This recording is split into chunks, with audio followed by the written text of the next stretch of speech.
All right, guys, welcome back to the stream. Welcome back to the channel. Welcome if you are new. I appreciate you guys joining me today. Appreciate you, waiting patiently for the intro to finish up. As always, we have a super chat from PlayStation Pete right off the bat. Says, canceled my Dualsense Last of Us, buyer's remorse. Wife left me again, staying with son. Don't forget 50% off Domino's. Bro, that second, those last two parts right there. So that's a wild back-to-back. You're saying your wife left you again. Don't forget 50% off Domino's.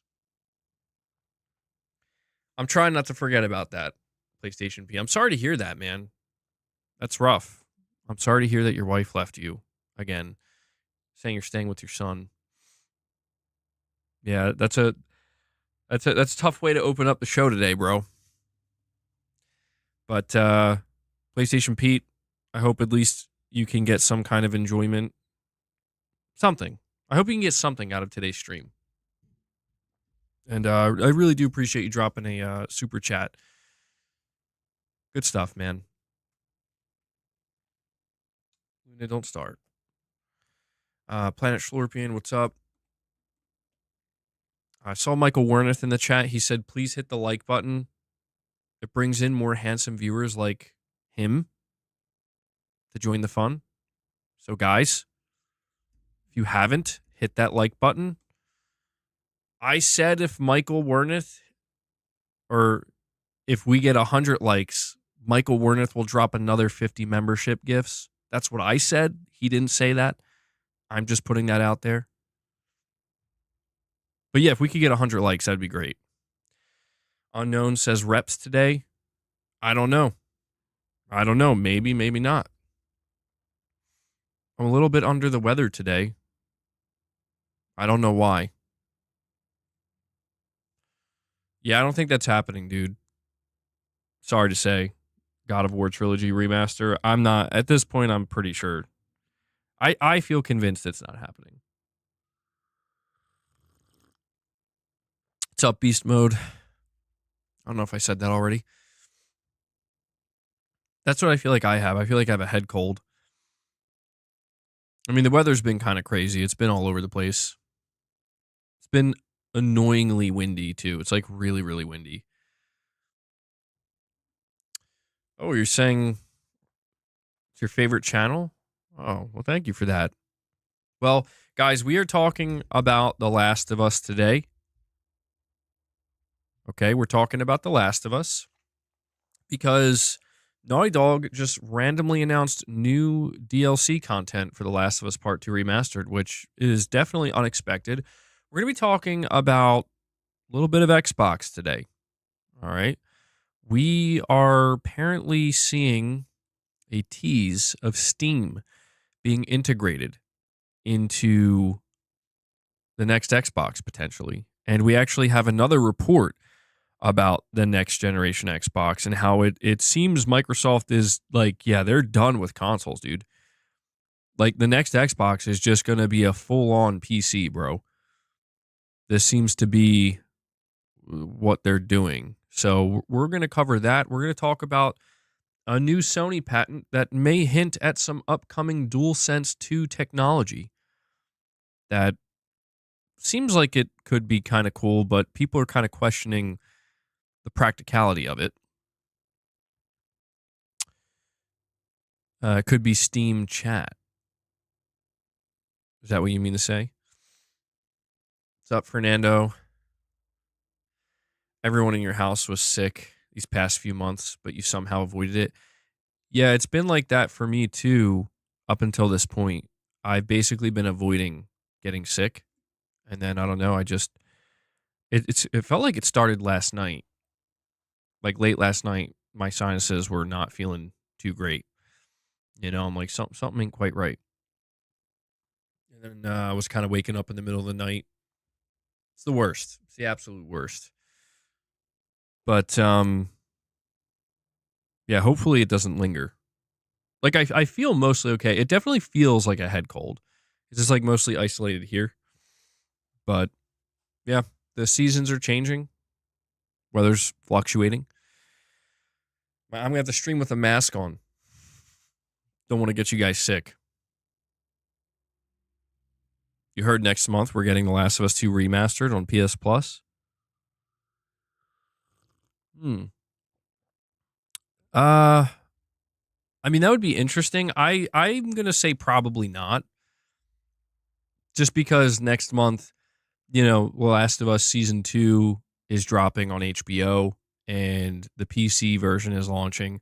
I think Sony maybe they might put it on sale, on PlayStation 5. They want to try to sell more copies of it, and let the Last of Us HBO show kind of boost it. That's my assumption anyway. $2 off. I'll take it.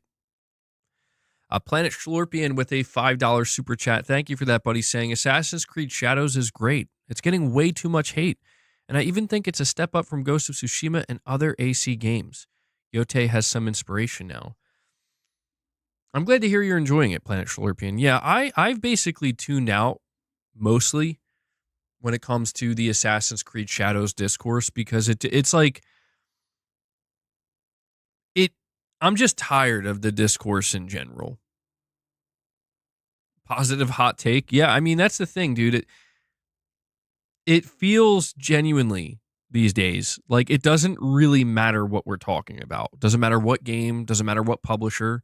Sometimes it doesn't even matter what topic. It's just you can expect there's going to be a very angry, upset, miserable, disgruntled group of people that that's just how it's going to be, man. And they're going to be loud and they're going to be vocal and they're going to project. And I'm not saying that as like, yeah, Assassin's Creed Shadows is great. I have no idea. I haven't played it. But it's just like, yeah, man, I see so much fighting. I just wonder, I wonder if people are really getting to a point where it's like you're genuinely beginning to spend more time either fighting about a game or defending a game than you are actually playing the game.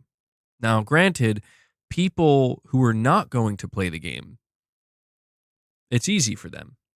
It's easy for them because they were never planning on spending any time with it, so it becomes just that much easier for them to just be negative towards whatever game we're talking about for whatever reason. But it gets tiring. But I'm glad to hear you're enjoying it, Planet Schlorpian. I've been, again, coming across some footage, and the gameplay generally looks pretty fun. I mean, it looks pretty basic overall, but it does look pretty fun. And graphically, the game looks really good. Brandon says, thanks to the person who gave me a gifted membership. I fully appreciate it. I love to see it, Brandon. Yeah, we're trying to, keep the memberships flowing here. If you're not a channel member, please consider becoming a channel member and supporting the content directly. I'm only able to do what I do here on the channel because of you guys, because of the support you show. So consider becoming a member. If you are a member or if you were a member, please consider gifting memberships. Okay, we're going to strive to hit 25 today. The more, the merrier, right? If we can get more than 25, that would be fantastic. But if we do hit 25, we will feed Boss some treats. You could drop a super chat like Planet Schlorpian is doing here.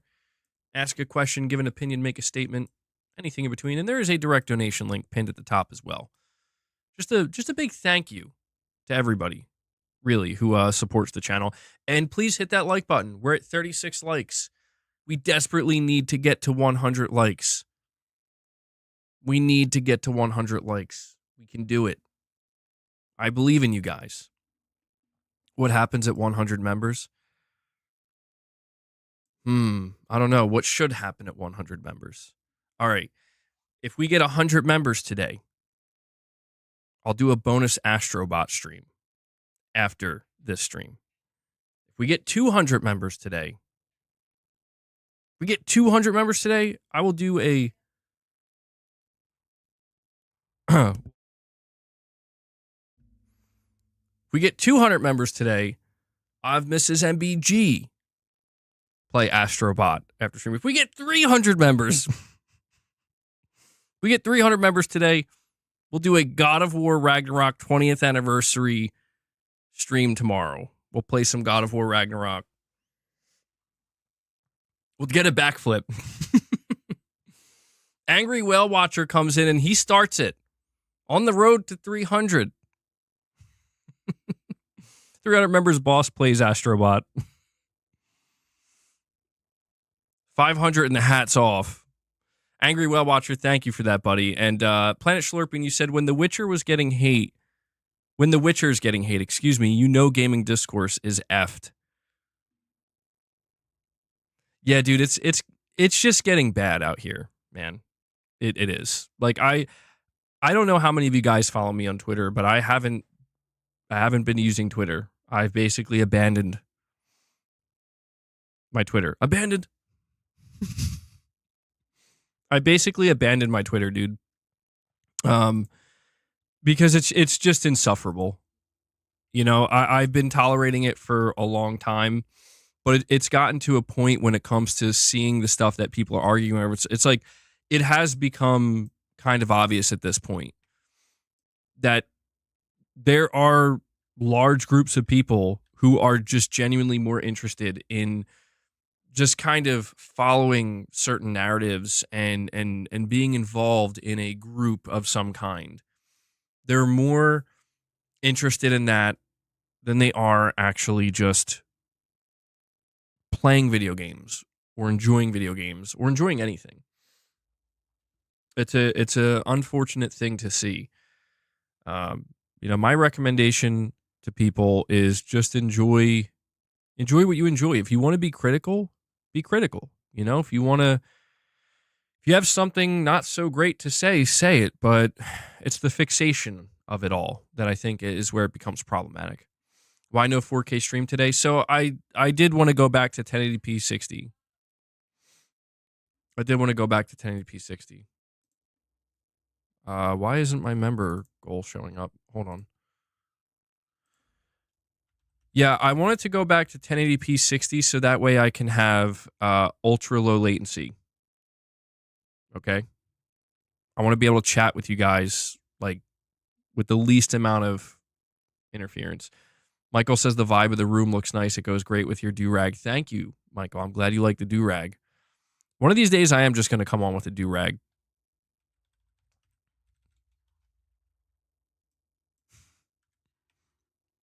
I'm glad you guys like the lighting, though. Yeah, Mrs. MVG did a good job with that. Hopefully this fixes that. Why isn't the member goal showing up?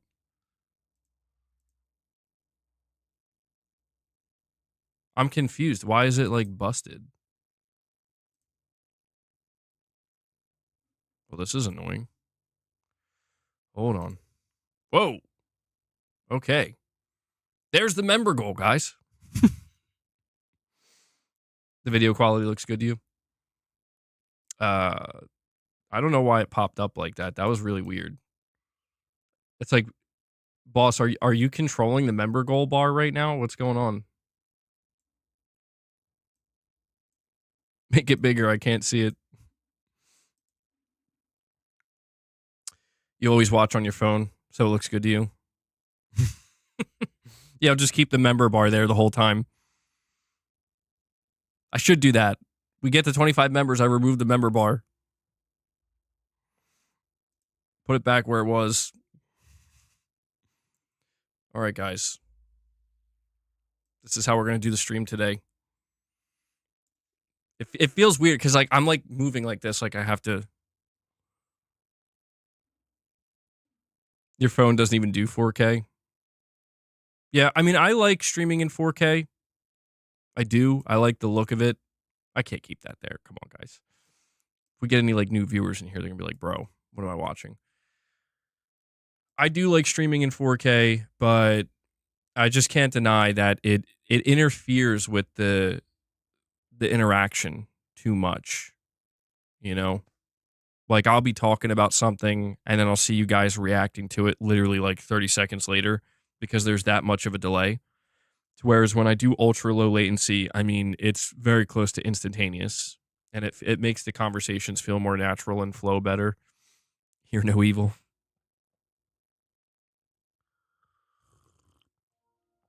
Giga Chad 720p viewers.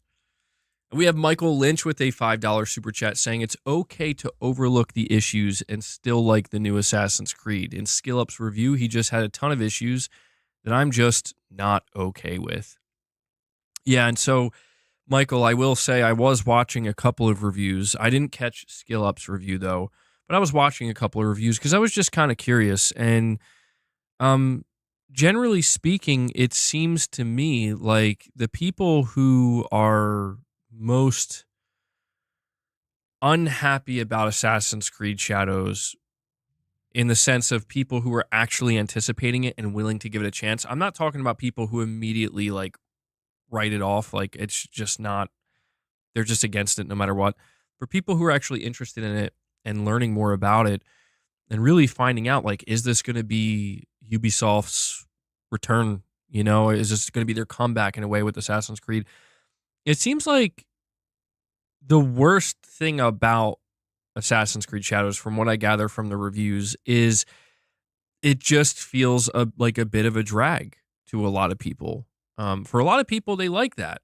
It seems to me like it depends on if you like a bit of a grind in a single player game, because that's kind of the sense I get here, where they talk about a lot of the side quests and a lot of the stuff kind of being repetitive or not really doing anything new. But I feel like that's where it's like, yeah, there are people who like that. They kind of like a bit of a somewhat of a grind, you know, in a single player experience in an RPG, or you know, I mean, it has RPG elements, but yeah, I don't know.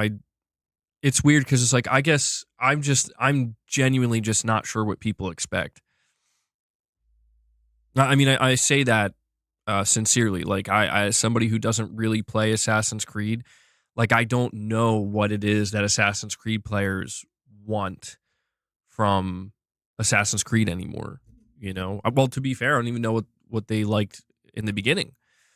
It's just one of these series that I just kind of felt out of the loop with. She's angry and slicing off heads. What else do you want? Michael, you're saying playing as a girl wasn't one of the complaints at all. I did see some of the complaints saying that neither of the characters felt like they both felt a little too basic in some ways. Like, you couldn't really do more with each individual character in terms of like gameplay depth and combat. We all know that the complaint. Yeah, there's like a whole aspect to Assassin's Creed Shadows it's all about the culture war, and I'm just not interested, dude. I'm just not. Like, I'm seeing people, look, I'm just going to be real right now. I'm seeing people talking about, like, you know, being offended at some of the stuff you can do in the game, like destroying shrines and whatnot. And I'm like, are you kidding me? Like, this is the type of stuff to me that just starts to feel like people are nitpicking and picking and choosing, where it's like, I'm pretty sure if this was like any other game, nobody would care. And that's not even me trying. I do not care to defend Ubisoft or Assassin's Creed Shadows, but it's just like, bro, it's a video game. Like, it's weird to see people take stuff like this seriously, where it's like maybe do log off for real, because it's like who gives a shit, you know? But I don't know. To each their own, I guess. The amount of farming for Shadows has been crazy. The Japanese government called them out. And that to me is that's where it enters comical territory. Bro, to me, that's where it actually genuinely gets funny, where it's like, see, even the Japanese government called them out. It's like, okay. And like, I think that's kind of funny. Like, damn, bro, you actually pissed off the Japanese government. Maybe they need to chill out. It's just a game. I don't know.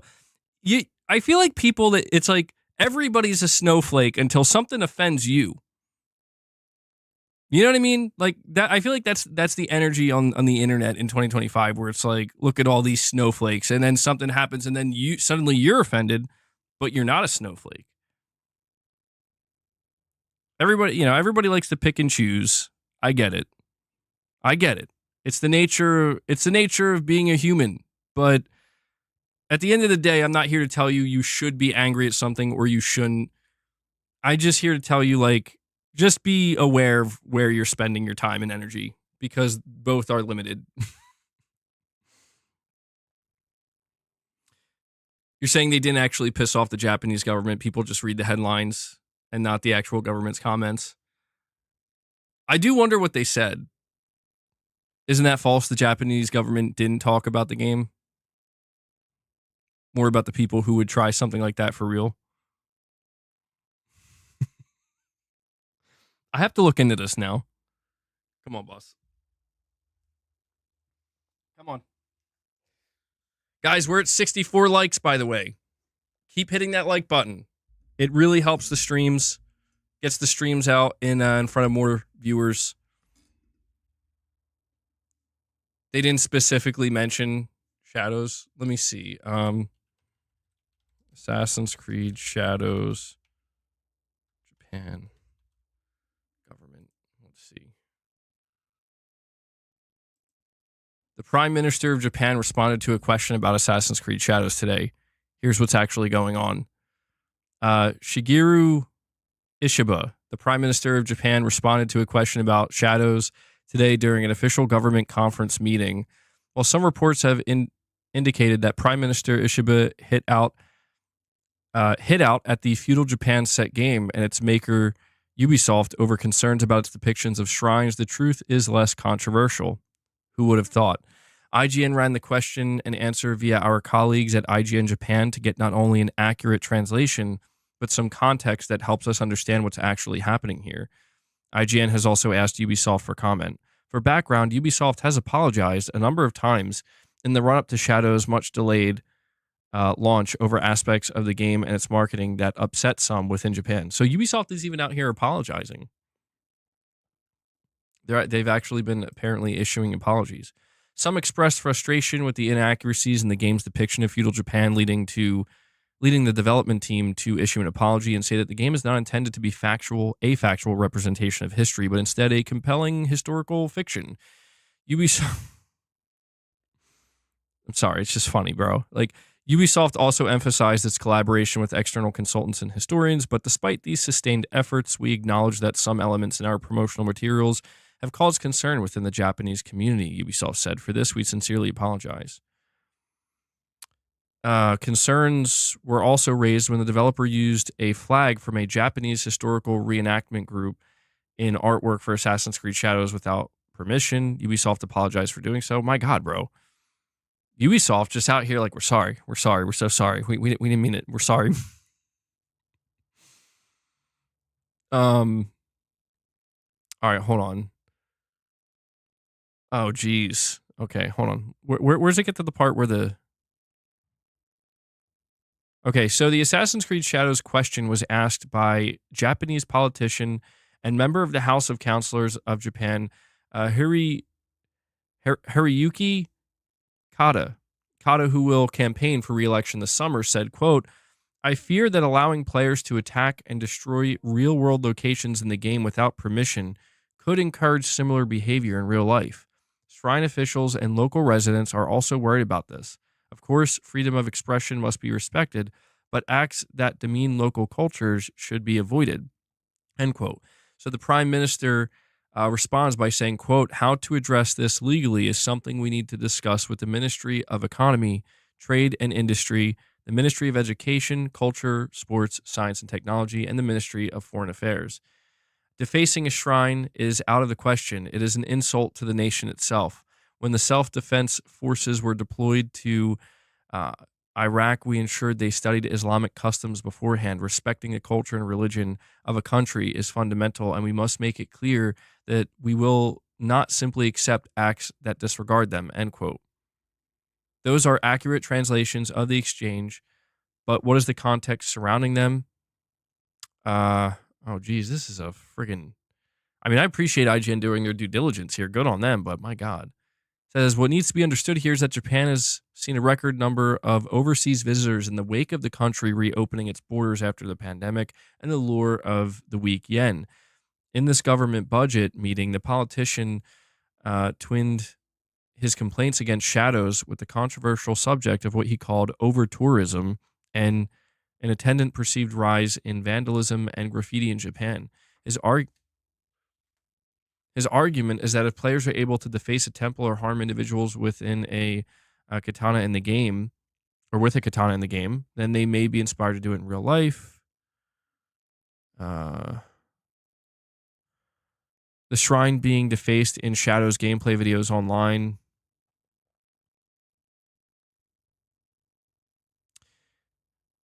Okay.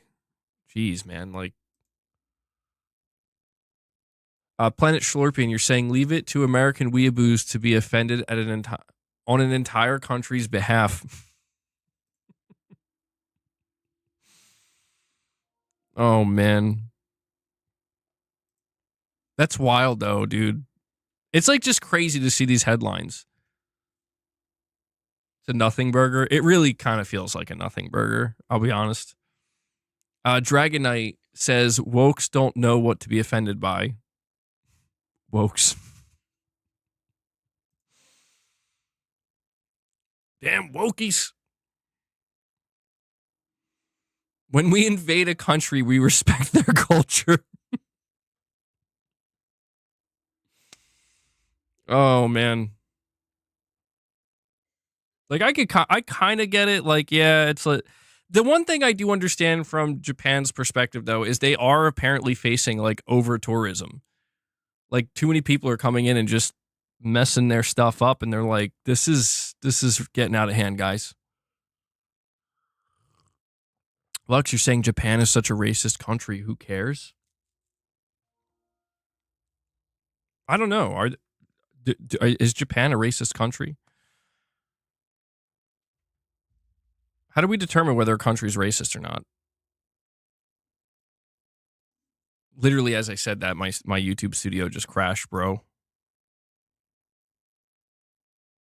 Samson says Resident Evil 5 is racist because a white guy goes and deletes infected. Sometimes I just read these super chats without actually reading them beforehand, bro, and they just catch me totally off guard. Let me try this again. Hold on, Samson. Let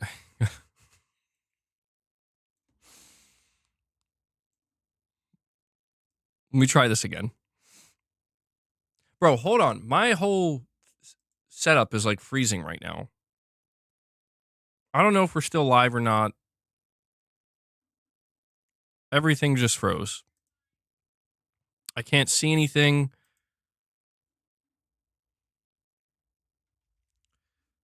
Hold on.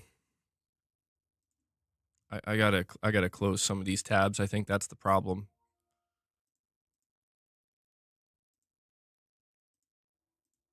Jeez, that's annoying.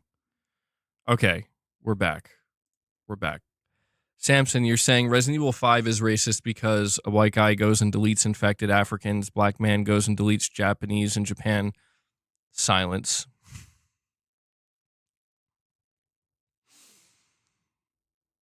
Bro, the whole Resident Evil 5 thing was always weird to me. Like, the most recent thing I saw about that was actually, ironically enough, some article being written up by IGN where they're like, you know, I think they were saying something like Capcom shouldn't remake this game. It would be like racist to remake this game or something. And I'm like, you got to be kidding me, dude. Come on. Come on.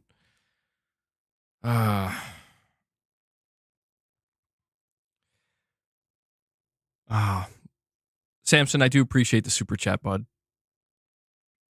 We have Wabu Dude with 2 super chats back to back. He says, is it just me, or does gaming feel weirdly low on hype right now? Big titles like Monster Hunter, Kingdom Come, and Assassin's Creed have dropped, but no one seems to be talking about them. And you follow it up with saying, is everyone just waiting for GTA's release date, leaving the excitement on pause until then? Just something on my mind. Curious to hear what you all think.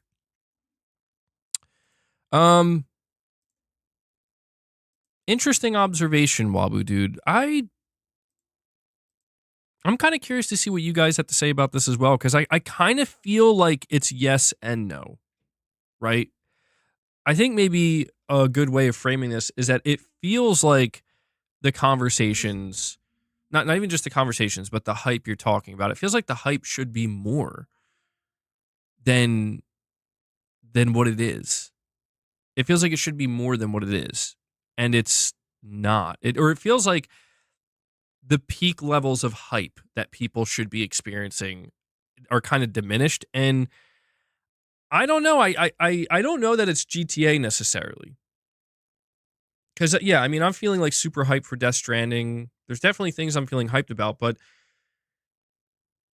I kind of get what you're saying, Wabu dude. I have this vibe as well. There's just this kind of vibe right now where things are just not really, you know, it feels like there's tension in the air, generally speaking. And I think that has more to do with just things that are going on, generally speaking, within gaming, but also outside of gaming. You know, it's why when we talk about Assassin's Creed Shadows, it's like the biggest conversations that are occurring around that game, unfortunately, are, almost have nothing to do with like playing the video game itself. There are plenty of conversations that are focused on that, but it just feels like things are like more divided than ever before. So Wabu dude, I am curious to see like when GTA 6 is finally marketed and we get another trailer and it comes out, if it has some kind of ripple effect within the entire industry and it kind of rejuvenates the entire industry, or if it's going to be something that is kind of just isolated to GTA itself. Because, yeah, I don't know. I kind of get that sense too. There's just a vibe right now. There's a weird vibe. I'm getting a weird vibe. But Wabu dude, I really do appreciate the super chats, man. Lux, you're saying RE5 is for the clan. F that game.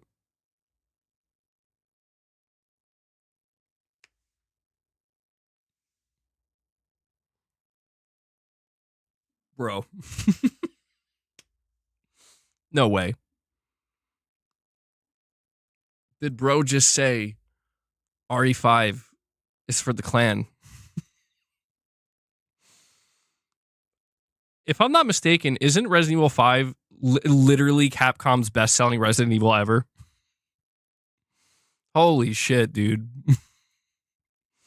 I'm not kidding. I can't tell if that's being said earnestly or not. Like, I can't tell if that's sarcasm or not.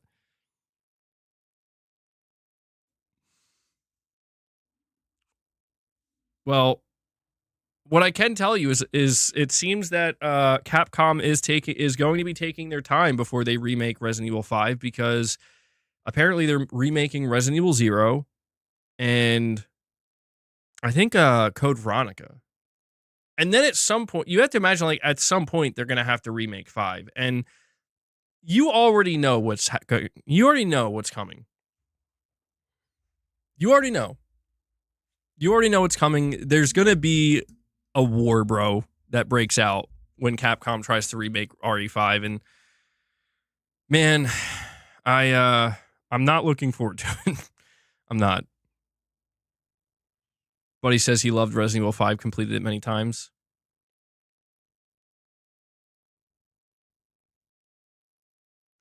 I don't know. I don't view RE5 as like a racist game.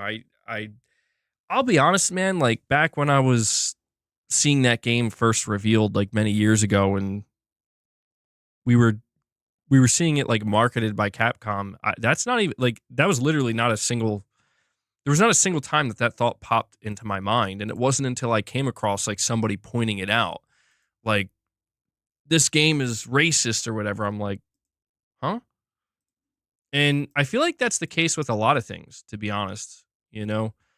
Like, I kind of find these days that there's a lot of stuff that they're very like, if I would like didn't read what some random person said or some random person pointing something out, I probably would have never noticed, and it would have never even been a thought in the first place. That seems to be a more common occurrence these days. Doomers are just being doomers. PS5 still outselling the Xbox 5-1.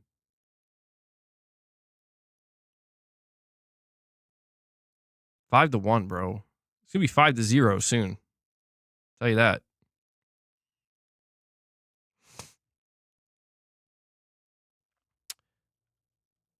We have Zombie Dragon.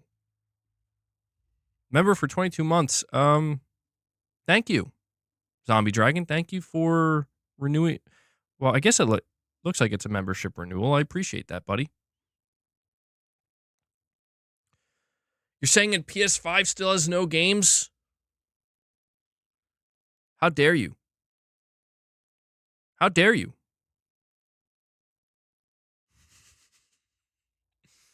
Don't go there, okay? Fun fact, I asked 2 other people in my life if they heard of it, and they said yeah. And that's when I knew, oh man. This is like one of those things where like everybody knows about this and I don't. And John B comes in. John B comes in and drops 5 membership gifts for you guys. John B wants a member train. Guys, we're at 87 likes. We need to get to 100 likes. Okay? If you're happy to see John B dropping 5 membership gifts, hit that like button.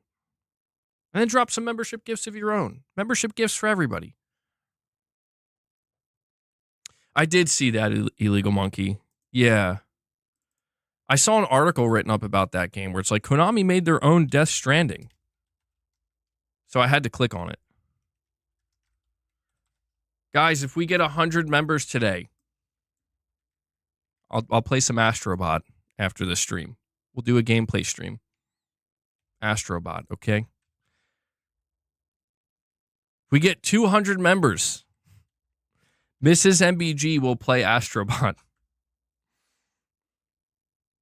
Boss looks ridiculous. Oh. Yeah, boss, I would say you'll play it, but I don't think you know how to play Astrobot, so sorry.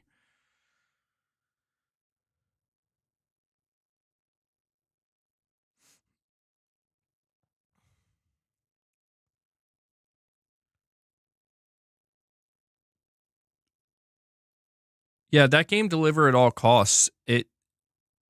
It's not literally like a Death Stranding game, but you are delivering packages. So, you know.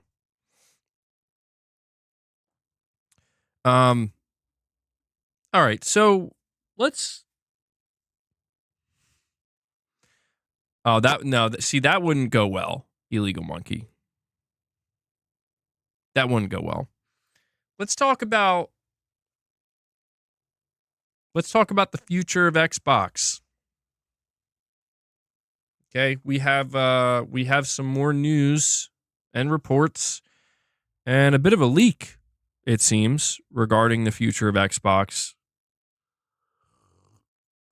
And it seems as though Microsoft really is going to be walking away from the console. You know, I don't want to say it's surprising. Like, I want to make it clear that nothing about this conversation is being framed under the context of this is surprising news.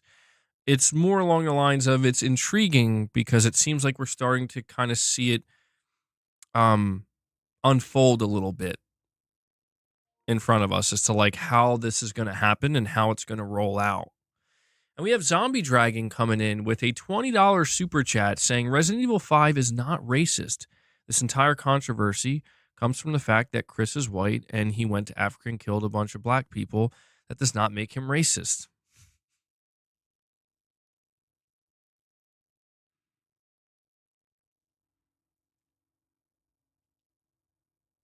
I agree, Zombie Dragon. I agree.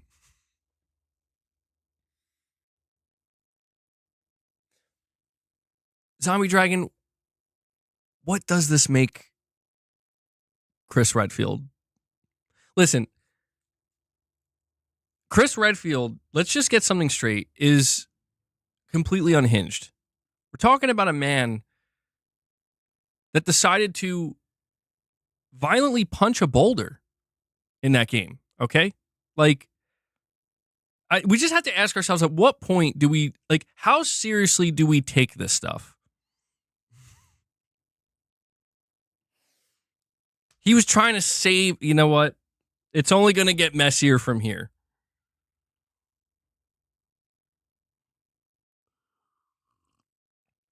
You know, I got to ask the question, though. Did anybody say anything about Resident Evil 4, though? You know? Because I really do feel like this conversation, not the conversation, but the way people feel about RE5, like, could be projected onto RE4 in the same way.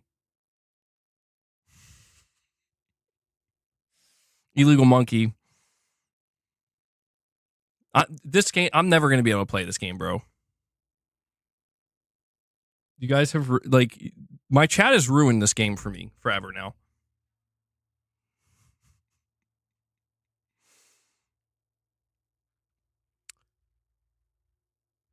You're saying, what if in RE4 you play as a black main character, but you don't? Do you mean 9? Did you mean to type 9? Because in RE4 you play as Leon.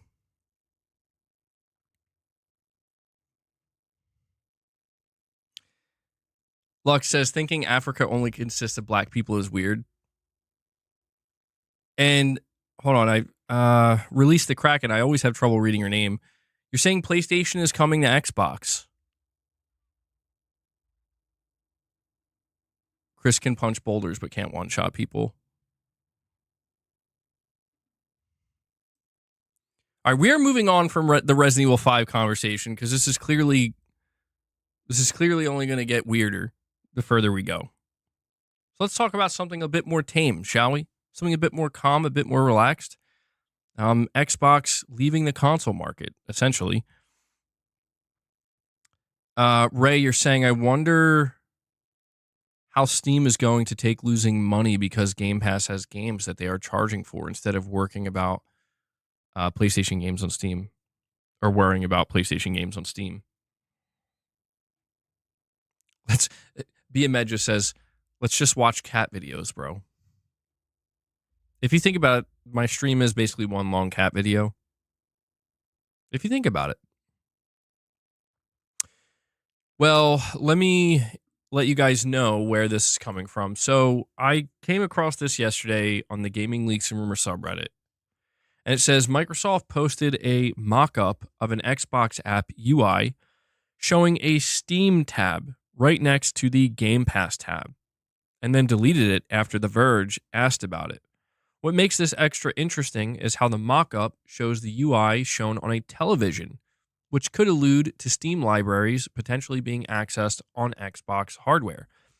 And so it's true, Microsoft did delete this, and I see the picture, and yeah, that's exactly what it is. It's the UI on a TV. At the top, it says recently added, installed, owned, Game Pass, and then Steam. They just casually put Steam there. And it says opening 1 billion doors with Xbox. This, I'm going to be honest, guys, this almost seems like confirmation to me. Considering this came from Microsoft, this seems like confirmation to me that this is what's going to happen. Now, what makes this more interesting is apparently Jez Corden gave an update on Microsoft's plans when it comes to next gen. So again, coming from the Gaming Leaks Rumor subreddit, it says, again, Windows Central, Microsoft is working hard to integrate Xbox and Windows game development more closely in the future.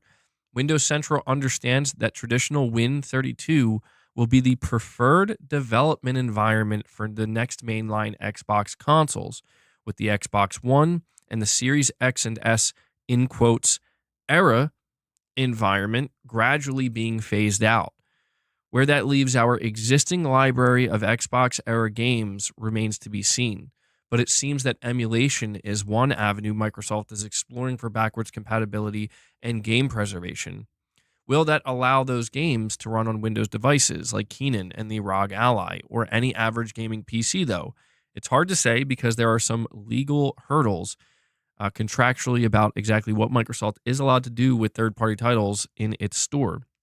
We've asked Microsoft to comment, and I think as of right now, they haven't mentioned anything. But this is where things start to heat up a bit because we just heard from Windows Central recently that, according to their sources, the next Xbox is literally going to be a PC. It's going to be a PC that, like a PC box that just connects to your TV. That's what it's going to be. And now they're saying, now Windows Central is reporting that basically the entire development environment is going to shift. It's going to shift to Win32, and the development environment that currently exists between the Xbox consoles is going to be phased out. And yeah, I think that basically what this ultimately translates to is that Xbox is done with consoles.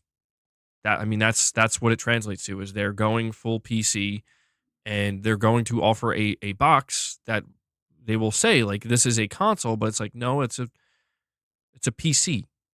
Like, it's like literally a PC in a box that you connect to your TV. That seems to be what they're kind of going for. At least that's kind of how I read it anyway.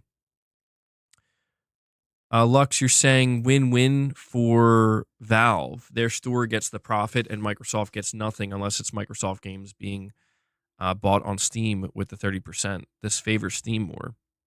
It does, I think. Yeah, this doesn't really benefit Microsoft from what I gather. Like, I mean, it benefits them in the sense that if they do this, they'll be able to come out and be like, hey, if you buy our device, you also get access to Steam. And if they try to see, what I think Microsoft is going to try to do is basically convince console players that if you buy the next Xbox, you're actually still buying a console and not just a PC. And I think they might be able to achieve that depending on how they market it, but I feel like that's going to be kind of difficult because I think everybody, generally speaking, I think understands the difference between like PC and console gaming. And maybe I'm overthinking it, but yeah, I don't know, man. I don't know. I'm trying to figure out what Microsoft's end game is here. If I had to guess, their end game is basically to just they're kind of not hiding it where they're like, this is an Xbox, that's an Xbox, but their end game really is to just be everywhere and still kind of, I don't want to say give off the illusion, but in a sense, kind of give off the illusion that they're still supporting console. But in reality, it's like, it's not really a console, though.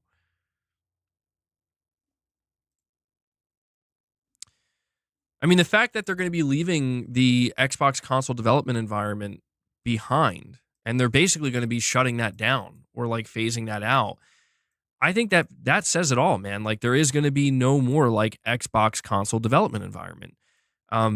Development that occurs for any Xbox product it's going to be developed the same way it would for PC, like, Windows. It's going to be exactly the same now. That's going to be the way to go. So I guess it does make sense if their end goal here is to just ultimately kind of be done with the traditional console space. The problem is Xbox doesn't make money from the platform. They make money from game sales in a store, so owning the store is the vital thing, not the platform. Yeah, I guess that makes sense. That makes sense. Well, I guess the thing that kind of confuses me a little bit here, because it kind of goes back to what Lux said, doesn't this just benefit Steam more than Microsoft?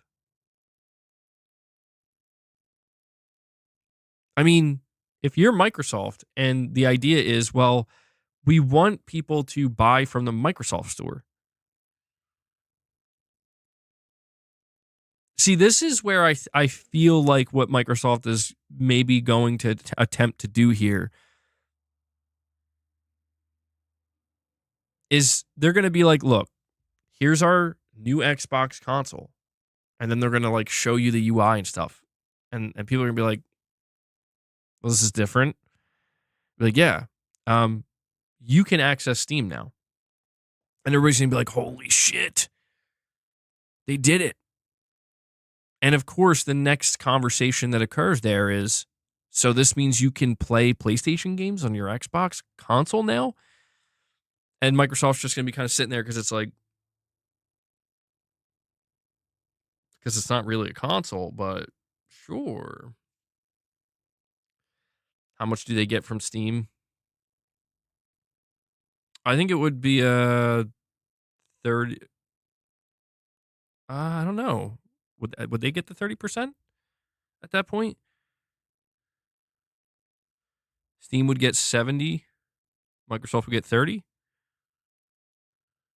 So the Microsoft hybrid console will finally get exclusive games. I mean, the Steam exclusive games are not on PlayStation. Well, I guess on a technical level. See, this is why I feel like it's going to be weird, man, because I just don't know how Microsoft's going to market this.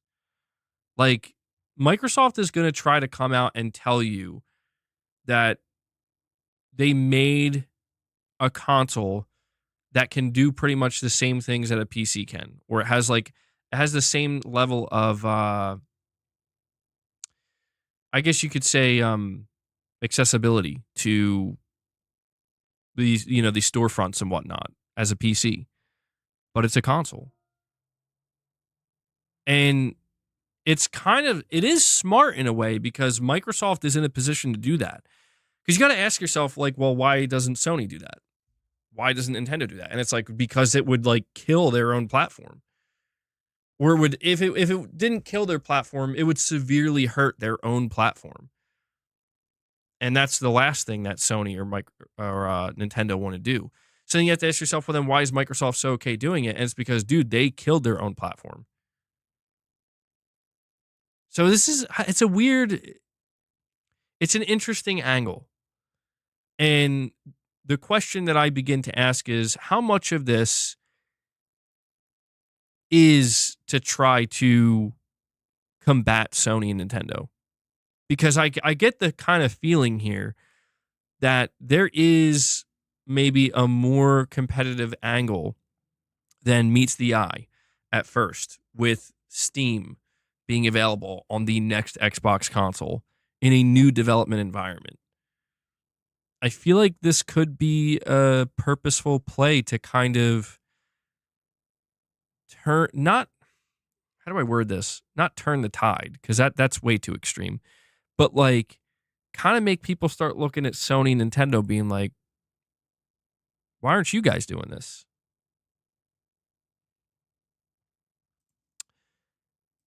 We have Lux here again. He says, hold on, Yep, you're saying we can't say Valve is entering the console space then with their future rumored box. It's basically a PC2 if this Microsoft console is called a PC.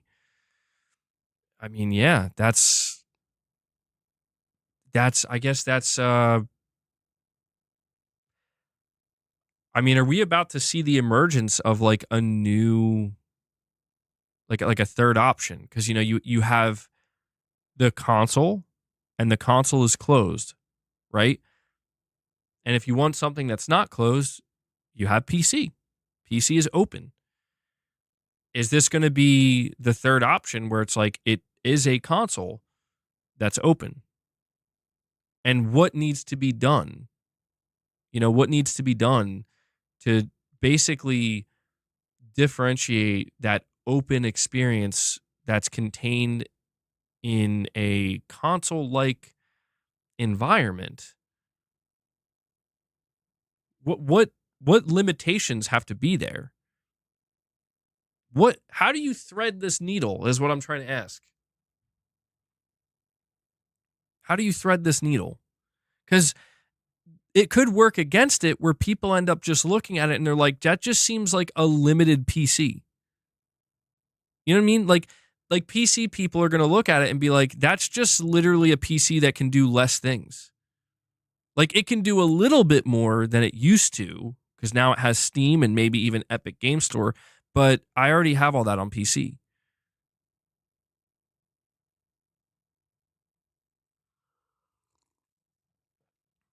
Hellbound, you're saying this new Xbox console gets Sony in a difficult spot because if it's a PC, you can play PlayStation games. If Sony doesn't want that, then they have to pull these games from PC.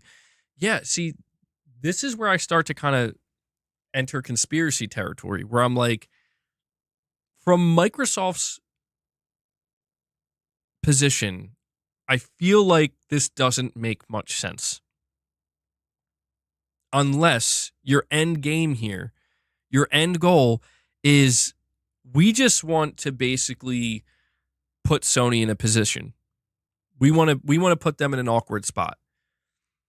Because like I said, the only reason Microsoft would ever be willing to do this and allow Steam on there and basically create an open console, if that's what you want to call it, the only reason they would ever do this is if they gave up on their own platform because they're like, we just, we're not trying to keep it closed anymore because it's just not working. So we're just ending that.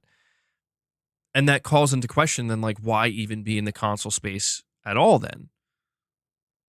And I don't know that maybe this is why. It's because they kind of look at it as, well, we can kind of do this. It's not going to make us a bunch of money. It doesn't necessarily hurt them. It just, again, people are just going to ask the question like, but why? But why?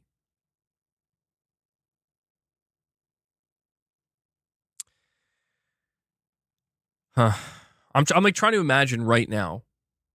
I'm trying to imagine what if right now the Xbox Series X had Steam integration? So if you bought a Series X, you could log into Steam and everything that's available on Steam is available there on the Xbox Series X. How much of a difference does that make for the Xbox console itself? See, it's impossible to ask that question without then asking, but will PlayStation's games be available?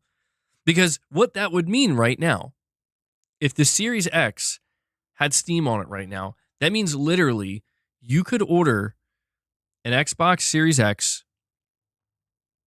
You could play Steam games, all of Steam's games. You could play all of Xbox's games, but you could also play a large portion of PlayStation's games now. And I feel like there's just no way you can. That's not the next question that's asked. That is absolutely the next question that's asked. Because I don't know. I'm just trying to imagine, what the conversations online would be like right now, what people would be saying, what Xbox players would be saying if they could right now play God of War Ragnarok on their Xbox, if they could play Helldivers on their Xbox right now. I can't tell if this is a last-ditch effort or move to monopolize the home console market. I don't think it's about monopolization as much as I think they're trying to topple it. I think what Microsoft's trying to do, I think their end goal here is to completely disrupt the console market. And the biggest entity here that they want, I would imagine they want to try to disrupt is Sony. Because Nintendo, I don't think they're trying to disrupt what Nintendo's doing because Nintendo's just doing their own thing. They've been doing their own thing. But what Sony's doing is something that, I guess what we could say is what Sony is doing is something that Nintendo is not doing. And that is, if Steam is on the next Xbox, Nintendo players don't have to ask the question, does that mean Nintendo games will be playable on Xbox? That doesn't exist. Nintendo never moved their games away from their console. For Sony, that's not the case, though. Sony did, and they still are. And so it's like,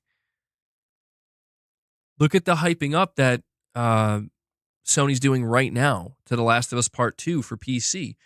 if the Xbox Series X had Steam on it, you could play The Last of Us Part 2 on PC come April. Or, The Last of Us Part 2 on your Xbox console come April.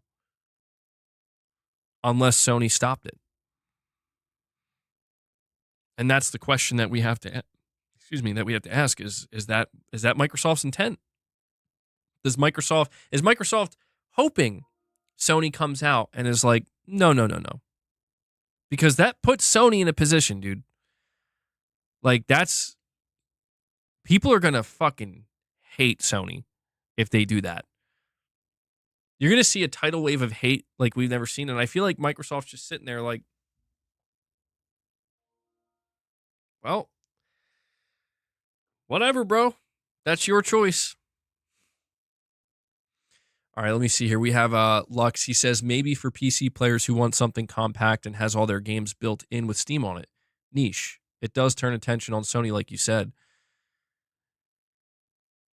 Yeah, I mean, this is kind of like, it's interesting because I feel like we're kind of seeing Microsoft, I mean, truly sink to the bottom in the console space where it's like, we have nothing left to lose.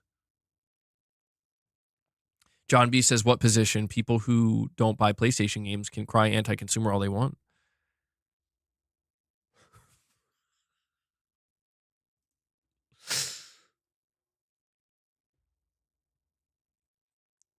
Don't mind him. He's just cleaning his foot real good.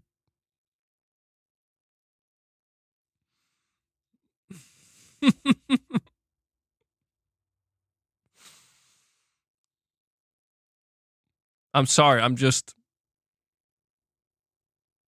a little distracted at how thorough he's being right now. Like, what did he step in? What did he step in that he has to be that thorough? Oh, now he's doing the whole leg?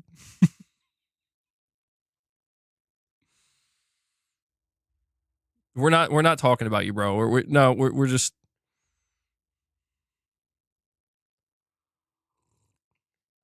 Anyway. You keep doing your thing, boss.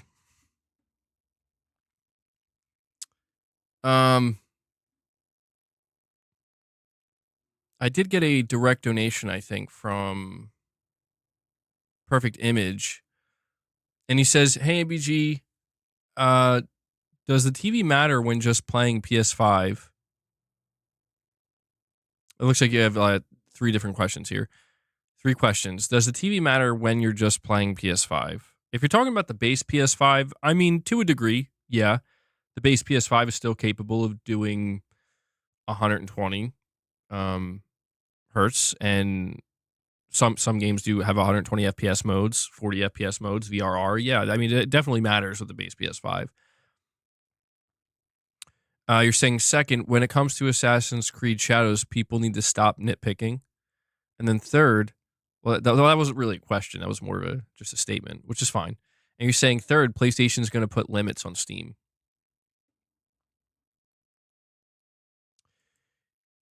Yeah, I think they are too, man. I think that's the end result here. What's up, Garrett? MacTube, you're saying I guarantee if GTA 6 gets delayed, it's because of the Series S. We have a Easy Tone with a $20 super chat. Thank you for that, Easy Tone. He says, just like the price of the Series S, it didn't steal the PS5's thunder. It won't really work. It'd make Xbox the lowest cost gaming PC, but it'll still be limited, no mods, etc. And so I still see people just getting cheap PCs. Yeah, I guess that's kind of the... I mean, really, that's probably the most likely outcome here, because you are right. The Series S does exist. And the Series S, I think, was... Like, I don't blame Microsoft, dude. If I was Microsoft back when the Series S was coming out and I'm like, we're going to undercut PlayStation by like $100 or whatever, or $150, however much it was. Yeah, I would feel very confident that like we have a real chance here, but it just didn't really do much. And yeah, I guess it's unlikely that the grand plan here, because, again, I was entering like conspiracy mode, but I feel like the grand plan that I kind of mapped out where it's like this is Microsoft's way of trying to put a bunch of pressure on Sony. Sony, I mean, dude, they're probably not going to care, dude. What I mean by that is like if Sony wants to say no, like we're not letting you play PlayStation games through Steam on this new Xbox console, I think that there will be a period of time, like a short period of time where people will lose it and be like, Sony's the absolute worst company ever, blah, blah, blah, anti-consumer, so on and so forth. And then we'll just move on, you know? And it's just like, it's almost like nothing really changed. And so it'll still be good for anybody who buys Xbox because, yeah, you still will have access to, you know, all of Steam's games except for the PlayStation ones. But maybe I guess what I'm trying to say is I may be completely overestimating how much it'll really matter, you know? They can't be anti-consumer to those who are not consumers. It's an interesting way to put it, John. Only Twitter freaks will have meltdown. Damn Twitter freaks. We have Lux here. Excuse me. And Easy Tone, thank you for the super chat, buddy. Lux, you're saying Sony just gets more sales of their games without compromising the console exclusivity. Games are on PC, and this is just another way to buy the PC version. I mean, yeah, maybe Microsoft has the opposite view here, where Microsoft is like, no, Sony is more likely to just be okay with this because they're just going to get more sales. And they're going to, maybe the idea is Microsoft is hoping that Sony sees how many more sales of their games they're making once they put them on PlayStation 5. And so this is like Microsoft's way of like kind of hoping like Sony, you don't really have to do any extra work.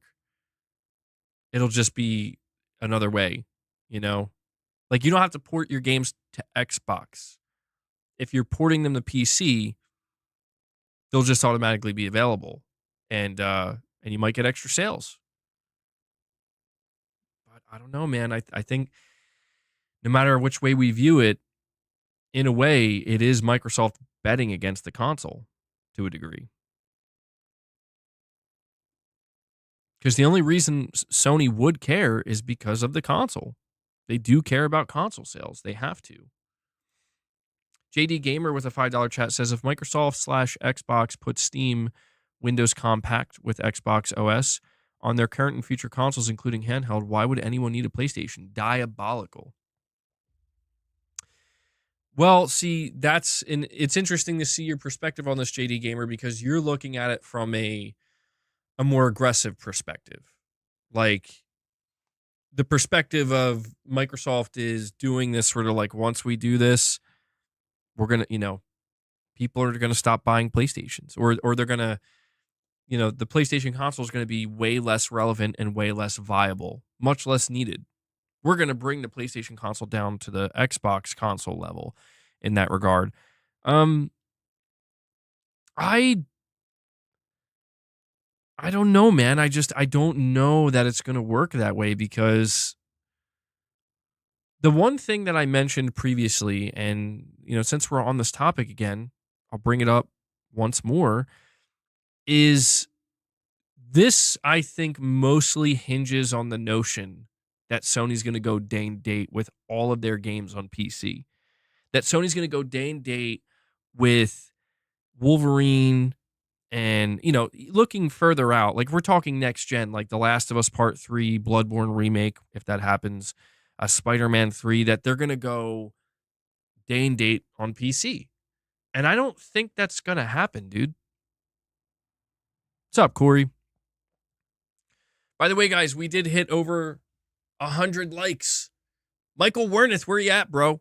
With that 50 bomb. I'm putting so much unnecessary pressure on Michael. He's like, I didn't say anything about a 50 bomb, man.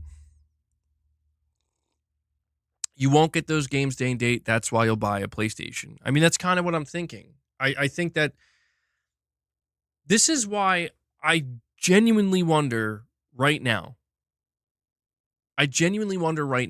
Like, if the Xbox Series X had Steam on it, would Sony care when it comes to The Last of Us Part 2 remastered? They're about to drop The Last of Us Part 2 remastered in April on PC. If Steam was on Xbox Series X right now, technically, yes, Xbox Series X players would be able to play The Last of Us Part 2 remastered. John, you're saying, of course they would? Sony would block. Garrett says Sony would block the shit out of that. I mean, it's hard for me to disagree with you guys because, again, they still won't put Lego Horizon on Xbox, bro. See, some people say no because they're still getting money.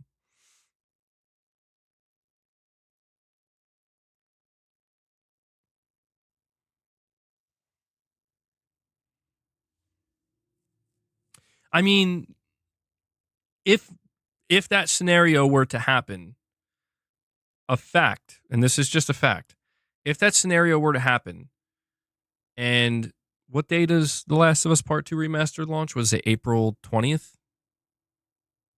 Or was it before that? You know, April whatever rolls around, The Last of Us Part 2 drops onto Steam. No matter which way we look at it, if Steam was accessible on the Series X, and from that moment forward, anybody who buys an Xbox Series X can play The Last of Us Part 2, it strengthens the Xbox console. Like, that's why I do think Sony will ultimately block it. Because, yeah, we can look at it and say, yes, that means they could potentially get more sales if they were to not block it and keep it there, you know? But it comes at those sales come at the expense of you are now giving people potentially, like you, Sony, are giving people a reason to go buy an Xbox, to potentially go buy an Xbox. And I feel like that's where Sony draws the line.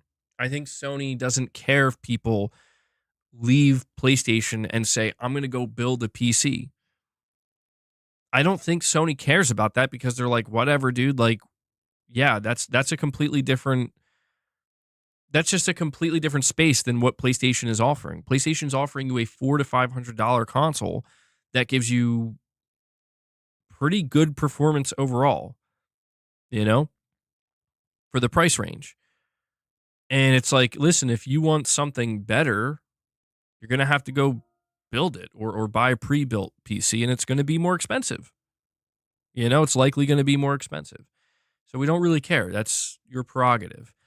But I just feel like that's, you know, the Xbox console it's still a console. And that's why I'm just so curious how Microsoft's going to market this new Xbox console that comes out next gen, because I think it comes down to the marketing. I think if they are like, it's just a PC that you just connect to your TV. Yeah, I don't know. The more I think about it, I think Sony is going to block it, dude. I think they're going to block it because it's just no matter what Microsoft does, they're going to have to market this box. It could just be a PC. It's just a PC. That's all it is. They're going to have to market it. You're going to connect it to your TV. And I think that's where Sony draws the line. Like, yeah, you're in our territory now. Like, that's console territory, you know? JD Gamer, you're saying, I'm not thinking about the console war. I'm thinking about Microsoft's original mission for the Xbox, which was to have everyone on Windows in Office and in the living room. Yeah, I mean, it is interesting, JD Gamer. It is interesting to think that Microsoft's original vision with Xbox was exactly that. You know, it was, we want Windows in the living room. We want Windows in all the living rooms, right? Office, all that stuff. And when Xbox tried to break into the market, they were just like, well, we can't really do it that way. We got to kind of follow the rules, I guess you could say, of like what's already been established, or it's not going to work. And yeah, maybe this is the ideal time for them to just be like, screw it. Let's just try to realize our original vision with what this was supposed to be to begin with. And it may not work. I mean, listen, man, we're talking so much about this because there's a lot of different reports and a lot of different rumors coming up. But my honest opinion of the next Xbox, it remains the same, dude. Like I think this thing could offer Steam. I think this thing could brew coffee for you. I don't think people are buying it. I think it's going to be extremely niche. And I think that that's the biggest difference between the PlayStation and the Xbox at the end of the day is that the PlayStation is not niche. You know, it's not going to be. The PlayStation's still likely going to continue to sell tens of millions of units, breaking the 100 million barrier, you know? And Corey the Legend Landiga comes in and drops another 5-bomb for you guys. Corey is keeping the member train going. He wants to keep it going. Corey, thank you so much, man. I'm no hero. Never was. Never will be. Ice Queen Gaming says, I missed again. Yeah, if we hit 25 members, we'll feed Boss some treats. Like I said, we hit 100 members today. We'll do an Astrobot stream after this one. We'll do some Astrobot gameplay.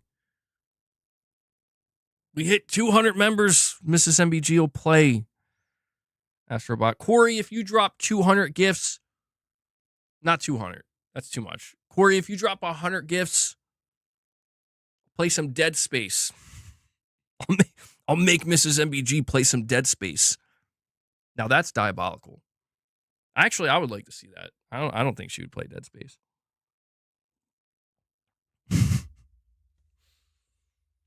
Boss says I'm the reason. What is The Last of Us content? We'll talk about it. We'll get there.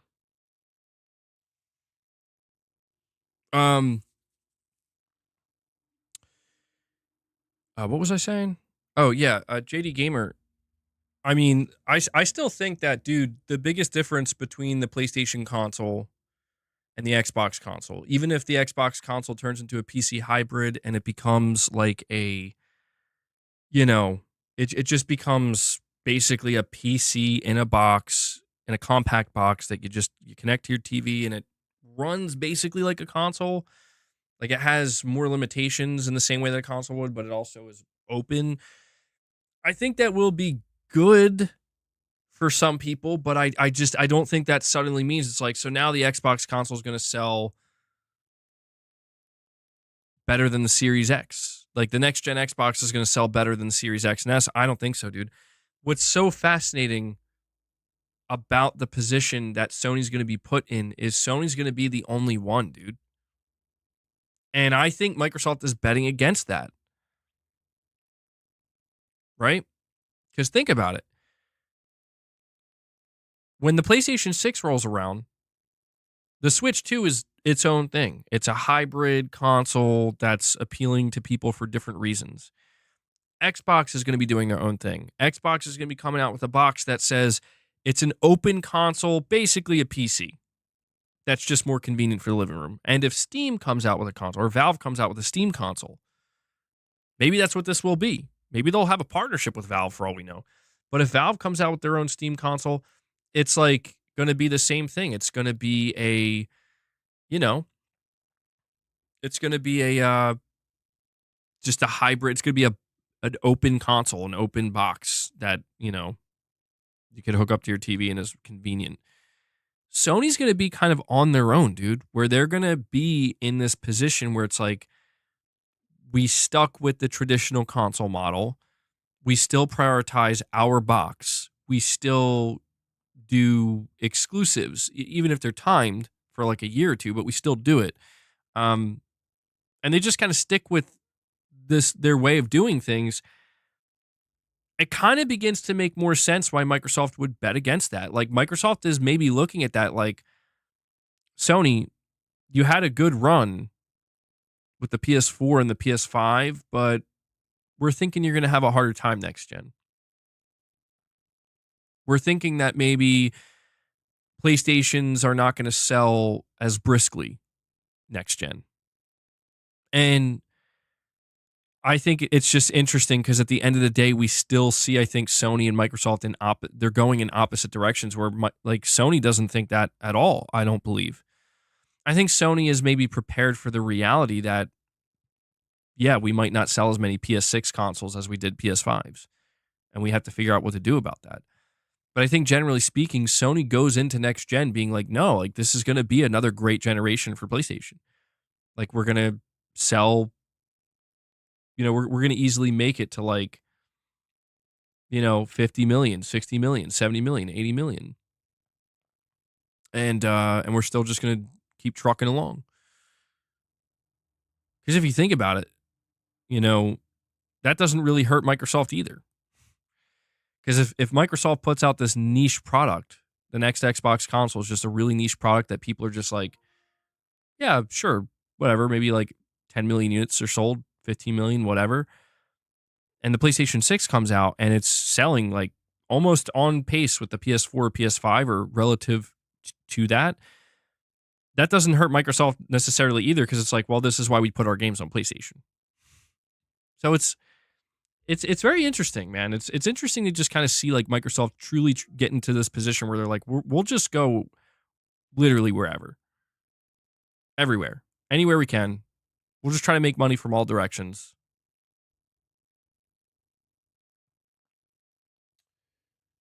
Hold on.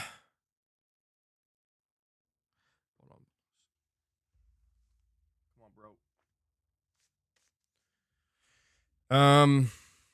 Where am I at here? I'm trying to figure out where I left off with the super chats. Appreciate you guys dropping the super chats. I do appreciate it. It helps the channel a lot and keeps the conversation going in some interesting directions. Boss, what are you doing? Whoa, whoa, whoa. Easy there, buddy.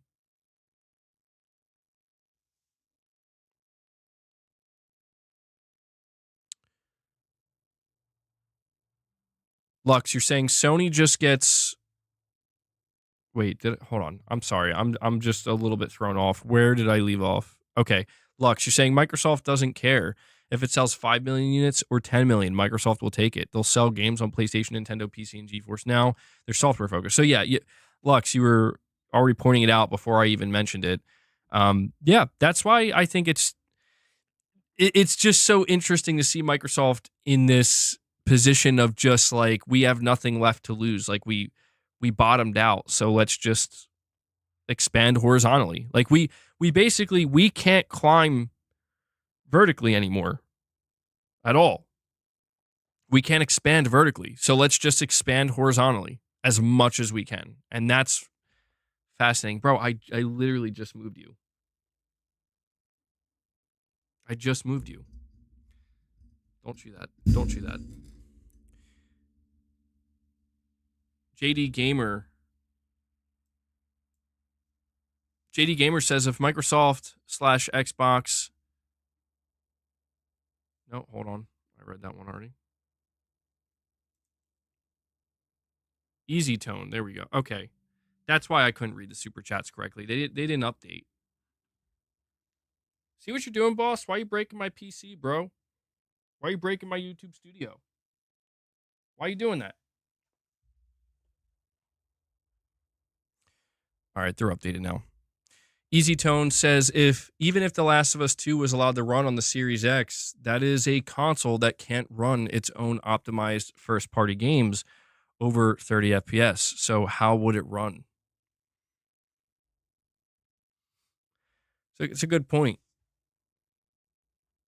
Yeah, see, that's another aspect I didn't really consider about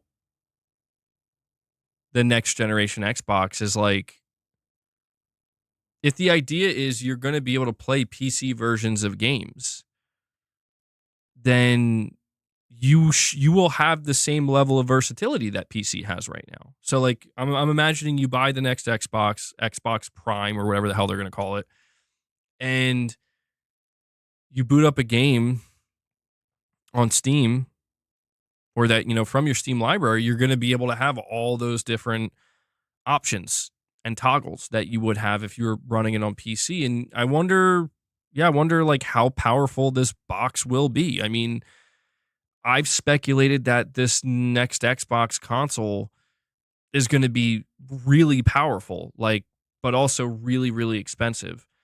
And we did go over the rumors about how Microsoft is apparently allowing OEM manufacturers to just like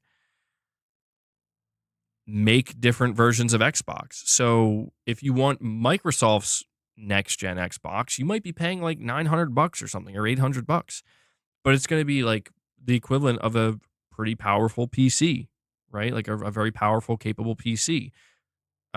If you want something that's not that, something that's maybe like the equivalent of like a lower to mid range PC, you'll be able to buy an Xbox from Asus or Lenovo or something, right? That will maybe be $400, $500, something along those lines.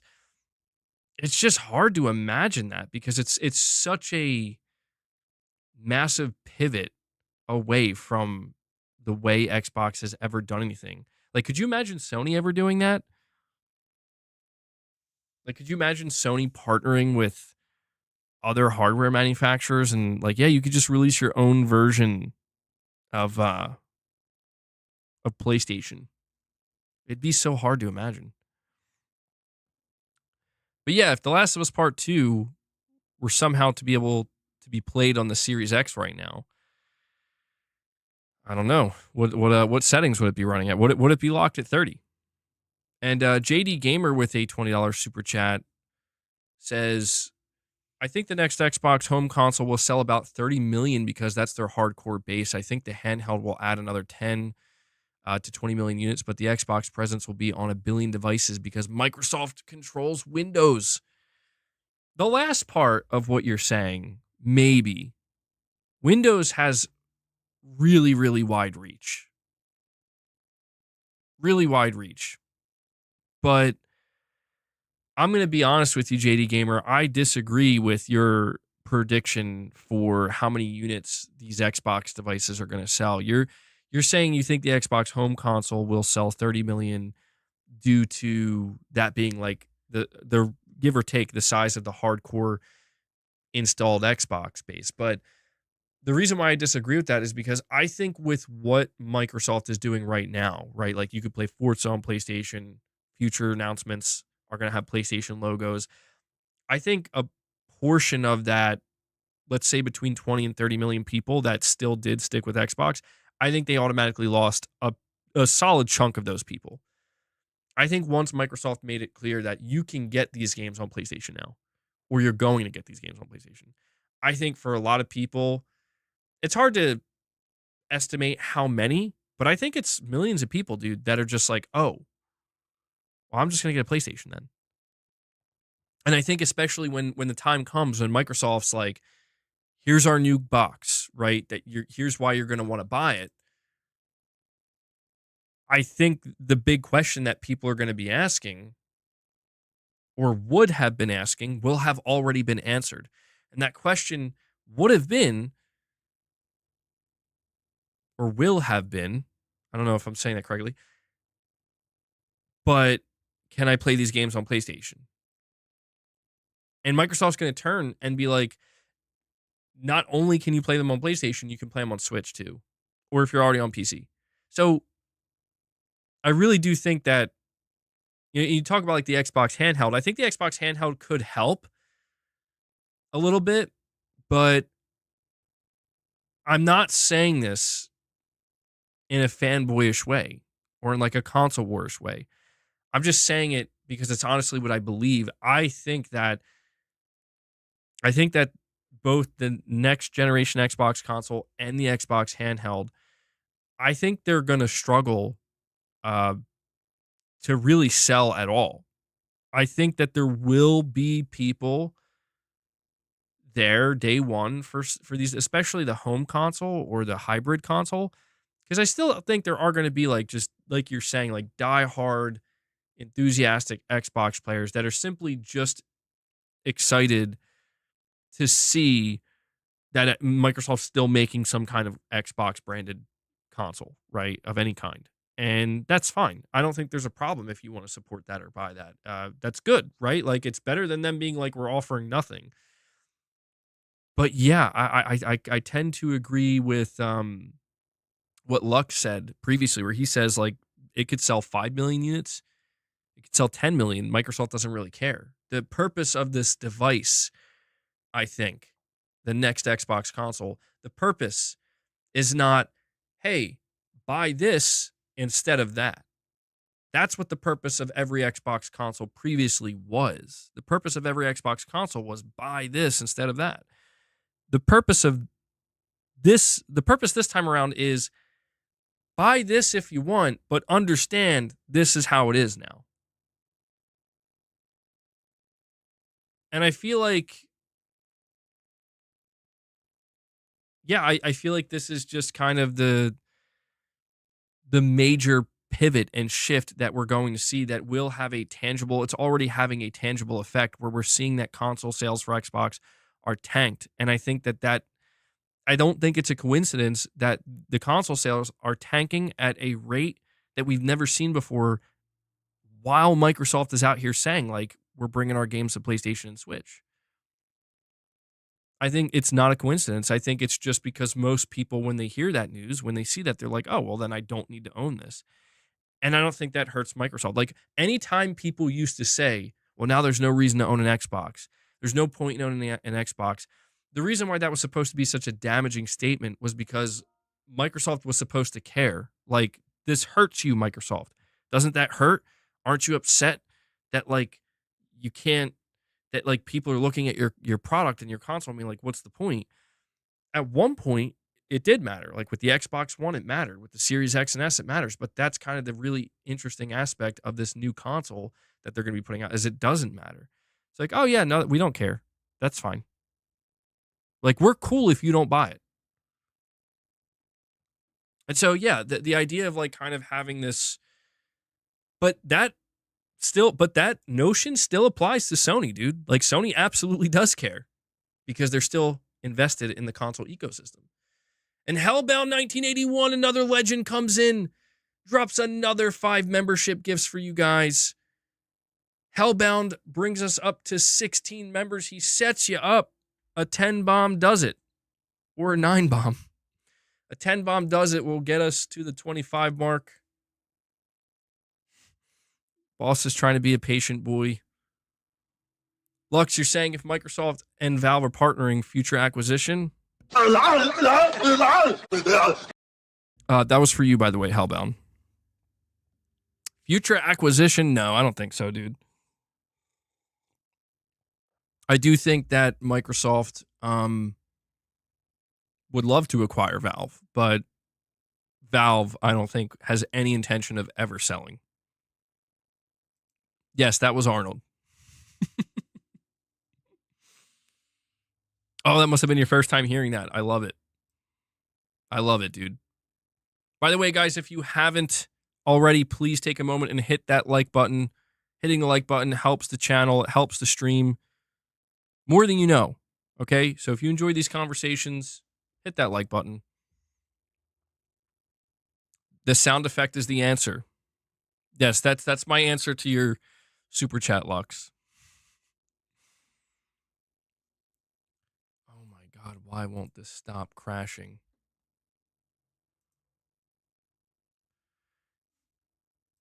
Sorry, guys, my YouTube studio is having a struggle today.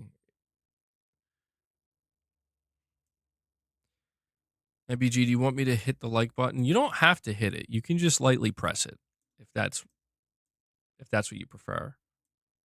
That's fine too. So JD Gamer, with your super chat, you're saying here, think about it, MBG, a console experience. You say that in all caps, with PC advantages and PS games would be great. And the purpose of the next Xbox is to retain its Game Pass subs. JD Gamer, it's an interesting perspective here. It's a very glass half full perspective. And Michael Wernick comes in and drops 100 membership gifts. I'm just kidding. He drops 10. Michael Wernick drops the 10 bomb, and he says, hit the like button. Michael Wernick saying 10 membership gifts for every 100 likes. That's how I take it, Michael. It's okay. It's okay. He does it. He gets us over the goal. He gets us to 26 members. Boss gets some treats. Hey guys, it's Boss here again, Meow. I can't wait for the next stream, Meow, so we can hang out and eat snacks together. It's gonna be a good time. Meow.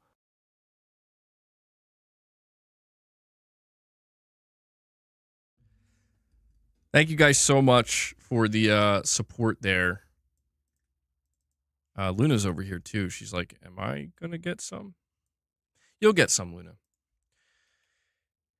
JD Gamer, I appreciate your enthusiasm and your optimism. I do.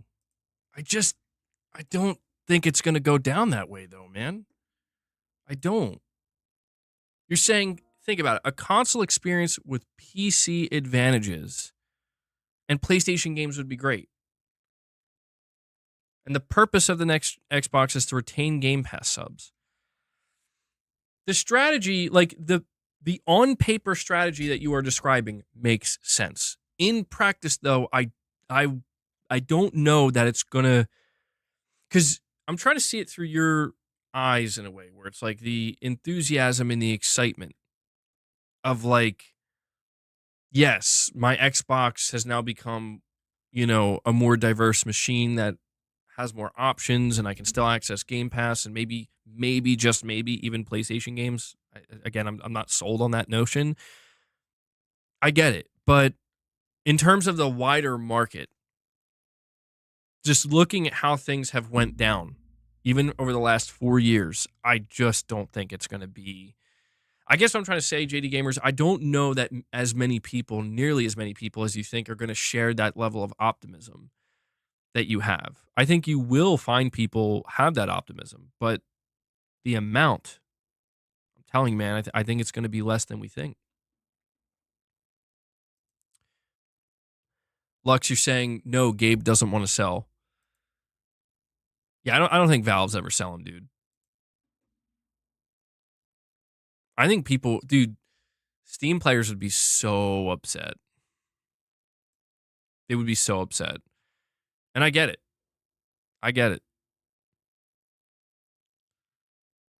Yeah, the idea of the next Xbox being a conduit for retaining Game Pass subscriptions, yeah, that's an angle that we haven't discussed that much today, but that also makes sense. That makes a lot of sense. I do think Microsoft is at a great risk if they were to come out and be like, yeah, we're just not doing another console. They might lose quite a few Game Pass subs because they're basically giving people two options in the console space, and that would be PlayStation and Switch, and neither of those devices offer Game Pass. So it would, if you think about it, it really would kind of screw them in that sense. And that arguably might be the biggest driving factor as to why they're even doing another console to begin with. Because they're just like, if we don't, we're at too great of a risk of losing potentially a couple million or more subs. Because you're telling people you got to go somewhere else for it. And where we're sending them, we don't even offer it there, turns out.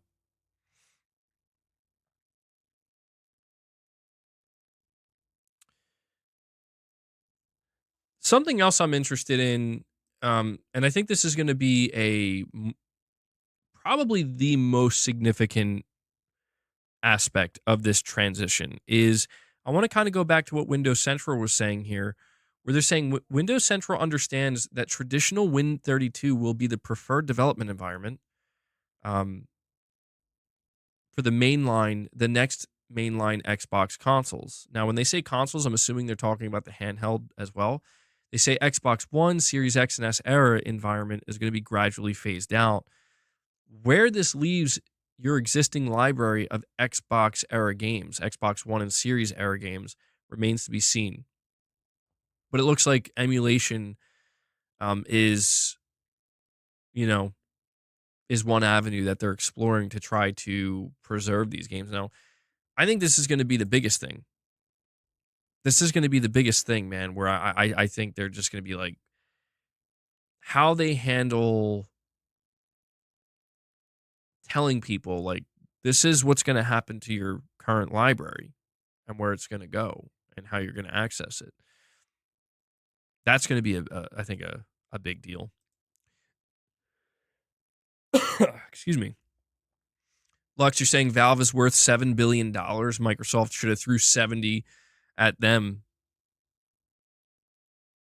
$70 billion for... I mean, that would be... God, man. Throwing $70 billion at a company that's worth $7 billion. Ooh. Yeah, I don't think I think that they would have lost a lot of shareholders, bro. Shareholders would be so pissed.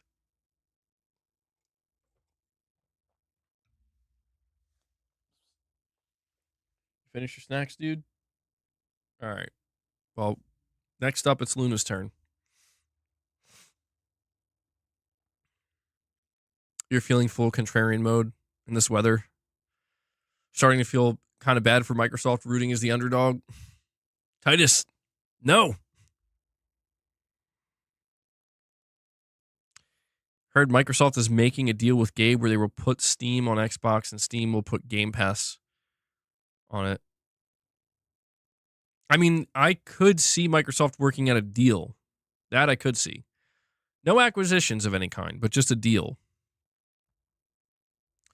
JD Gamer with a $10 chat says the wider market is the PC, and they tend to tilt towards Xbox, and even PC players have indicated they like the ease of consoles. This rumored Xbox hybrid console is a dream to many console and PC players.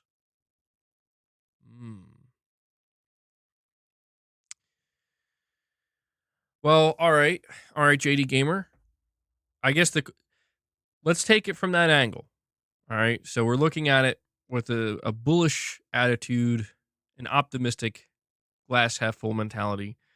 This is going to be a big deal. People are going to love this. What does Sony do? How does Sony respond to this? How does Sony combat this? What should they do? What could they do? Lux, you're saying you mean instead of the $70 billion at ABK?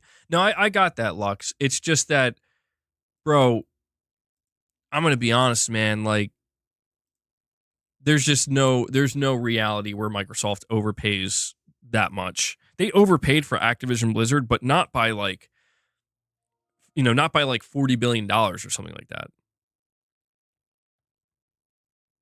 Titus, you're saying if Valve sold Steam would be worthless overnight.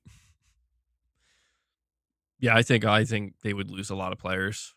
It depends on who they were sold to, but I can't imagine Valve being sold or Steam being sold to any buyer that people are like, "Oh, this is good." You know?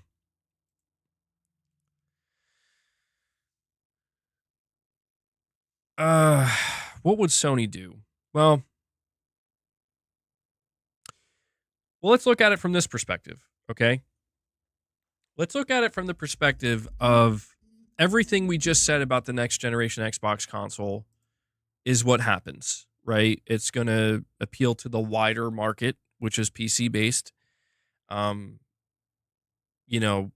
saying PC players tend to lean a little bit more towards the Xbox side of things. The ease of consoles, it's gonna offer Steam and whatnot. I think if Sony felt threatened, they would immediately announce, yeah, we're blocking these games on this device. You cannot play PlayStation games on the next Xbox console, even through Steam. We're not allowing it. If they did that, that would indicate that Sony believes this hybrid console can be a potential threat.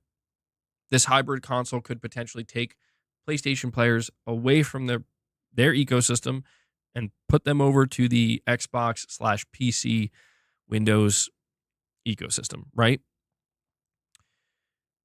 The question then becomes who wins that battle, and I'm pretty sure PlayStation still steamrolls, dude. I'm going to be honest. I'm pretty sure PlayStation still steamrolls Xbox in that battle. Now, to be clear, it's not like Microsoft is the one declaring battle. It's just like Sony's basically going to look at that and say, "No, we're good," and then just keep kind of going about their business selling consoles as they do. And JD Gamer, again, you're saying, MBG, it's not about Sony. It's about the PC. There are more games on PC than all three consoles combined, and all studios will be releasing their games on PC. Well, you know what? I will tell you this, JD Gamer. If there's one thing Sony needs to clean up by the time this shit happens, it's this nonsense of this AI e-slop garbage that Sony is apparently just allowing to flood the PlayStation Store. Because I'm just saying, you're talking about all these games being available on PC. I mean, I just don't know how much of a threat that really is, because I don't know. I mean, there's no denying that PC has more games available, but there seems to be a very large market of gamers that just simply don't care. You know, they just simply don't care, because if they did care, they would already be there. Like, saying the conversation is dumb, just buy an actual PC. The other companies have to sell at a profit, so the Xbox would be $1,000 since those companies don't have storefronts. Well, see, here's where I think the conversation is taking an interesting turn that I find fascinating, is this idea that, like, no, it's more about the strength of PC. Microsoft leveraging the strength of PC and how the PC is the wider market. But, oh, I don't know, dude. Like,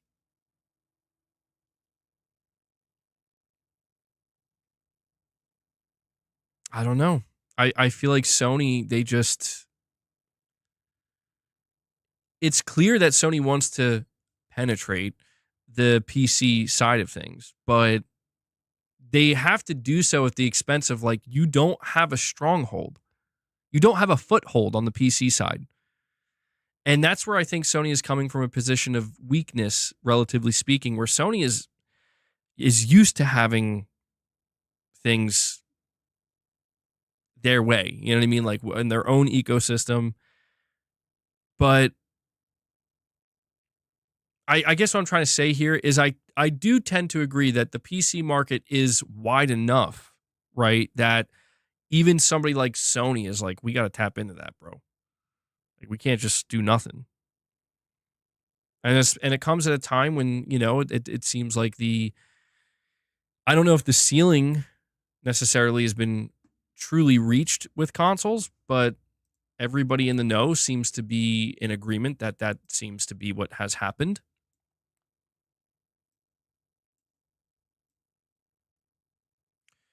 Is there going to be future growth in the PC side? On the PC side, I mean. See, the big problem here is simply this. When it comes to Microsoft kind of has skin in the game, so to speak, with Windows on the PC side of things. The big problem for Sony is that, like, they don't. Sony really doesn't have anything on the PC side other than what they bring over. And anytime Sony decides to bring games to PC, to Steam, or even Epic Game Store, but especially Steam, like, they have to just basically bend the knee, so to speak, where it's like, yeah, it's not your storefront, buddy. Like, Sony's biggest moneymaker is the PlayStation Store. I think the bigger question here, the more tantalizing question is, and this is like thinking longer term, but what does Sony do with the PlayStation Store?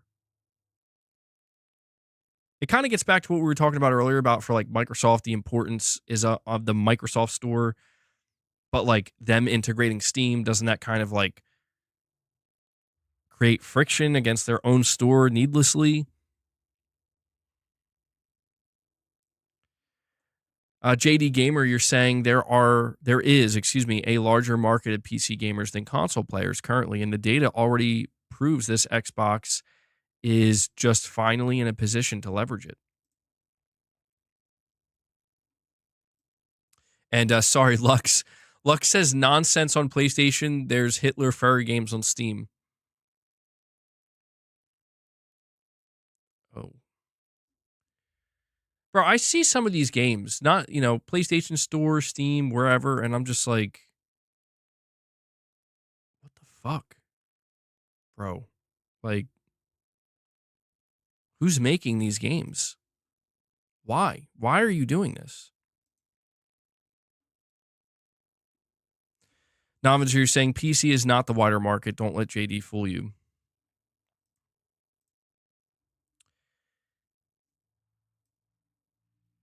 I mean, I'd have to look up numbers. My view of it is that I think PC is viewed as the wider market because of the potential of, like, you already have a PC that can play games. We just got to get you to play those games. I think that's what it comes down to, where it's like the device being the conduit, the hardware being the conduit to people, spending money and accessing these games. I think when we talk about it being, because if I'm not mistaken, I mean, there's like billions of PCs out there, right? I mean, I don't know exactly how many. How many PCs are?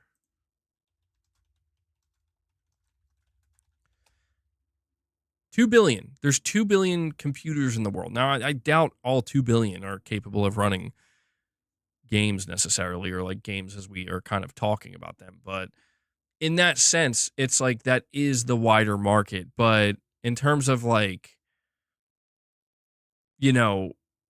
how many of those 2 billion people are you going to convince to download Steam or go to the Epic Game Store and then buy your game? So PC doesn't necessarily equal PC gaming. Yeah. But I think that's why it's viewed as the ceiling. The ceiling there is automatically higher than the console, because the console is a dedicated gaming machine. Anybody who's buying a console is literally doing so to play video games. So it's just naturally the ceiling's going to be hit much more easily. I would say the ultimate wider market is the one that Microsoft talked about, which is like mobile, anybody just being able to play games on their phone. But it's weird because, like, when you look at that market, dude, we see Capcom like dropping full-blown AAA Resident Evil games on mobile, and they're like, nobody's buying them. Nobody's playing their games that way. So I think what we're going to learn as we go into the future, is that basically the console market and the PC market are going to have to kind of work in tandem with one another. And I don't think that necessarily means that Sony is going to do some kind of hybrid situation. I don't think that's the case. But I think ultimately where we see Microsoft kind of making the decision that we're going to go hybrid here. We're going to kind of lean more into the PC side. We're going to try to get Steam on our console and whatnot. And we're not really going to focus on console sales as much as we're going to focus on software sales. I think Sony's basically just going to continue to try to focus on both. They're going to try to continue to focus on their console sales, their hardware sales, in as traditional a way as they can afford, depending on where we are in 2025, 26, 27, 28, 29, etc. And I think at the same time, they're gonna continue to try to leverage PC to help them grow. And I guess to put it to use an analogy, I think Microsoft is done trying to walk the tightrope. I think they're done trying to balance. They've just gotten off, and they're like, we're just gonna whatever, bro. Like, we're just gonna do our thing, and we just bought Activision Blizzard, so we're good. I think Sony's still walking the tightrope, and that's not a bad thing. It's that Sony walking the tightrope, they have the most to gain potentially, and they are able to maintain the most amount of control if they can actually walk that tightrope successfully. The tightrope in this case, the metaphor is them trying to balance, like, you have 5 generations of console under your belt, and you have an entire massive console install base and a massive storefront that the console facilitated. You have studios, you have, to a degree, exclusivity or timed exclusivity. These are all things that These are all things that Sony absolutely wants to maintain control of. But on the other side of them is PC. 2 billion PCs. Who knows how many PC gamers? That's money. That's money, dude. That's growth. Those are customers. So how are you going to walk this tightrope? I'm sorry, I got 2 super chats here. One from JD Gamer, another from Lux. JD Gamer says, this is to Novinzer. He says, MBG and PC has over, it's to Novinzer and me. The PC has over 1 billion players on it, and Monster Hunter Wild numbers, Helldivers numbers, already prove my point. So just review the facts, not hopes and dreams. I'm just telling facts. Yeah, I get where you're coming from, JD Gamer. There's no denying. Like, I saw that there was like arguments breaking out over. Well, I don't know how wide reaching the arguments were, but there were like some arguments breaking out over like Monster Hunter Wilds. Like, did it sell more on PC or PS5 or whatever? And I'm like, well, I'm sure it sold really well on both. But yeah, we can see the PC numbers. And when you see like those numbers, it's like, yeah, it's pretty damn good. You see the Helldivers numbers. Like, Helldivers is a PlayStation game that did better on PC than it did on PlayStation 5. It did very well on PS5, but it did best on PC. And like, these are things that when I talk about Sony walking that tightrope, like, yeah, you can't just, if you're trying to grow your business and appeal to as many people as you can within reason and convert more people into being PlayStation customers, you can't just throw that away. You can't just look at that and be like, whatever. It has to be something that is taken seriously and handled in a way that it's like, this could be a major growth vector for us. But you always have to ask, what is the cost associated with it?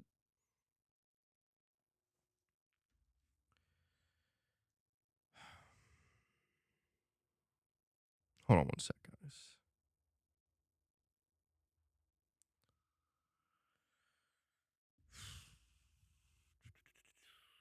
Lux, you're saying PC gaming brings in like 40 to 45 billion a year to all consoles, 50 billion, I think. Should check it out. Let me see. Total PC gaming revenue yearly. That's the free to play market. PC gaming in 2024 revenue numbers closing in on matching Xbox, PlayStation, and Nintendo combined. So PC gaming revenue in 2024 is 43.2 billion compared to the combined console revenue of 51.9 billion, only about a 20% difference. PC gaming is also growing faster than the console market.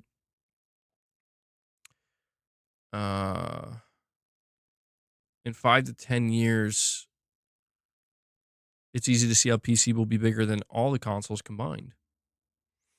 Top comment, and yet Rockstar still treats PC like shit. The sad part is the 89 billion in mobile gaming.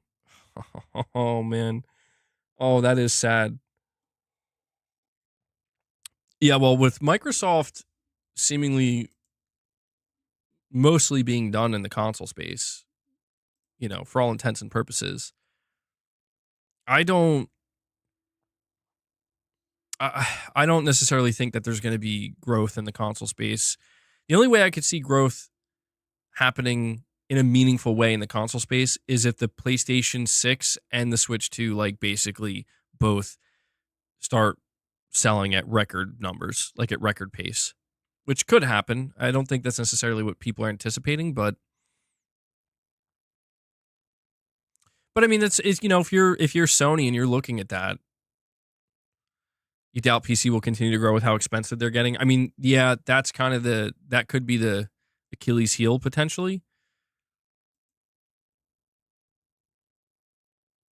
JD Gamer, you're saying Microsoft/Xbox is going to do the same thing that Nintendo did, and that's exit to the left to do their own thing and not be limited to old expectations. Yeah. You do have to ask the question, though, what would it take for Sony to do that? Because I do think that's what Microsoft is doing.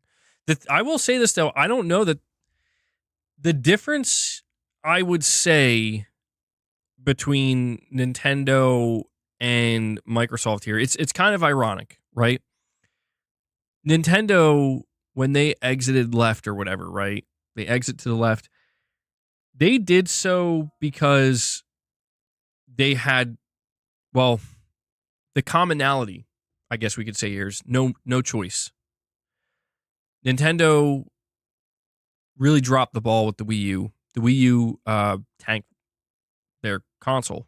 But the Wii U was, I mean, like a disaster. And so they had no choice but to do something totally different and kind of throw a Hail Mary. Because Nintendo, I think, was in the same position that Microsoft is to a degree where if Nintendo had to exit the hardware market and they felt like we just can't make consoles anymore, like we messed up too badly. If that happened, I think Nintendo would have been just fine as a publisher. Like they have the strongest IP. Like they would have killed anywhere they went. And I think they knew that. But obviously, they want to maintain that control. And they were able to do that by understanding that you're only going to make that happen by doing something truly out of left field that nobody really thought of yet.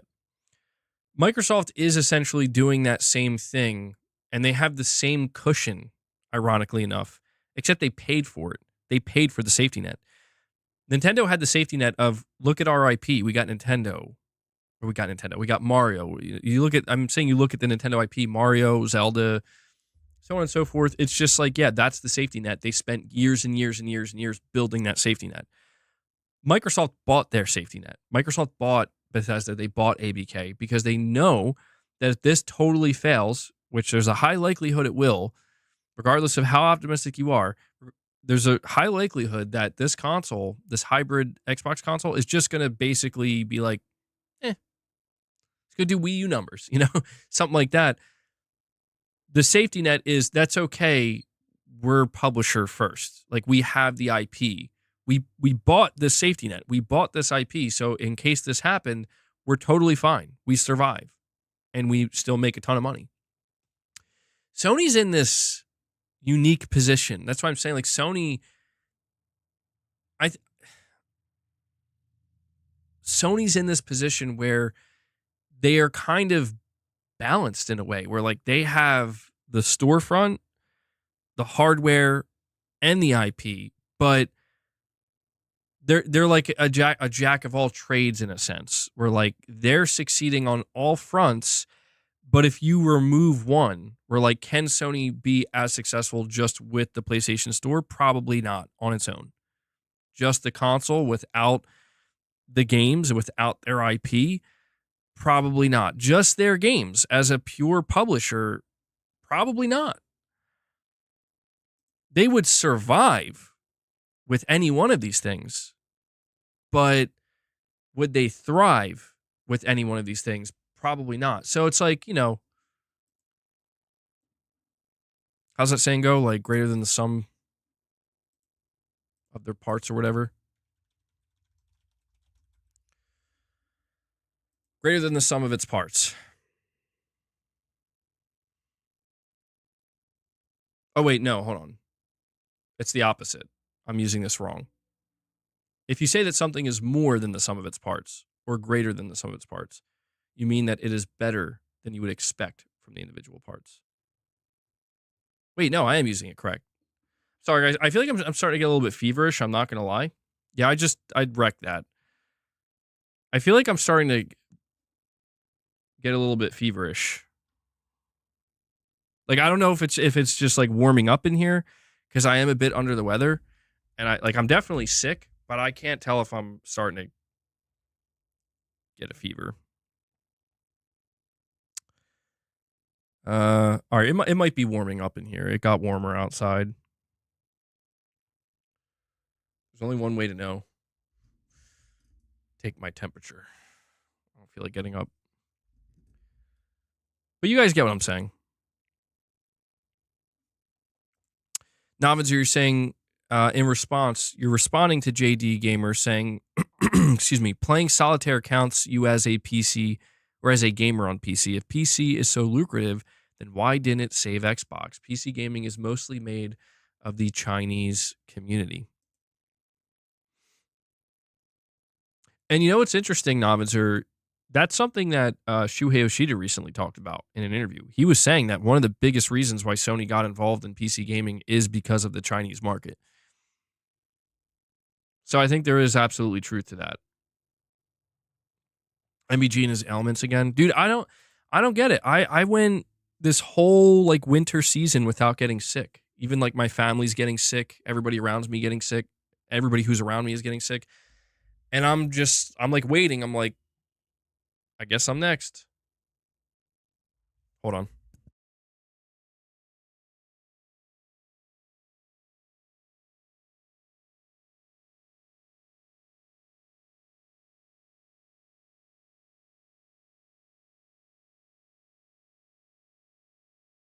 Sorry about that. Make MBG Nation great again. I see Rich Rod's back. You want to make MBG Nation great, Rich Rod? Drop 20 membership gifts. You're saying, can I be a mod? Maybe. Maybe. Gaming Survivor made it. Rich Rod next as a mod? Uh-oh. I'll think about it, Rich Rod. I'll think about it. Garrett says we need an epic super chat. What was I saying? Dude, oh my God. Rich mod.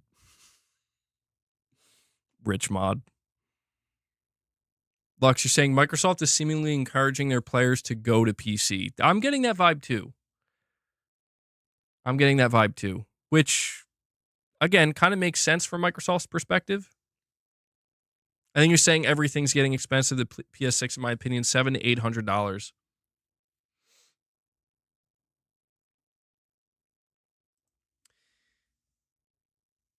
$800.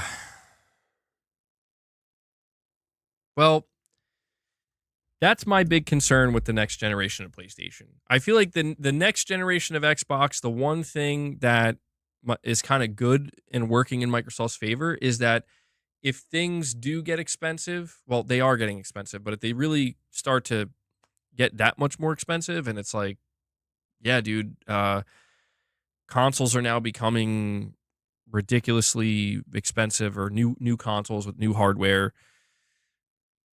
Microsoft, again, they're kind of in this position where they're just like, good thing we weren't banking on this.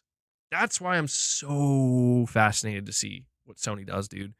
Because we spent like the majority of this conversation, or the overwhelming majority of it, talking about the next generation Xbox, because that's what we're hearing about. And we've heard very little about the PlayStation 6. But the one thing we did hear about the PlayStation 6 from a known insider, and when I say insider, it's like a different type it's like somebody who covers AMD stuff, Kepler L2 or something, very reliable. The last thing we heard that I thought was potentially really significant about the PlayStation 6, but we never got confirmation, is there are two SKUs, basically, two different versions of the PlayStation 6 that have been prepped, so to speak. Now, this doesn't mean there will be two PlayStation 6 consoles, but it does mean that there could be. It could also mean that they're just trying to decide which one they want to go with. Like, they could have two different specs, and they're trying to determine which one they think is the better one to go with. But they could end up doing a multi-console model like we saw Microsoft do. And maybe that would make more sense if things are really about to get as expensive as everybody's making it sound. But I would argue the PS5 is that console. I would argue the PS5 is going to be the Series S to the PlayStation 6. Let's be real. We're all here for our boss. You've been devising a plan to kidnap boss, Michael? Bro, he's knocked out. He's sleeping good. He's sleeping better than I was last night. Tell you that.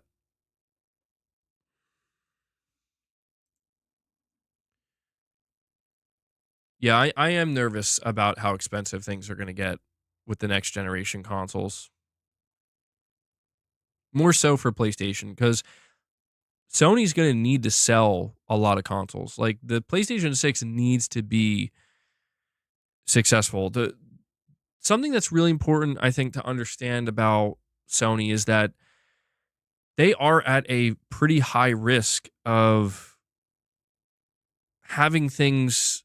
I don't want to use the word crumble because that sounds kind of dramatic, but they're at a pretty high risk of starting to slide downwards if something goes wrong. And that's the nature of getting so many different things right in terms of the business, in terms of their upward trajectory. But it's yeah, we're too far out, man. We're too far out right now. Uh the one thing I do feel confident in saying though is that I do think the PS5 is going to be a viable console for a long, long time, dude.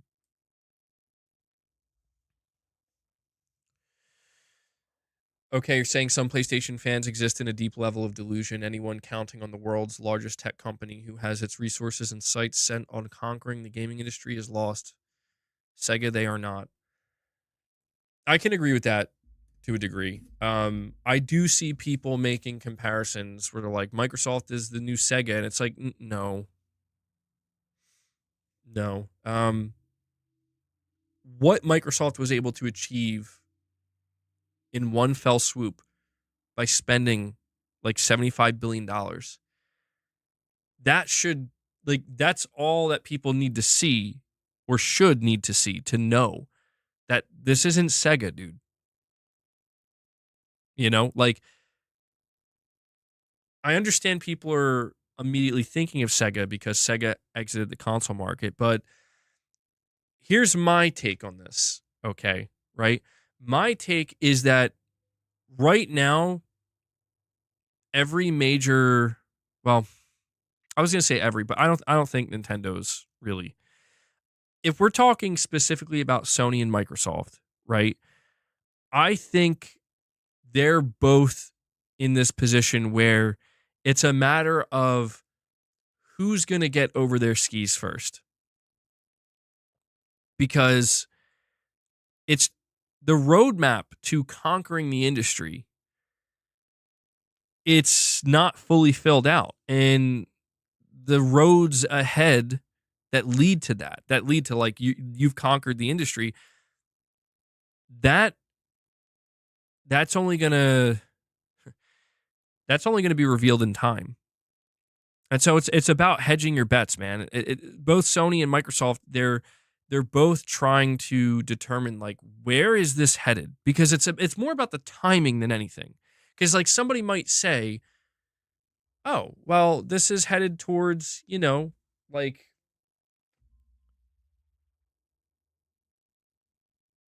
hold on, hold on.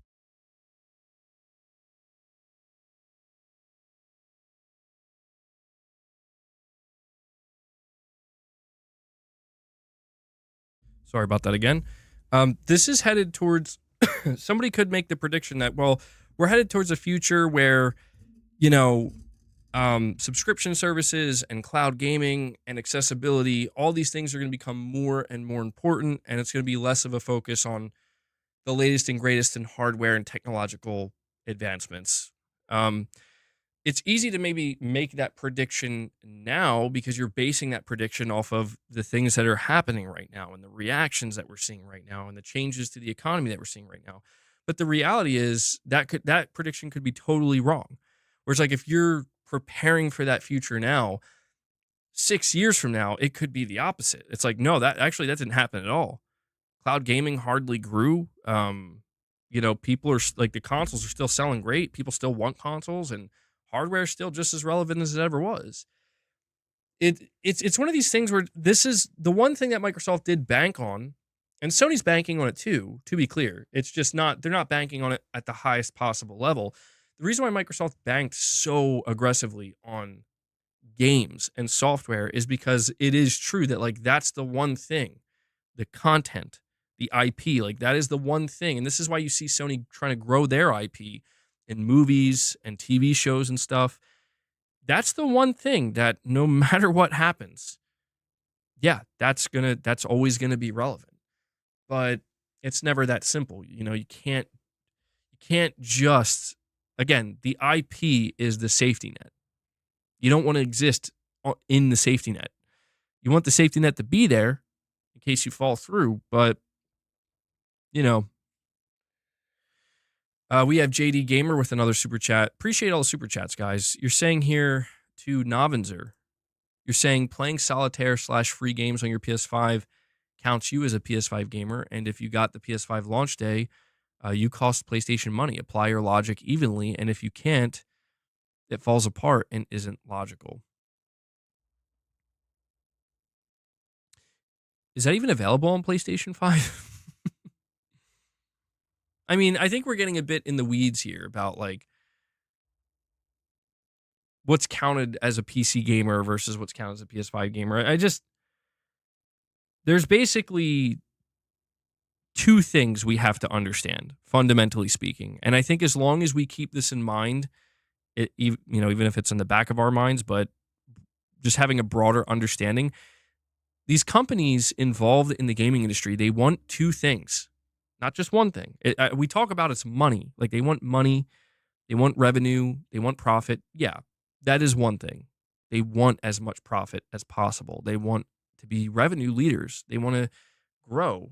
That is the one thing that is always consistent, no matter whether you're talking about Sony, Microsoft, Nintendo, maybe Steam or Valve is actually a little bit different in that Valve definitely wants money too, but they don't seem to be so aggressive in their pursuit of growth, which is nice. It's somewhat refreshing. But the second thing is control. And I think that's the part that's going to, I think that's the undetermined part that right now, Sony and Microsoft, this is going to be the new battle, so to speak, where when I talk about control, like, dude, the reason why Sony is in such a peculiar position right now in terms of the way people view them and the way people talk about Sony and the way people talk about PlayStation, and it feels like it's changed so much since like 2018, 2019, 2020. A lot of the conversation has seemingly shifted more towards the negative in a lot of spaces.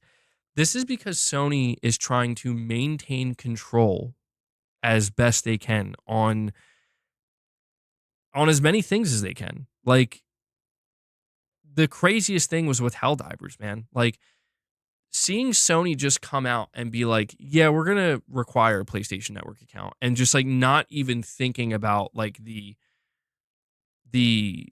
implications of like how this is going to blow back against you, since the game's already been out for like 6 months.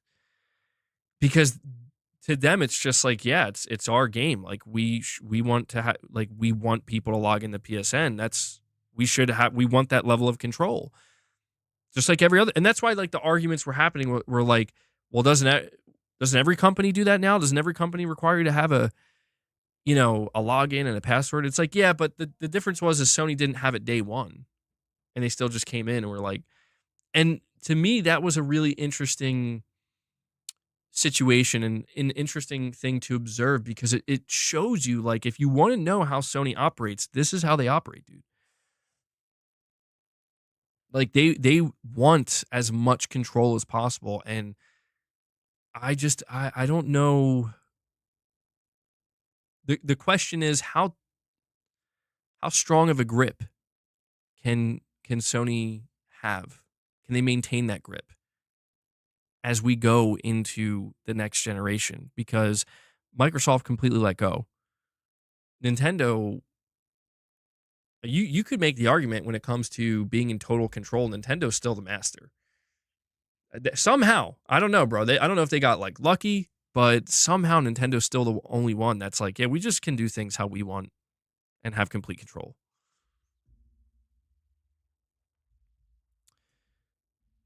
I needed to make an account to play the demo the other day. I just deleted it. Novinzer, Rich Rod, I'll read your chat as well. But Novinzer says PS5 is specific to gaming. PCs aren't specific to gaming. So if I buy a PlayStation, then I'm a gamer. JD, use your brain, bro. That logic is what got Xbox out of here.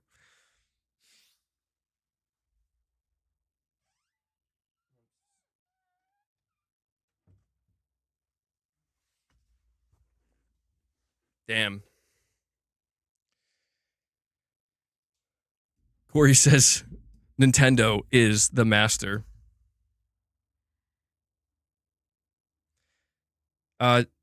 Rich Rod, a member for 20 months, he says, oh, hold on. Hi, guys. I am running to head Dom BG. Domj. I don't, how am I supposed to, Domj? Domj? I sound like I'm having a stroke. And I will fight to end fluff, bots, and clowns from the MBG Nation. I ask for your support, endorsed by Gaming Survivor. Now, bro, I almost called Rich Rod Nominzer. Rich Rod out here like Bernie Sanders. Like, I am once again asking for your support. Oh, man. Make PlayStation great again. To a lot of people, PlayStation's still great, right? But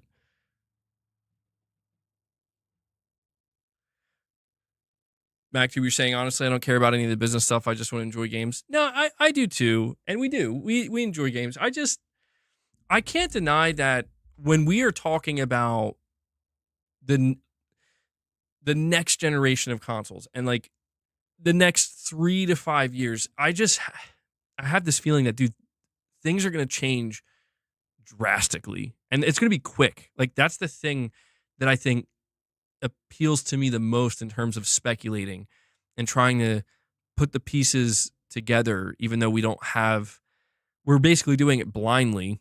We're based off of rumors and things we're hearing through the grapevine. But I feel like things are going to happen and change is going to happen very, very rapidly, because just look at how literally within 1 year, Microsoft went from the main competitor to PlayStation, right, to now their biggest publisher.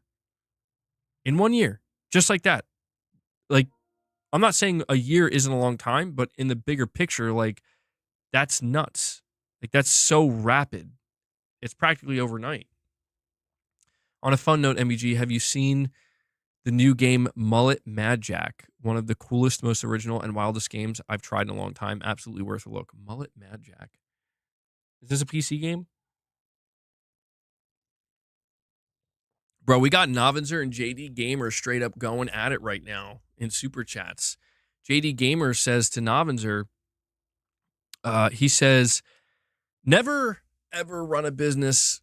Companies don't care about fanboy nonsense. They care about money. Sony got into gaming for money, not to care about a title of gamer. Use your brain a little more, bro. Bro, we got like a straight up boxing match going on right now between Novinzer and JD Gamer. Fighting through super chats. This is a new style of kung fu. Super fu. I don't know. Super gung fu. Well, dude, listen, I don't think it's wrong necessarily, a super fight.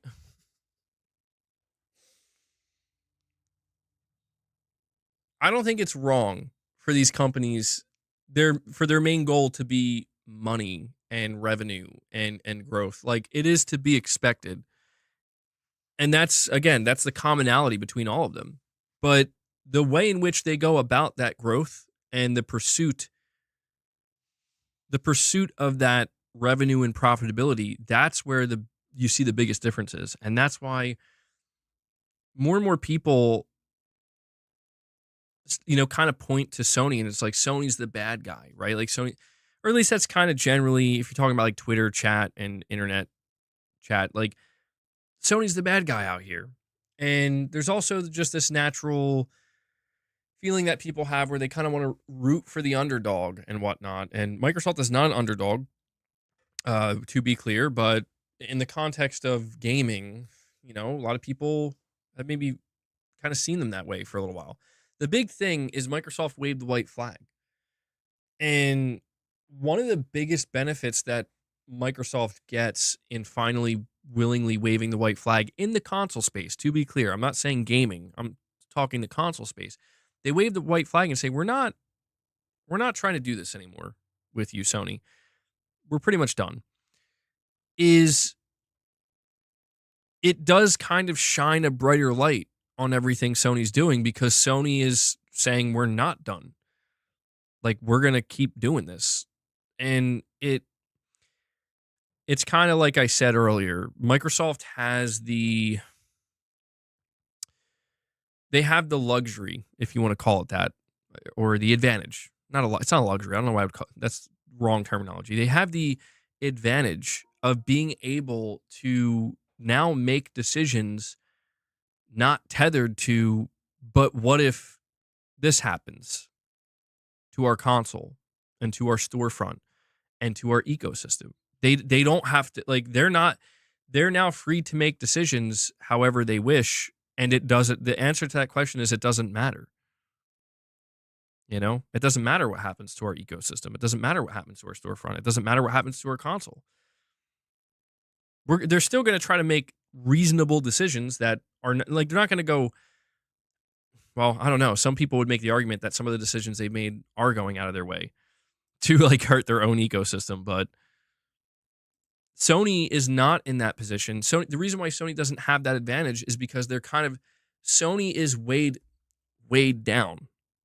They're not as limber. Like, Sony can't be as flexible per se, because they're weighed down by their own success, bro. Like, they've done so many things a certain way to get to where they are, that the risk is, if you deviate from that, you risk losing that success, or seeing that success begin to dwindle.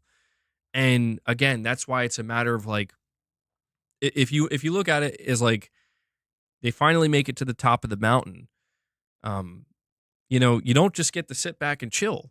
You got to be aware you got to be even more aware now that you're at the top of the mountain, because any little thing can knock you off. Maybe not all the way to the bottom, but down to another spot you were previously. This is the trouble, with all businesses and all companies, no matter how big or how small. It's always the trouble of, like, how do you grow? What's the best way to grow? And any decision at any moment could be that. We've seen it many times in gaming. That one decision that you think is a good idea, like, this is how we grow. Like, actually, no, that's how you nearly kill your brand. And that's the risk, man. That's the risk that all of these companies are dealing with. And, when I talk about the safety net, I don't want to make it sound like Microsoft having all of Activision Blizzard King or all of Bethesda. It is a safety net, but even that safety net can break through. Where it's like, if you ruin the Elder Scrolls 6, that's a problem. If you ruin Call of Duty, oh boy, is that a problem. So there's still pressure. It's just applied in different places. And, you could make the argument that Battlefield is now more competition to Microsoft than Sony is. We have Novinzer. He says, in response to JD Gamer, Novinzer's clapping back, bro. He says, JD, then explain why Nintendo won't go to PC. They could triple their money to your smooth brain logic. Money's important, but not worth the loss of identity. Identity or control. See, that's what I find interesting, is when people talk about exclusivity a lot of times, they talk about identity. Now, I do think exclusivity does inherently lead to a formation of an identity, right? Like when you think of Nintendo, you think of their exclusives. When you think of PlayStation, usually you think of their exclusives. And then when you think of there were points in time when you think of Microsoft, you think of their exclusive games as well. But I would also make the argument that identity, you can replace that word with control. And that's why I'm saying, like, exclusivity, it does allow for a certain level of inherent control. That this is why people do kind of respect that from Nintendo to a degree, where like there are people who are absolutely against exclusivity of any kind, except for when it comes to Nintendo. And that's because Nintendo just made it clear from the outset, and they've never wavered. Like, it's not a question. Like, don't ever question if our games are going to be exclusive or not. Just don't even bother questioning it, because you already know the answer. And I don't want to say that necessarily leads to people like respecting it, but it's just they're just flexing it. They're just letting you know that we are always going to be in complete control of our games through exclusivity. Exclusivity is the tool in which we use to maintain complete control on a level that most other companies cannot. And that's why when people saw Sony port their games to PC, a lot of people were like, not a lot, but like certain PlayStation fans were like, Sony, what are you doing, man? Because Sony is relinquishing a certain level of control. They're deciding to lessen the I guess you could say, impact of the tool that is exclusivity, that they've leveraged for over 4 generations, you know? And I think people are now slowly but surely starting to kind of realize that, like, I guess it's okay. Like, it's kind of okay, right? The Last of Us Part 2 is about to drop on PC, and like I don't see people being like, well, there's no reason to own a PlayStation anymore. I don't see that. I do see people still being snarky towards PlayStation, but I don't see that. I see people like making jokes like, oh, Sony has no games and whatnot, but I don't see people being like, there's no reason to own a PlayStation. So there almost is an argument to be made here. Almost. Don't know if it's this strong yet, though. There's almost an argument to be made that actually, I don't know, could Nintendo get away with it? Nah, I don't know. I don't know. What would happen to Switch sales? What would happen to Nintendo's identity as a whole if they were like, yeah, we're releasing the next Mario on PC, bro? Or we're porting Breath of the Wild to PC. Well, I mean, it feels like something would shift, right? Something would change fundamentally. Lux, you're saying Sony's poor refund policy irks a lot of people. Yeah. Yeah, I've only had a couple of interactions with Sony's refund stuff and support, and it's always been garbage. I'll be honest. Like, it's such. I don't want to say it's not impossible. Like, you can't pre-ordering games digitally, unless it's like a game you're 100. I mean, like 110% certain. But I remember there was like a time a long time ago, I went to go cancel a game I pre-ordered digitally, and I couldn't believe how difficult it was. Where it was like, I have to contact customer support over this. Like, that was crazy to me. I'm like, no way.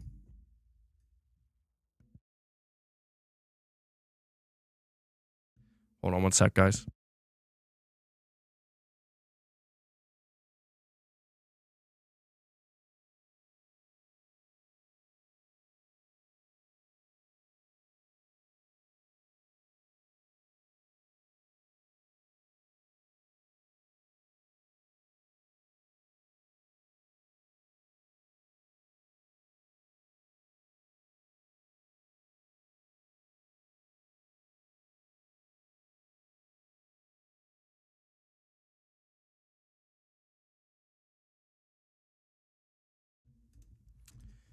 All right, sorry about that.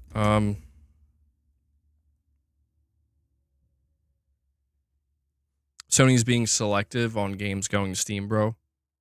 I know. I mean, I do think at the end of the day, Sony is being smart about it because I think they're handling it the best way they possibly can, where it simply doesn't make sense for Sony, given their position with PlayStation right now, to rip a Band-Aid. You know, like they don't have to. It's like, listen, we don't have to do this, but it's likely a bad idea. If not a bad idea, just it only makes sense to try to get more money from our catalog of games because we can use that money. We can use it to not only increase profit margins, but more importantly, reinvest into more games, that virtuous cycle or whatever, you know? Um, so them choosing to be selective about it and the rollout over time being kind of gradual. Even with what Microsoft is doing right now, we can see it with them. They're not doing literally everything at once. I mean, they're doing a more aggressive push, certainly, but it's not literally everything at once. And so I do think Sony has landed on a pretty good spot. Now, I do want to bring this up for a moment here since we're on the topic. The Last of Us Part 2 is being handled very differently leading up to its PC launch than Spider-Man 2 was, which is so strange to me. I simply don't understand. Maybe it's a studio by studio thing. Maybe Insomniac just kind of dropped the ball with Spider-Man 2 on PC. But The Last of Us Part 2 Remastered is being marketed pretty heavily for PC. And they're out here yesterday giving all the information. They're announcing new content that's dropping the same day on PS5 and PC for The Last of Us No Return mode. And I'm just really curious, honestly. I'm really curious to see how The Last of Us Part 2 does up against what we just saw with Spider-Man 2. Because Spider-Man 2 seemed to not really do that great. And you might be able to blame that on they didn't announce the specs till literally the day of. And there was zero marketing. And a lot of people, I think, just didn't even know it was releasing that day. Everything they're doing here with The Last of Us Part 2, it's kind of the opposite. And I wonder if this is intentional on Sony's part, where they said, listen, for Spider-Man 2, we're going to keep it low key. Okay, we're going to do nothing to the last moment. And yeah, it did come in kind of hot. But from a marketing perspective, we're basically going to spend nothing on marketing. We're not even going to really try. But see what happens. The Last of Us Part 2, another major property, we're going to do the opposite. We're going to give it a big push alongside the HBO series and see if there's what if we find out that The Last of Us Part 2 basically does no differently than Spider-Man 2 did on PC? That would be kind of weird, wouldn't it? I think it would be, because it's you get one port where they pretty much ignored it and pretended it didn't exist until the day it came out. And then the other port, they're talking about it months ahead of time, multiple trailers. They're getting out ahead of it, dropping new content with it, doing everything they possibly can. And if it doesn't move the needle, then I think it might be evident that maybe the novelty of Sony games releasing on PC has kind of worn off, and Sony's going to have to maybe focus on trying to find another Helldivers 2 type game to succeed on PC. Oh, it's just a thought. Then again, The Last of Us Part 2 is oh my God. That's a wild thought. That's a wild thought, dude. Why is that blowing my mind right now? I just realized, dude, by the time The Last of Us Part 2 launches on PC next month, that's almost 5 years later. Wow. It doesn't feel like it. God, I'm all over the place. Pragmatic Hat. Saying, MBG, if you're considering new mods, I think Ray would be good. He's been here for forever, and Rich Rod hasn't earned seniority yet. Ray, I feel like me and Ray talked about that before, though. I can't remember. I think we talked about Ray possibly being a mod, but I think he passed on it. I don't think he wanted to be a mod. Ray, you can let me know if that's true or not. I might be thinking of a conversation that occurred with somebody else. Um, Lux, you're saying it's one thing Steam and Xbox gets right. You can play games up to 2 hours and get a refund, even if you finish a game in that time. That's kind of wild, bro. It's awesome, but it's wild. Like, you could finish a game. If you could finish it in 2 hours or less than 2 hours, you can refund it. Yeah, that's an area where, especially if Sony wants to push digital more and more, they really should try to improve their refund policies, or just make it easier and simpler. Because the few experiences I've had with Sony support, it's just not been good, dude. Just flat out, it's they've worked with me, but I just found myself kind of surprised. Like, really? Like, it's all this, even just for like game pre-order cancellations. JD Gamer with another $10 chat says, to Novinzer, never ever run a business. Identity doesn't pay bills, and any company like Nintendo that's been around for a century has changed their identity many times, like any successful company, like Microsoft. I mean, listen, guys, if you want to keep battling through the super chats. It's helping the channel. It's entertaining, I think. But I do appreciate it, both Novinzer and JD Gamer. Their battle is helping the channel. And yeah, guys, if you haven't already, please take a moment and hit that like button. Hitting the like button helps tremendously. Muhammad, you're saying you're hoping for more PlayStation flops on PC. I'll tell you what, man, I wouldn't hope for that. And the reason being is because no matter how many times these games flop on PC, Sony's not going to stop. We have to always keep in mind Helldivers 2 on PC exists. And Helldivers 2 on PC alone solidified and ensured that Sony is not going to walk away from PC. The more I think about that, the more clear I think the more obvious I think that becomes. I understand that there are some PlayStation players that think that if enough PC games flop, if enough Sony games on PC flop, Sony will reverse course and they'll go back to the more traditional way, like Nintendo, where it's like, when we bring out Spider-Man 3 and The Last of Us Part 3 and a new IP or whatever, they're only ever going to exist on PlayStation. You'll never get them on PC or anywhere else.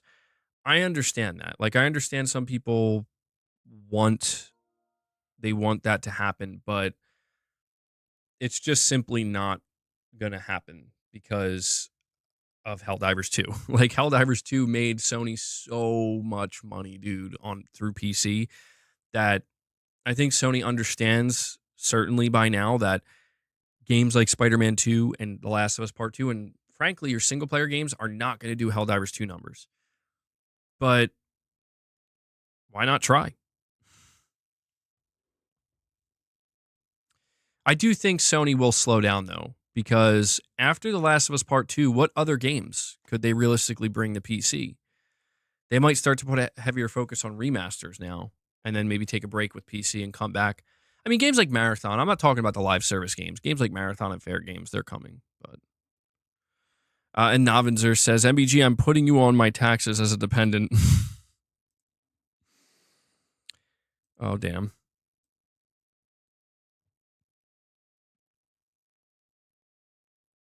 Yeah, I know there's pirating on PC as well, which can be problematic. MBG, I have a question. Does Play Anywhere, as in your license, extend to Steam? If not, I don't care. Oh, that is a good question. I'm going to say probably not, dude. Probably not.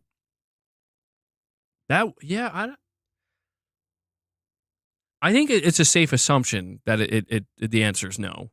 Unless they worked out something with Steam, which again, they would have to make some kind of announcement for that.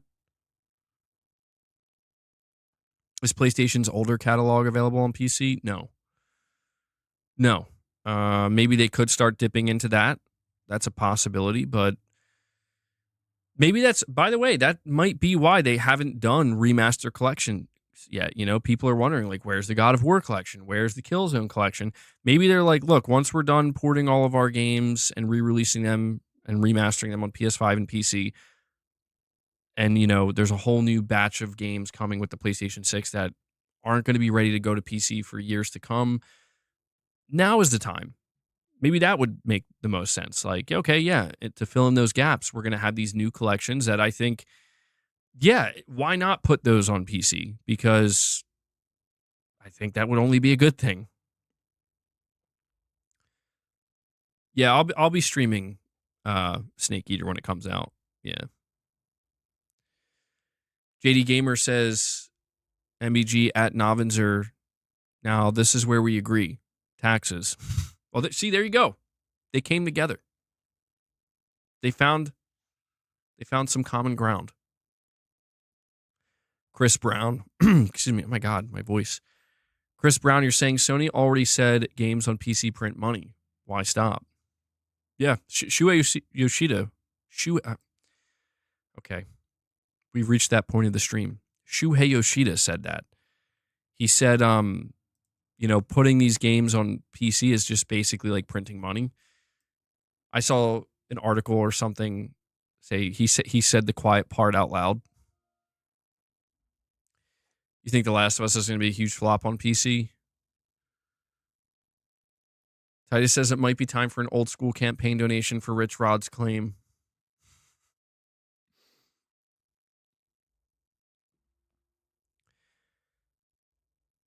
Maybe I could leverage Rich Rod's desperation to become a mod. I could leverage it. Guys, if we hit 250 members today, I'll make Rich Rod a mod. Rich Rod, listen to that. Like, Rich Rod's going to be out here pushing people to drop membership gifts, dude. Shuhei Yoshijo. Chat wants MBG to let the wolves into the hen house. Well, I always have the power to revoke modship. Keep that in mind. So is Jeff Grubb wrong about the God of War remaster/remake being announced around the anniversary of the game? As of right now, it seems like, yes, he was wrong. And if I had to guess, I think the major confusion occurred because if you look at what they named this armor set that they put in God of War Ragnarok, they called it a collection, like the God of War 28th Anniversary Dark Odyssey Collection. And I think there was just a lot of confusion amongst many insiders where they were like, oh, yeah, that's the collection. Because I remember where this rumor originated. The rumor did not originate from Jeff Grubb. It originated from Lunatic Ignis, who was already, I think, kind of on thin ice. And he was the one who said that this collection was done and it's ready to release. And it was done by Nixus, I think. And it's like all 6 games. And it's going to be announced and released between January and March. And unless there's some kind of shocking surprise announcement that comes out of nowhere, you know? But it's hard not to give up hope because it's like they're doing the big celebration now.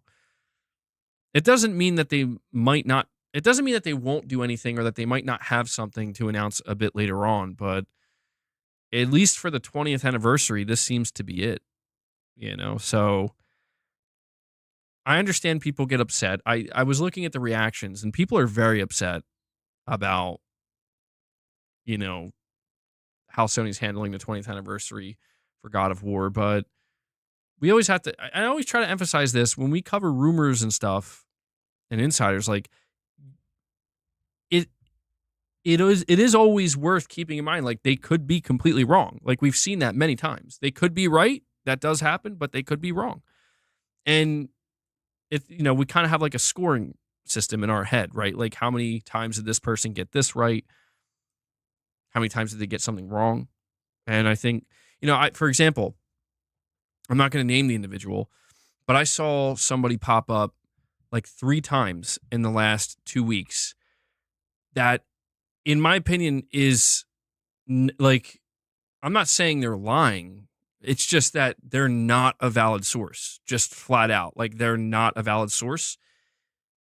And I understand that things are quiet, and the quieter things get, it becomes easier for things like this to start to, I guess, be pushed up to the top a little bit quicker, right? More than they should. And it's just like, yeah, I don't mind covering stuff like from people like Jeff Grubb, because he has been correct about stuff. And I know that there are people who just like don't like the guy or whatever, but it's like he has been correct about things in the past regarding PlayStation. There's also times he's been wrong. So it's like, I don't think any insider or leaker has a perfect track record. But yeah, man, this is kind of the problem sometimes where things like this pop up, where there's so many rumors and rumblings around a God of War collection of some kind. And here we are, the 20th anniversary, and it just doesn't happen.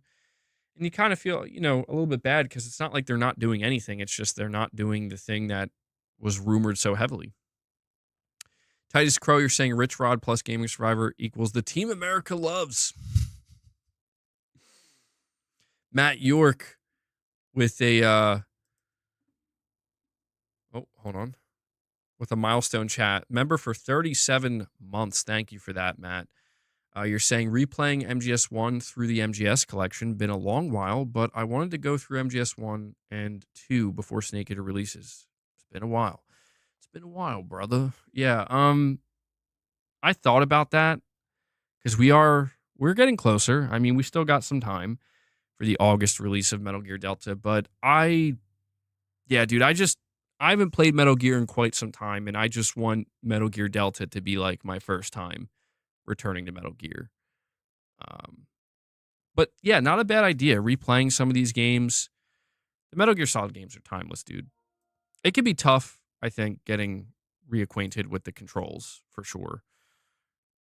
But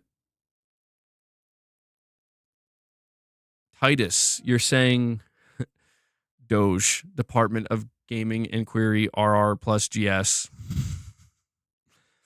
Titus, you're really fanning these flames, bro. You're really fanning these flames. Lux, you're saying we're getting a Gears collection before a God of War collection. We don't talk about this, Lux. I know. Who knows? Maybe they'll surprise announcement. There'll be a surprise announcement tomorrow of the God of War collection. But it does seem like we are getting, somehow, some way, we are getting a Gears of War collection on PlayStation before we get like a Killzone collection or a God of War collection. I was just checking today on the PlayStation Store.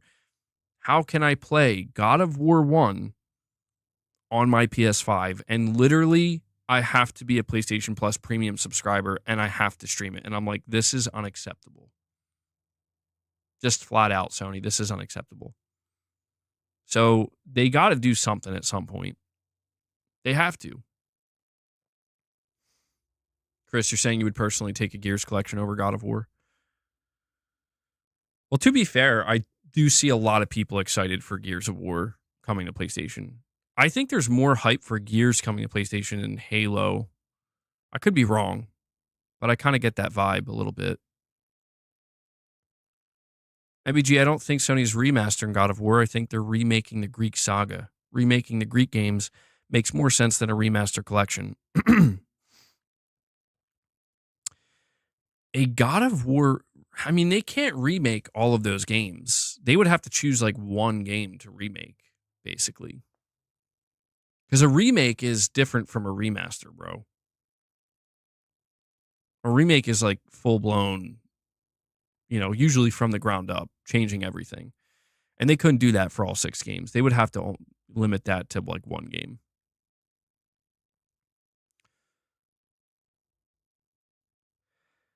Okay, says Totoki views those old IPs like Killzone, SOCOM, old God of War as dead franchises that will never, and will never invest in them. Their eyes are fixed on the future, not the past. I mean, it is worth noting that Hiroki Totoki was the one who, in an interview from last year, was basically like, yeah, we don't have enough IP. And he got cooked for saying that because people were like, are you kidding me? You might be right. You might be right. I hate to say it, but he might have that view.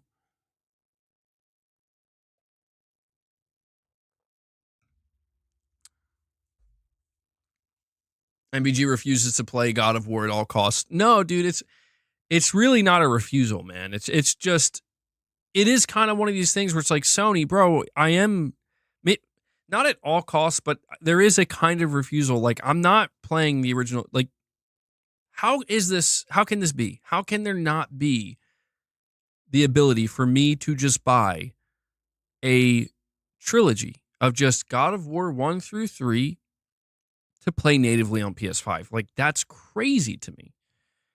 Because I was looking at it today and I'm like, okay, there's God of War 3 remastered. And then there's God of War 1 right next to it and God of War 2. I'm like, they're all there. And like with God of War 1 and 2 at the bottom right, the logo is of the PlayStation Plus logo. And so I went to go click on it and it's like, yeah, you got to upgrade the premium, man. And I'm like, no way. Like, I can't justify that. You know, I can't justify how much it would cost for me to upgrade to premium just to like stream those games too. Like, I'm sure the streaming would be fine. Yeah, I know I'm like harping on that. It's not even the streaming part. It's just I don't want to upgrade to PS Plus Premium for that. You know, like it would just be so much better if it's like $30, you get all 3 games, $10 a game. Like, yeah, I'd buy it right now. So I'm gonna wait. Like, the day will come eventually. If it becomes clear that they're just literally not doing anything, I'll give it till the end of this year. I know it sounds like a long time, but it's really not. Like, 8 months, 8.5 months, give or take. If there is no God of War collection announced this year, trilogy collection, whatever, then going into 2026, it's just like, I'm going to have to bite the bullet. And yeah, I will subscribe to PlayStation Plus Premium. And this is how I'm going to play these games. Because I do have to play these games at some point. I've just been really holding out hope that that's the way I'm going to be able to play them. But you're also an essential tier plus physical games person. Yeah, that's basically how I'm rolling with it. And I like adding the essential games that I get each month into, like, I have a whole section on my games collection labeled PS Plus Essential Games, and every month I just add them to my library and I put them in that folder or whatever. Just do a month, get the free games, and then go back to your regular sub. Yeah, you're right. I guess I kind of forgot that I could do it that way. Because that's not how they present it to you. They always present it like, you got to buy it for a year, bro. You got to upgrade for a year. We'll bill you like $160 on the next cycle. And I'm like, oh God. It actually scares me away where I'm like, bro, I'm going to forget to turn this auto bill off. And at some point, I'm going to see $160 taken out of my account for PS Plus Premium. I'm going to be like, what? And I'd be like, you agreed to it. And I'll have nobody to blame but myself. The remasters will come with Sony's AI remaster tech in PS6. I mean, shit. That sounds kind of cool. AI remaster tech. Chris says, MBG, unpopular opinion possibly, but I tried replaying God of War Ragnarok, and I think I'm at the point where I see why people don't play these games. It was too story heavy and dramatic. I just want to play.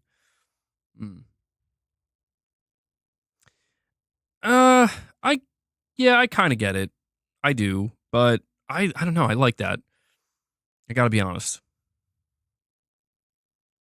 I feel like there's a little bit of like revisionism or whatever going on with God of War Ragnarok, where I've been noticing this with a lot of Sony's games, honestly. Like, people, not everybody, like, to be clear, there's a lot of people where they're like, yeah, no, I thought it was a great game then. I still think it's a great game. But I am seeing like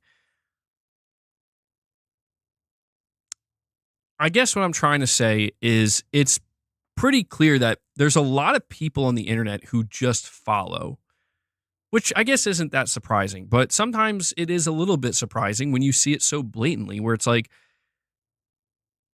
the anonymity of the internet allows people to just in the moment latch on to whatever is the popular thing of the day, no matter what it is. And I'm seeing just there's like a level of hostility towards games like Horizon Forbidden West and even God of War Ragnarok, where I'm like, bro, I don't understand. Like, is it because all that's like the only people left really talking about it are the haters or something? Because nobody was talking, like hardly anybody was talking like this around the launch or even within a year of it being out. Like people were talking about how this is like a game of the year, dude. Like this is an amazing game. The only thing I recall people saying earnestly at the time was how maybe the Atreus section was a bit drawn out with Angerboda and how 2018 overall was better. Those are the two things I recall seeing that I still see. But outside of that, there's like this there I'm not saying you have the hostility, Chris. I'm not and you're not part of this conversation, Chris. You're not one of these people. But I do see that and I'm just like I don't get it, man. I don't. Like I just it's weird. Like I just feel like there's nothing quite stranger and maybe indicative of the times than people talking about suddenly how like Ragnarok is not a good game and I'm like I okay, like I will not get behind that, you know? But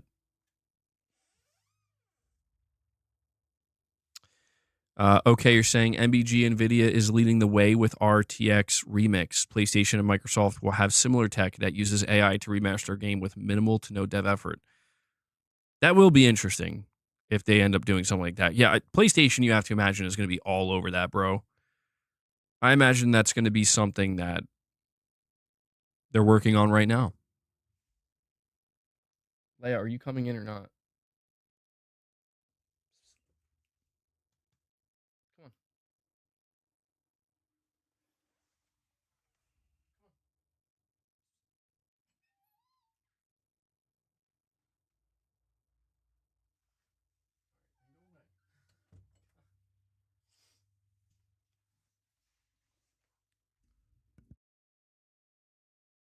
My cats can never decide where they want to go.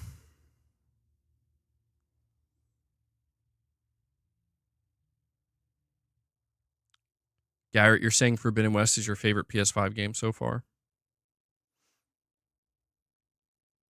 Yeah, I mean, I'm not trying to like glaze these games. I hate using that word, but it's just that I think people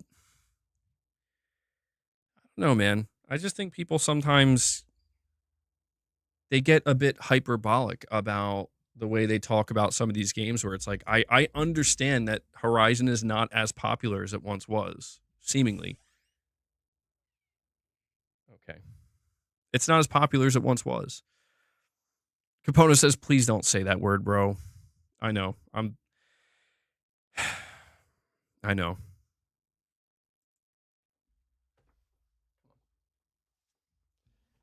Go away. Oh my God. James WT Locks says, same thing happened to Bleach. People used to hate on it because it was popular to do, but now everyone is on the bandwagon of liking it. Yeah, it's cringe, I think. Like genuinely. I know people use the word cringe a lot, but to me that is genuinely a cringe thing. It's not to say that people can't change their opinions and people can't change their minds. It's when you see it in mass and it becomes clear that like it's just like sheep, you know?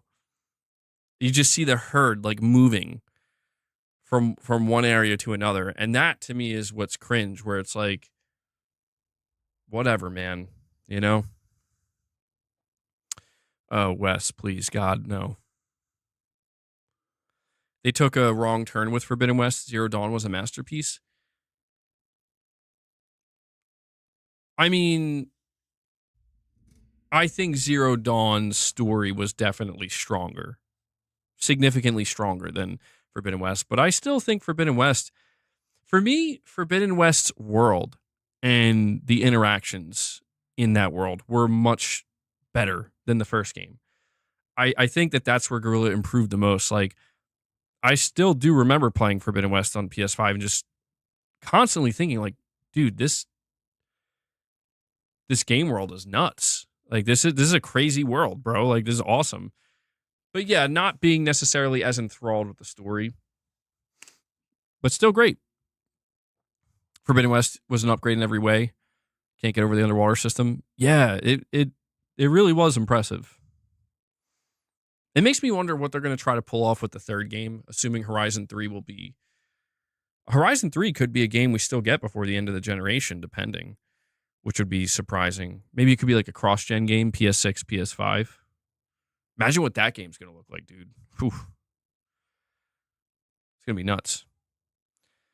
Green Ninja says, I'm man enough to admit that I got caught up in The Last of Us 2 and Horizon Fat Aloy drama. Fat Aloy drama. Oh my God. Is it really all that bad? No, I mean, be careful with The Last of Us Part 2. It depends on where you are with The Last of Us. Like, if you know what happens in The Last of Us Part 2, I still think it's probably worth playing. You know, if you're going in blind, good luck, bro. Like, if you're a fan of the first game and you're going in blind, oof. Good luck. Gameplay-wise, The Last of Us Part 2 is amazing, though. Gameplay-wise, environmental, detail, The Last of Us 2 has a lot going for it. Capone, you're saying it was something about her cheeks they didn't like, I think. I remember that. To be fair, there were like certain screenshots that people took. I remember it was 2021 and there was a dedicated state of play for Horizon Forbidden West. And there were certain screenshots that people took and were showing. They're like, yo, something doesn't look right here. And you were kind of wondering, like, did they change her face or is this just a certain angle? And it became clear, like, as we got to the final product that, like, oh, no, that she still looks the same. You know, she still looks completely the same. So I don't know. Yeah, the photoshopping was crazy. That was crazy. Josh Z, a member for 59 months, bro. 59 months at Play Has No Limits Plus. Josh Z is an OG. He says, it's funny, older games were always liked more over time, but modern games seem to be liked less over time. Interesting dichotomy. And again, you do have to wonder if the pendulum's going to swing again, right? Like, maybe we're in that period where they're recent enough that it's like, yeah, we don't like those games now. But then, like, another 5 to 8 years from now, people are looking back on, like, games like Forbidden West and Ragnarok and be like, oh my God, those are so amazing, bro. Those are the best games ever. They haven't had time to age yet.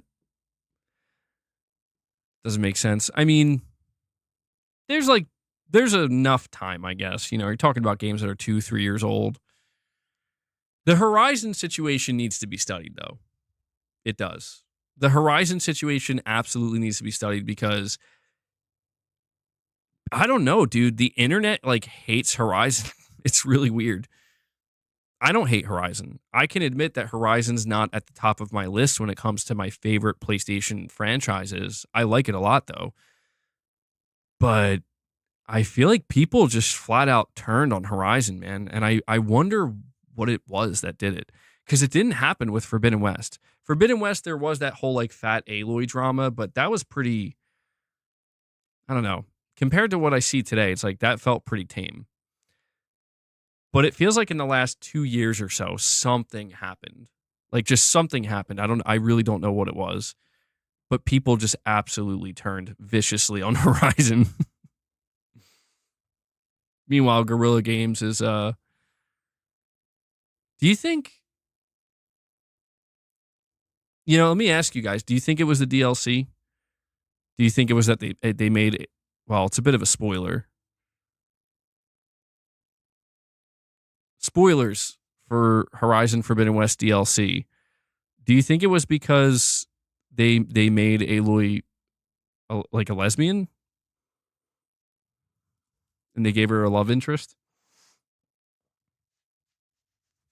But I don't know. Then again, like, most people probably didn't even play the DLC. You think it was the lack of showcases from 2021 to 2024, but we're still getting Horizon announcements? That's an interesting theory. There could be truth to that. There could be some truth to that, bro. You only played Horizon 2, not Horizon 1. Not looking forward to Horizon 3, to be honest. Robo Dinos aren't it. I like the Robo Dinos, dude. That's why I am curious about their multiplayer game. I don't know that I'm like hyped up for it, but I'm very curious where it's like, can this be like a Monster Hunter type game? Can it succeed in the way that Monster Hunter succeeds? They didn't even force the decision on you. Yeah, that's true. That's true. The DLC turned you off. She should have gotten with the interim king of Meridian.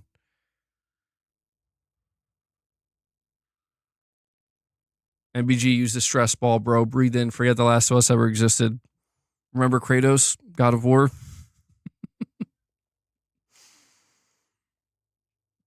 They're calling her Galoy now. Oh no. Galoy. That's funny. I feel like I've seen that before, but I haven't seen anybody use that in a while. I haven't seen anybody call her that in a while, Galoy. Oh no.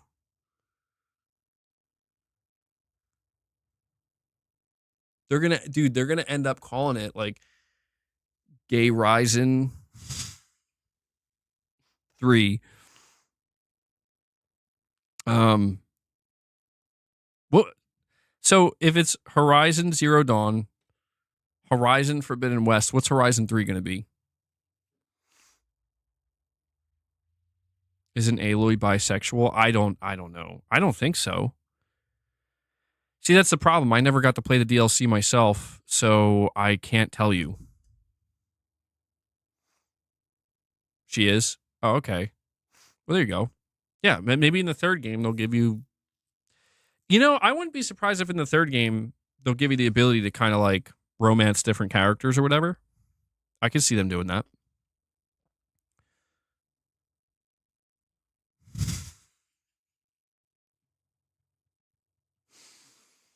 Chris says, hear me out.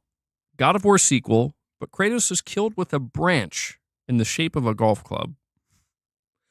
I don't know what's more offensive, Chris. The fact that it's a branch that takes Kratos out, or the fact that it's in the shape of a golf club.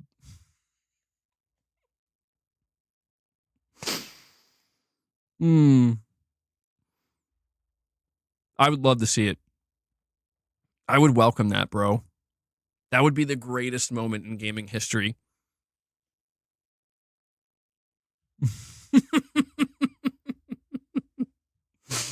MBG would be in rehab if that happened. Yeah, I'm not recovering from that one, dude. It's the last you'll see of me on YouTube. That's so funny. I heard a theory the Egyptian gods kill Atreus and Kratos goes full young Kratos. Ooh. See, I don't like that though, because that feels like we're just we're just doing it again. Do you know a theory I heard? I forget where I heard this, but this one was really interesting where I'm like, now that could work. Is the idea that Kratos is like truly retired. He's like, listen, man, after everything that just happened, you know, with the Norse, I'm done. You know, I'm done. And maybe something happens where like gods from a different pantheon hunt him down. Where they're like, we've heard about you, bro. You got to be like, we're scared of you. You got to be taken out. And he's like, no. You don't understand. But like, he has no choice but to fight. That would be cool. It would be almost like the opposite. That would be very cool. The next mainline game will be Atreus heavy. They got to be careful with that, I think. I really think they have to be careful with how much they choose to pursue Atreus as a main protagonist, because I think genuinely, I think you're at great risk of straight up ruining the God of War franchise by retiring Kratos. I, you know, I think something like Uncharted comes to mind. Like I see somebody mentioning Uncharted.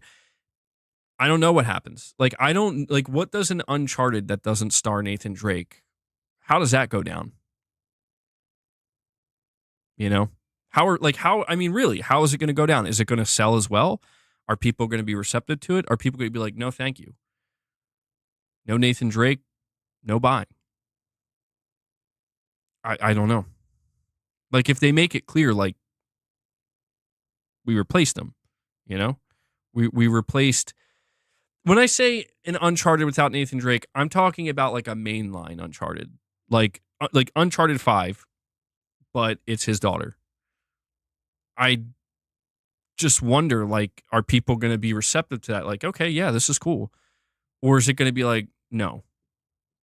Or it does like half the sales, right? I think God of War, it's even riskier, right? Because in God of War, I mean, I don't know. It's a tough one. I just think you're at great risk if you try to remove Kratos from the mainline God of War games. I think it's just a stupid move.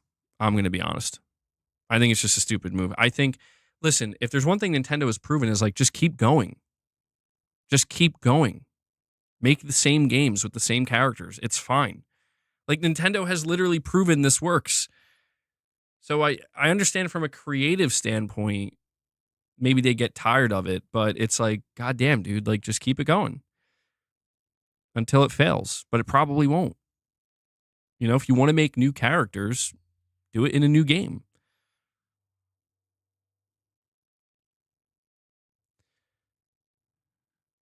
Kratos can keep going for sure, but Nathan Drake is done.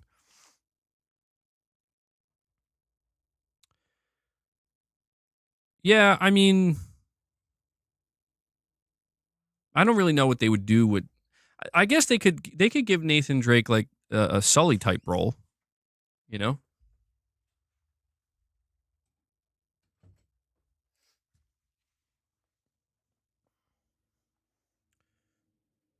Oh, Chris.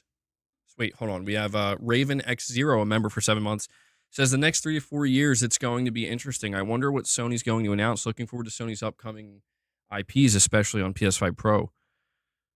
Yeah, I'm curious too. I feel like we have a pretty good layout right now. Like we know about Saros, we know about Intergalactic, we know about Death Stranding, we know about Ghost of Yotei, we know Wolverine is apparently still coming. I wonder what else there might be. But you know, you're talking about the next 3 to 4 years. There's no doubt we're going to start getting PS6 game announcements in that time frame, and I wonder what studios are going to be ready to go. I mean, you're talking about some possible PS6 games: Horizon 3, Spider-Man 3, The Last of Us Part 3, all the threes, something related to Bloodborne. Finally, goddamn, that's cursed. Alien isolationist. Chris Brown, you're saying 2016, can't wait to see the daughter. 2025, woke trash.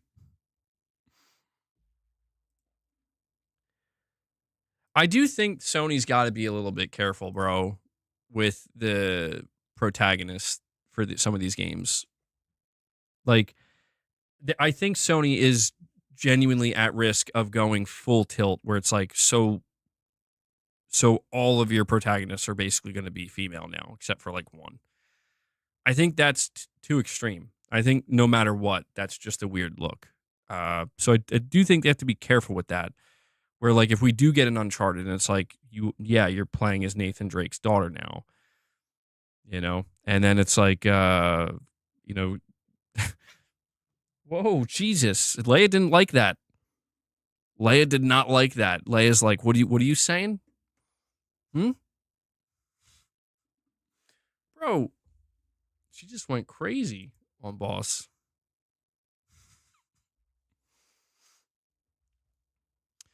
Assless. Why? Wait, Wes. Why are you just saying assless chaps? I don't understand you guys sometimes. Jin Sakai needs a sequel. They just moved on from him and got a chick out of nowhere.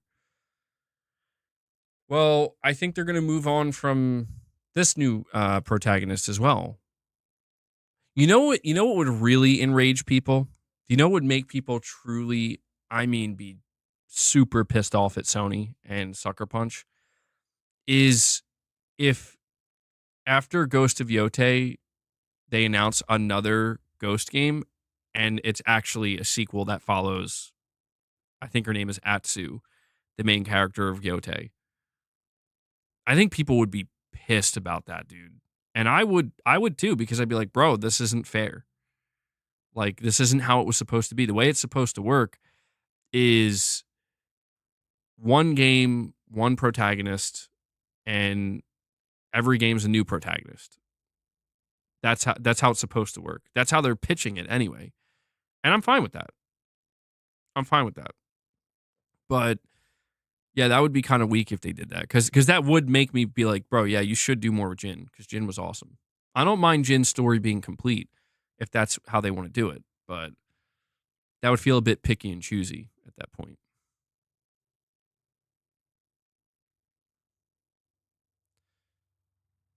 Garrett, you're saying Sucker Punch is doing it perfectly fine with Ghost. I'm all in. I'm all in with Ghost as well. I think the way it's going to work is we'll probably see something of Ghost of Yote in the next 2 months. I swear some of y'all need to care about gameplay instead of worrying about if it's a woman. Jesus Christ. I mean, yeah, I get that. I get where you're coming from, Garrett. It like that will never deter me from playing a game if I think it looks good. You know? To be clear, like Sony could come out and be like, yeah, every single one of our games has a female protagonist. I'd be like, okay, are they good? Are the games good? Like, I am an advocate for balance. You know that. I think there should be an even balance. There should be some male protagonists, some female protagonists, some straight protagonists, some gay protagonists, some colored, some not. It doesn't matter. You know, like, go for it all. I don't think anything should just be one way. And I don't think there's anything wrong with people kind of highlighting that, like, it seems like it might be skewing too far in one direction. But yeah, at the end of the day, it's like, dude, if this game is going to be an awesome game, who gives a shit? Like, dude, it's like, it's sad to say, like, there are people out here right now. All right, Gaming Survivor, thanks for hanging out, man. There are people out here right now that legitimately may actually be interested in Assassin's Creed Shadows, but are not, like, they're choosing not to play it because there's a black character in it. And that, to me, is wild.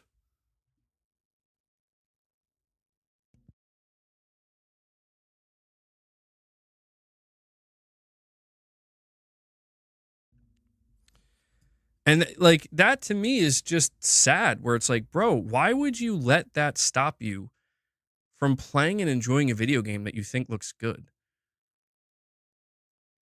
And like, there are people, it's like, to each their own, man. I'm not gonna argue with somebody who feels that way, because it's like, if you don't want to play it, you don't want to play it. But I guess I'm just saying, like, I don't know, dude.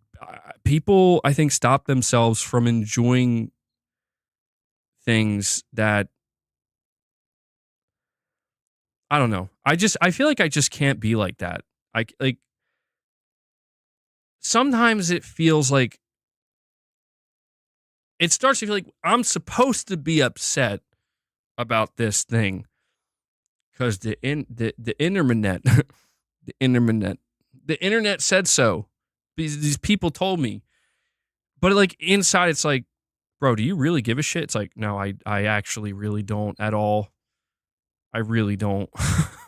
And that's what it starts to feel like. And it's fine if you really do give a shit. Like, if you like, people who are passionate, like sincerely, like, they really feel that way, it's like, okay, man, like, that's fine. But I just think that sometimes people are influenced in a way that it feels too overt, you know? It feels too overt, but it's like trying new food. How do you know you don't like it if you have not tried it? Not all games are the same. Yeah, I mean Assassin's Creed I guess is a little bit different because it's like I get it, man. Like I get why people are going to look at that and they're going to be like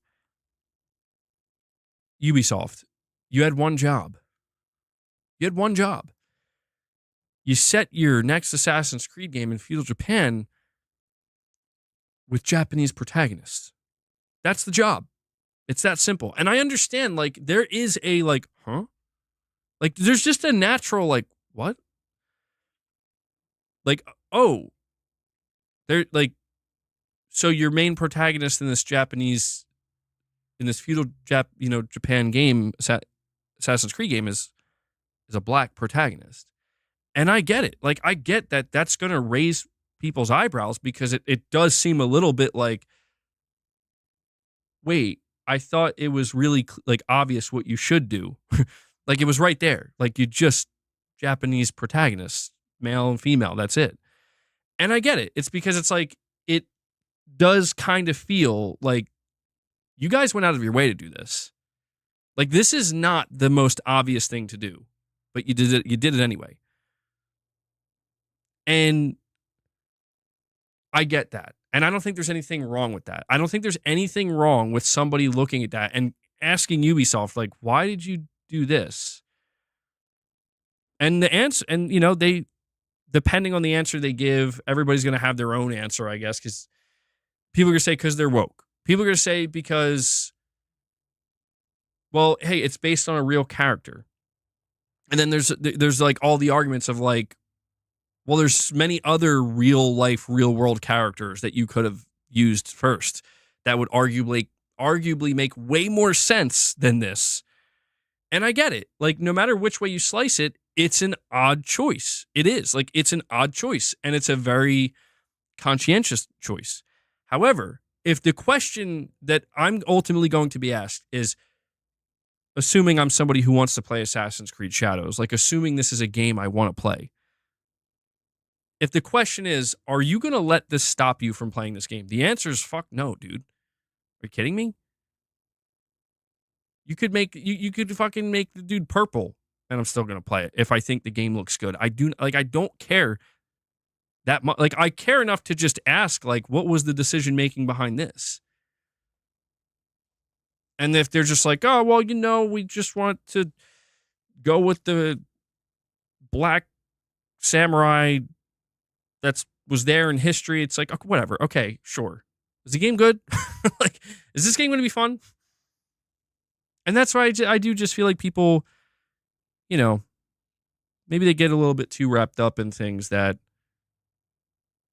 I just don't think really at the end of the day matter as much as we want to convince ourselves matter. Like it matters that much. It's like, well, whatever. Like, I guess. Like, it's why I can't help but think about Ghost of Yotei as well a little bit, Like, Ghost of Yotei, that's when I'm so, like, we saw Death Stranding, and I'm like, hell yeah. And now next up is Ghost of Yotei, and I'm just curious to see if Ghost of Yotei wins people over, because I saw so many people, they're like, I'm not supporting this activist voice actress or whatever who's playing this. And I'm like, dude, I don't care, bro.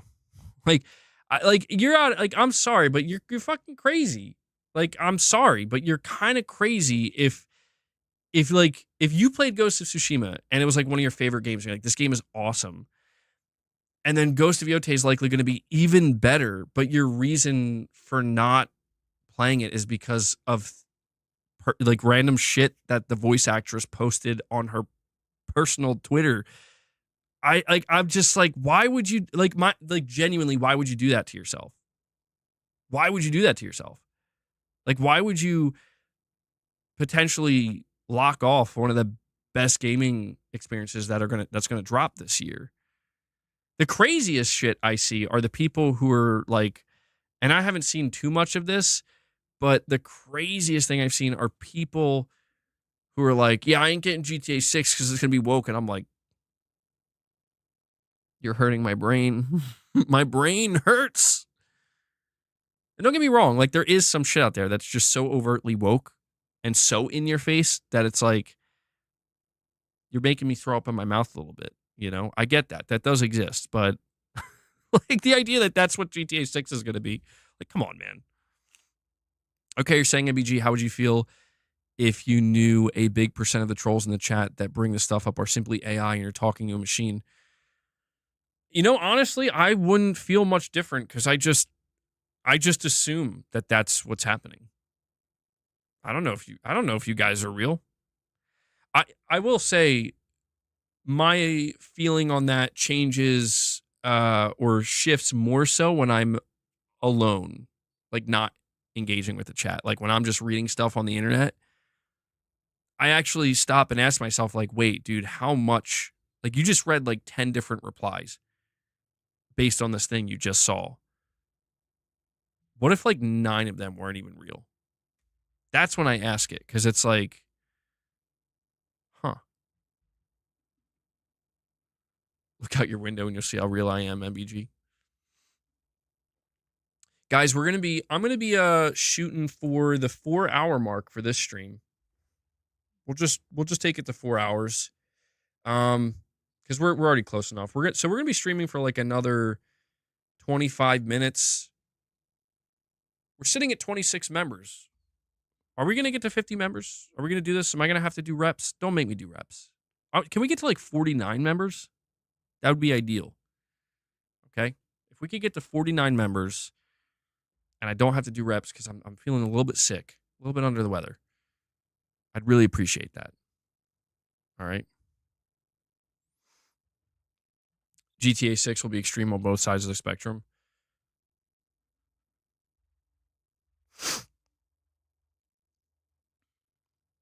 GTA is already degenerate as is. Who cares if the game is woke?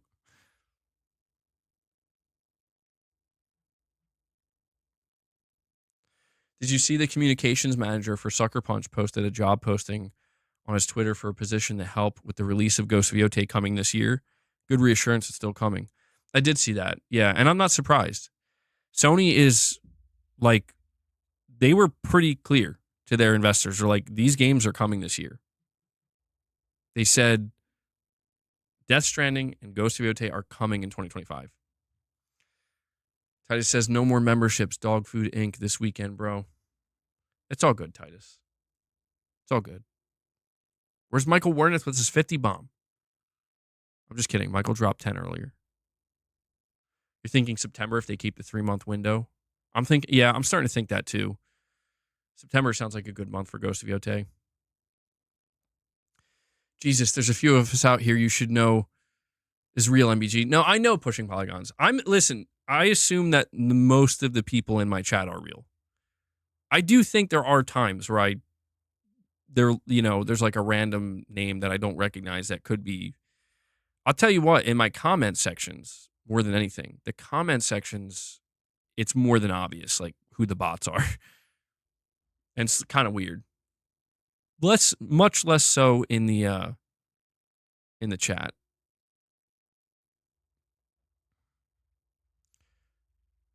Alien, you're saying I'm from California. I've met transgender before. It's not a big deal.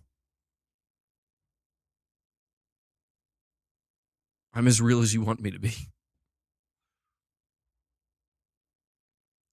This Florida man, the guy who tried to sue Rockstar. Oh yeah, I remember that. That was funny. He was trying to get the bag, bro. Can't blame him. They used his likeness to a degree, but he tried.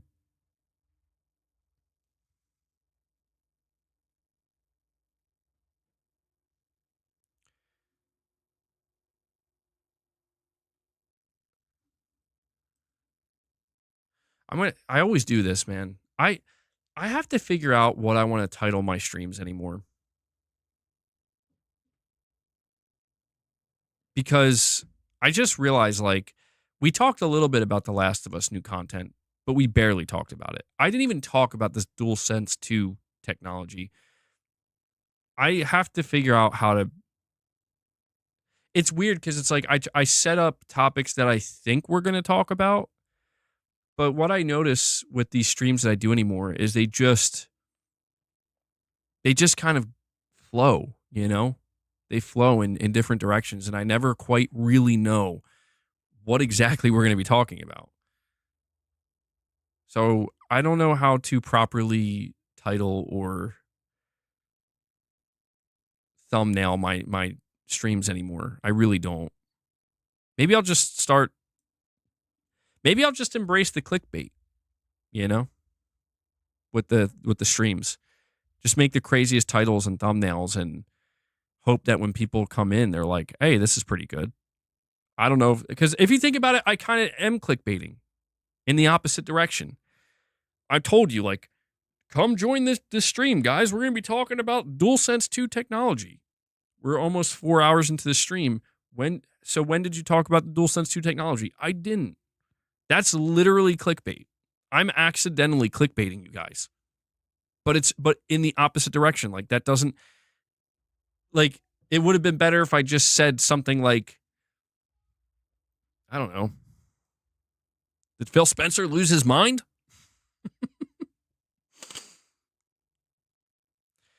Naughty Dog teased Intergalactic in The Last of Us 2 port. Full PC day and date future for Sony. There you go. 1 billion views. Oh. See, MRPD, that's a good one. I didn't even put that together. That's not even clickbait, dude. That's actually MRPD. That's so good. That's less clickbait than my actual title right now. No joke. We talked heavily about the Xbox Steam integration, so that's not clickbait. But that's funny, bro. That's funny that's literally less clickbait. It's way more over the top, way more interesting. I struggle with YouTube sometimes, man, because I don't like the rat race mentality and nature of this job. I like the job, to be clear. Like, I love talking games. I love streaming. I love making news videos and covering the latest. I can't stand that I guess you could call it the competitive nature of, like, having to fight everybody else in, like, I have to have the most clickable content. And considering how oversaturated every platform is, YouTube Shorts, TikTok, Instagram, whatever it might be, it's gotten so oversaturated that people have no standards anymore, like, at all. And it's just like, it's the Wild West out here, man. Like, you could do anything. You could do anything. And I hate that because, like, I should do more. I should go crazy with that. But I'm like against it in a way. Yeah, I know. It's also, Titus, it's also because, dude, PlayStation's not doing much right now. And I noticed this is pretty common in March. I've been covering PlayStation for like 6 years straight now, and every March, I guess it's because there's always like this weird slowdown in March where, like, there's no state of play.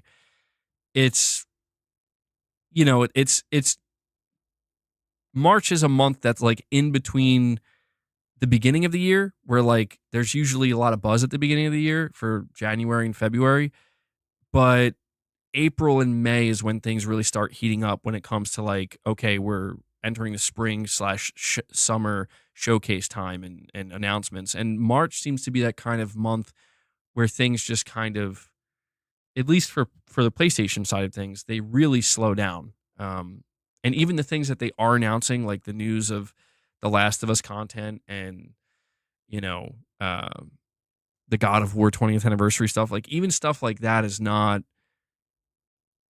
it's not really, I don't want to say like people don't care, but the energy isn't really there, you know? So it's relatively normal for the month of March. March has always notoriously been one of the weakest months of the year for my channel, consistently. So with that being said, guys, can you please drop some more membership gifts? I am begging. I am begging right now. Please drop membership gifts. I need your help. Am I joking? Well, I mean, don't force yourself. Don't force yourself. They don't really announce things on Saturdays. Yeah, I don't think they're gonna announce anything. If you're talking about Santa Monica, I don't think they're announcing anything tomorrow. A Saturday announcement would be wild. Maybe tomorrow or Monday they'll announce it. I wouldn't hold out hope, MRPD. I wouldn't hold out hope, bro. I'm telling you, I think that they laid it all out. And Ray comes in. Ray's like, I got you, bro. Ray, thank you. RU46N2 Ray. By the way, did you answer me earlier, Ray?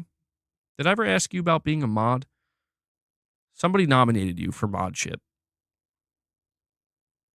I can't remember if we had that conversation, but thank you. Ray brings us to 27. Guys, he did. I missed his response. I asked you a long time ago, but I'm always down to help. Okay. All right, yeah, I'll consider it, Ray, because you're here pretty frequently. The big thing with making people mods is I gotta look for people that are here very consistently. Not the whole time, but very consistently. Sorry, MBG, my American Express Black Card has a $500 minimum. Well, I appreciate you telling me that, Pragmatic Cat. Now, I appreciate all the support you guys show the channel. I've been trying, I hate when the energy levels get low with PlayStation like this, though, because it becomes harder to maintain consistency with the content output because you can just feel it, dude. It's hard to explain. It's really hard to explain, but there is a vibe. Like, for example, in February, when people know there's a state of play coming, when there's more going on, it doesn't just have to be something like a state of play, but it's just the vibe is just total polar opposite, and it's much easier to just kind of flow with it. And this is when it's low tide, the water's calm, it's not much really going on yet. Calm before the storm, maybe. We know when you are treading water. We know you have to, but we still know. Well, I appreciate that, Titus. Yeah, so when I have my Sunday stream and I have the craziest title and thumbnail, you guys will know. Should we expect the next state of play in May? I mean, I don't know, dude. I want to say there's going to be a showcase, but I'm not 100%. I think if we do get a state of play, it'll be more likely to happen in June. That's what I'm thinking. Oh, I'm sorry. And should we my bad. I was distracted by my phone for a second there. You're saying, and should we skip it because it will most likely be Borderlands 4? Oh, yeah. God, I keep forgetting about that. The Borderlands 4 one is tough. I don't know. Like, do I stream that? I'm not interested in Borderlands 4. So, I guess I have to just kind of force myself to get used to streaming certain things like that, where it's like, I'll make it clear that, I don't really care what we see. I'm not here. I'm here for you guys. I'm not here for this game. So I can make it work, but I'm definitely not excited about that. Okay.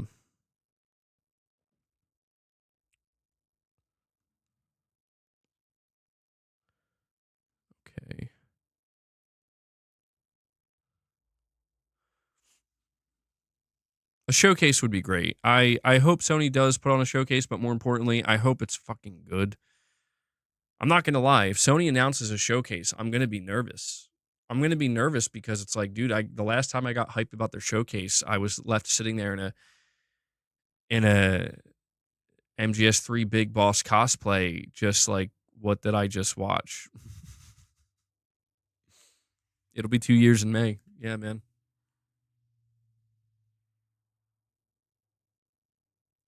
MBG, I got to give you props. Being your news channel, I can see it's getting hard, I suppose.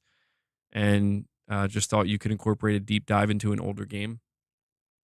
Yeah, there are definitely different things I can try to do. It's all risky. That's the problem with it.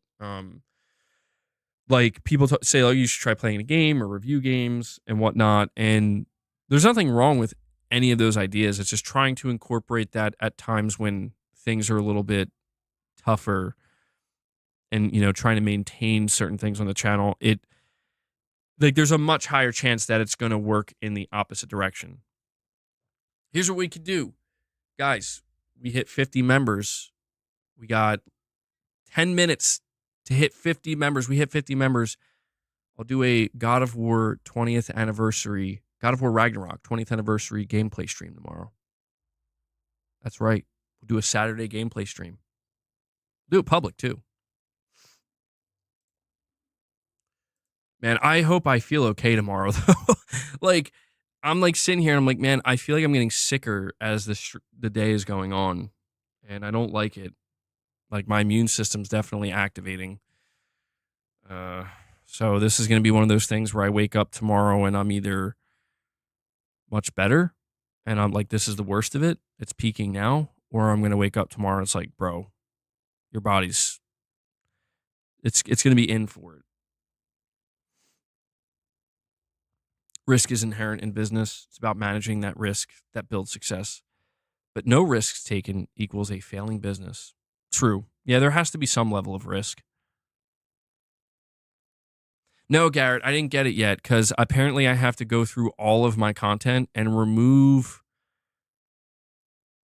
or delete any videos or streams that have copyright, or remove all the copyrights. So I have to manually do that before I can actually qualify, apparently. And that's going to be annoying. Luckily, YouTube does provide a filter where I can filter it to just show me all copyright stuff. So eventually, when I have the extra time, I got a lot going on right now, I'm not going to lie. So it's been hard to balance everything out. But eventually I'll get around to it. Eventually I'll be able to. And that'll be cool. And Ray comes in. RU46 N2 Ray comes in and drops another 5-bomb on you guys. He's like, bro, I'm trying to help you, man. I'm trying to help you get to that 50.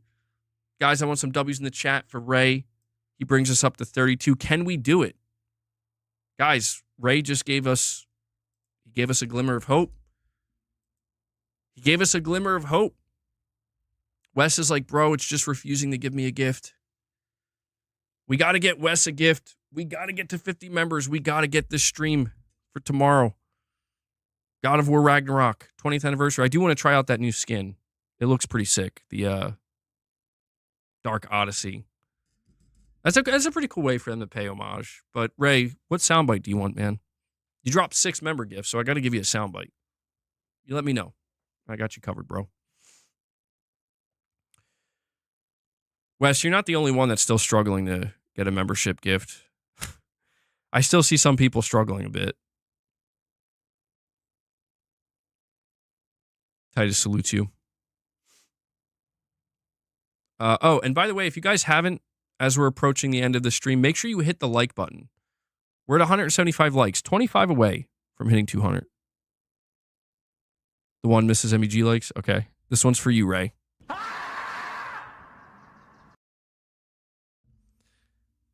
Thank you, bro. Wes, you're saying I even have high comment engagement that used to ensure you got one? Yeah, I don't know why you do have high comment engagement. I don't know why you haven't gotten it yet.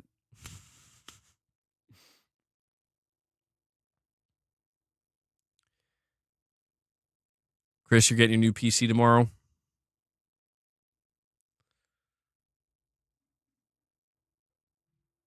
You got such a good deal on it. You're hyped for it.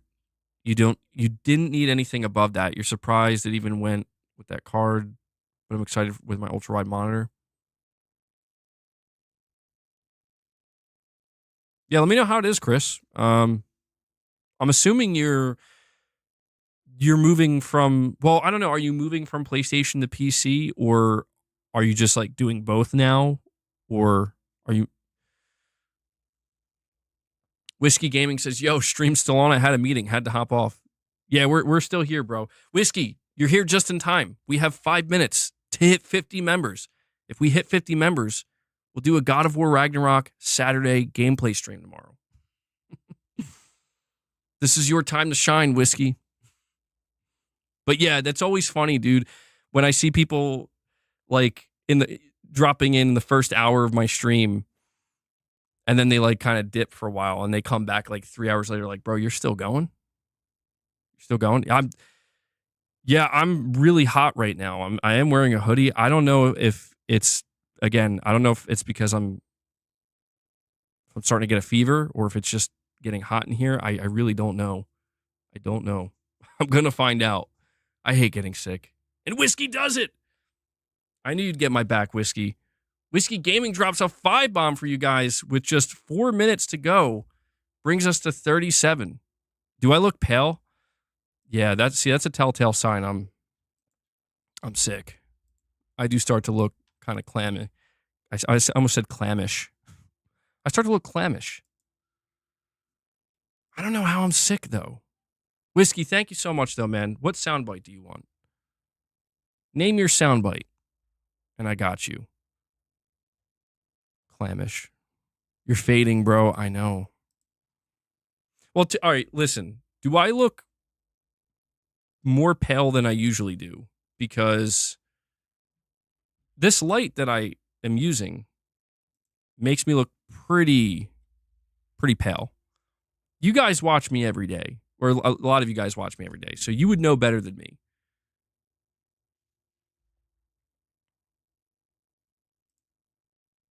Luna's camouflaged. Oh, that's Leia up there. Yeah.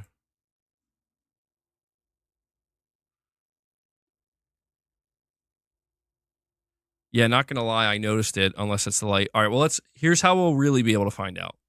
Hold on.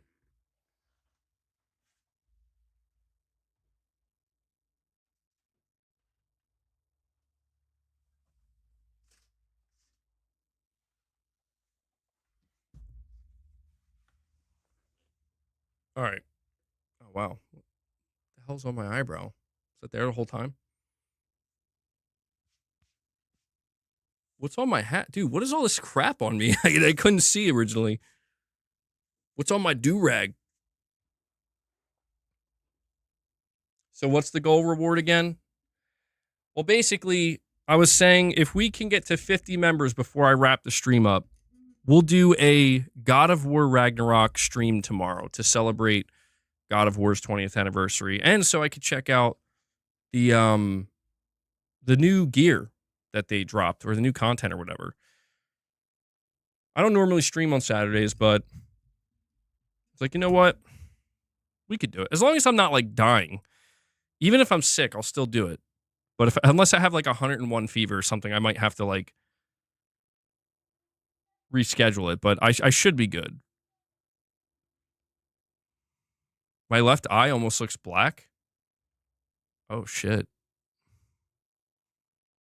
Yeah, I don't know. I'm not looking too good. I didn't get hit, no. It looks like I got punched in the face. Holy shit. Did it look like that the whole time? Or just I got hair all over. Man, this lighting is not good. Am I sleeping good? I didn't sleep good last night, but do you not stream on Monday?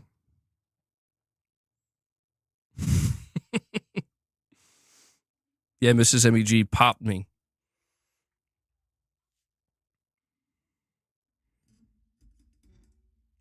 I need more sleep. Yeah, I don't know. I was sleeping terribly last night because I was waking up constantly because, I mean, when you're trying to sleep at night when you're sick, if you're not taking NyQuil, you're just tossing and turning. Just tossing and turning. Yo, Michael Werneth, look, first Whiskey Gaming comes back. Then Michael Werneth comes in.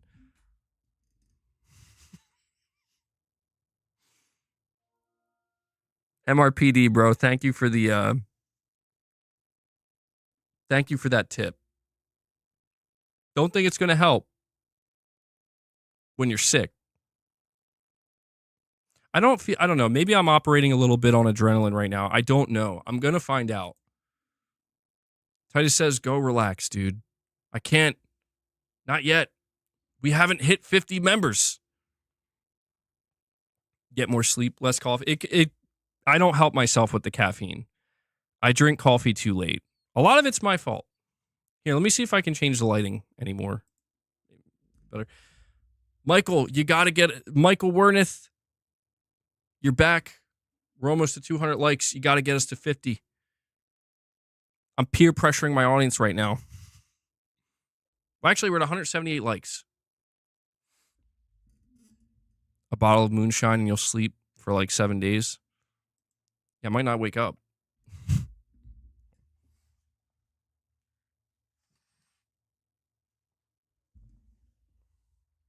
Oh my God, dude. It looks like I got punched in the face. Why do I look like that? Bro.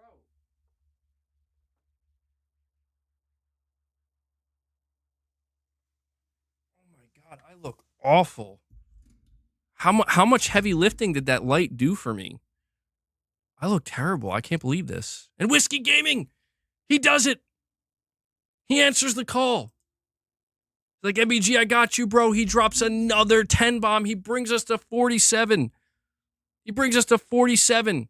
3 away. And then your boy. Your boy comes in, dropping a single, bringing us to 48. Holy shit. They're like, damn, man, we just straight up feel bad for you. Look at you. You look like you got dropped yesterday. No, but thank you guys so much. They're doing it. Whiskey Gaming drops another single. Then Dragon Knight comes in dropping a single. We did it. We did it. We made it to 50. Even Garrett Green's coming in, dropping a single. Whiskey Gaming is the inspiration. He dropped the 10 bomb. Well, he dropped 15, actually. And then just like that, we are now at 51. Bro, you guys killed it. Just in time, too. And then Chris Brown. Everybody was fighting for that last one, dude. Chris Brown even dropped a single. 52 members. Good stuff, guys. Now I'll be able to sleep tonight. No, thank you, though. That's awesome. And then pushing polygons. Bro, look at you guys. Single gift after single gift. We got a single gift train going. 53. 53. Well, this locks it in, guys. We'll do a God of War Ragnarok stream tomorrow. Yeah, I'm gonna have to sleep and then stream again. I see. The problem is I drank a whole cup of coffee. The whole time I was streaming, and that's like my 3rd cup. So I hope I can crash out. Not in that way. People use the term crash out, I guess, for getting like the coffee isn't helping your face. No, it's not. You know what it is too? I think I'm a bit dehydrated. That's probably not helping.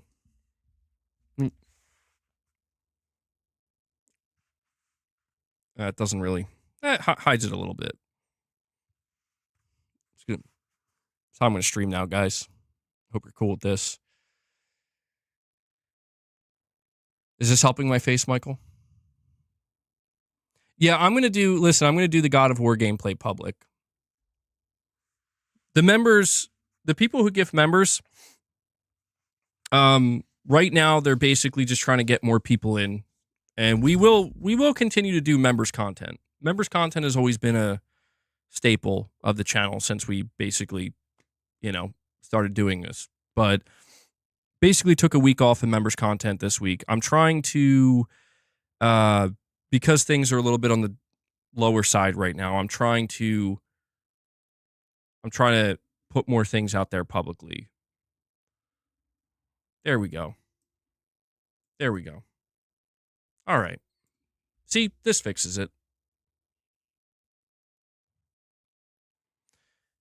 Whiskey Gaming, you're saying, MBG, yo, I do have a mod request. What is the request, Whiskey? When you're sick, 25% more water, vitamin C, zinc, vitamin D. Yeah, when I'm wrapped up with the stream, which will be very soon, I'm gonna basically, that's what I'm gonna do. I'm gonna go hydrate. I'm gonna go get some vitamin C, some zinc, some vitamin D. What can I drink that has all of that? Why is my banner on my face? Because my eyes don't look good. It looks like I got a black eye.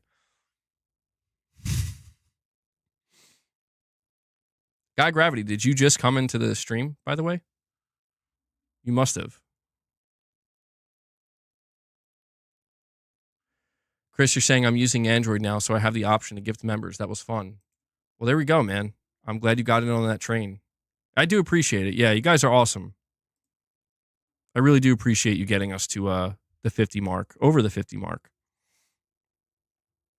Yeah, I did the whole stream like this.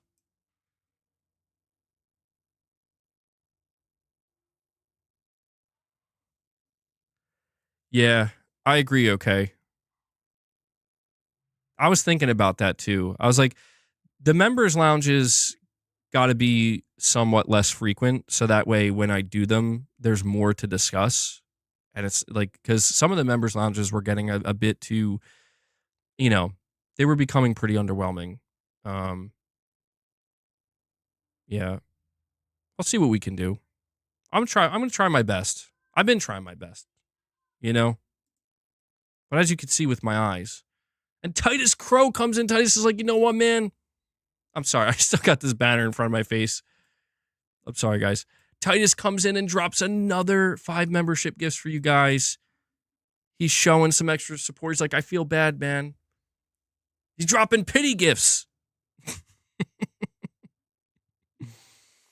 It's okay. I do appreciate it, Titus. I do appreciate it, man. That brings us to, oh, hold on. It's glitched out. 58. He's like, I feel bad about that black eye. I wonder if anybody like doesn't believe me. I should have just been, I should have played it off cooler and be like, yeah, I got into a brawl yesterday with some dude. He's starting shit with me. Saw me on the street. He's like, yo, you that MBG guy? You that pony? I'm like, what's it to you? And then we just started going at it, you know? I mean, considering the way it looks, it would be believable. It would be. You that pony? Oh, all right. Sorry, Whiskey. I got to see what your request was. I may have missed it.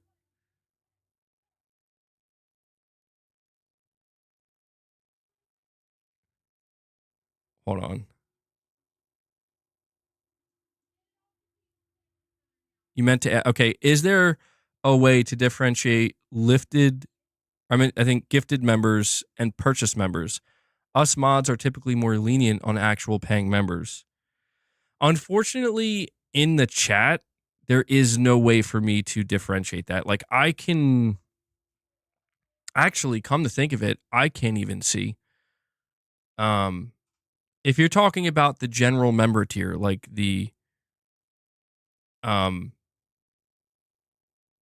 just like the base membership tier, there is unfortunately no way for me to figure out like who's paying and who's not. The only thing I can check, as far as I'm aware, at least in my settings or on the back end, is it will show me the length of time that somebody has been a member. And a lot of times, people who are like further in the back, like, you know, the longer amount of time they've been a member, then that indicates usually they're a paying member.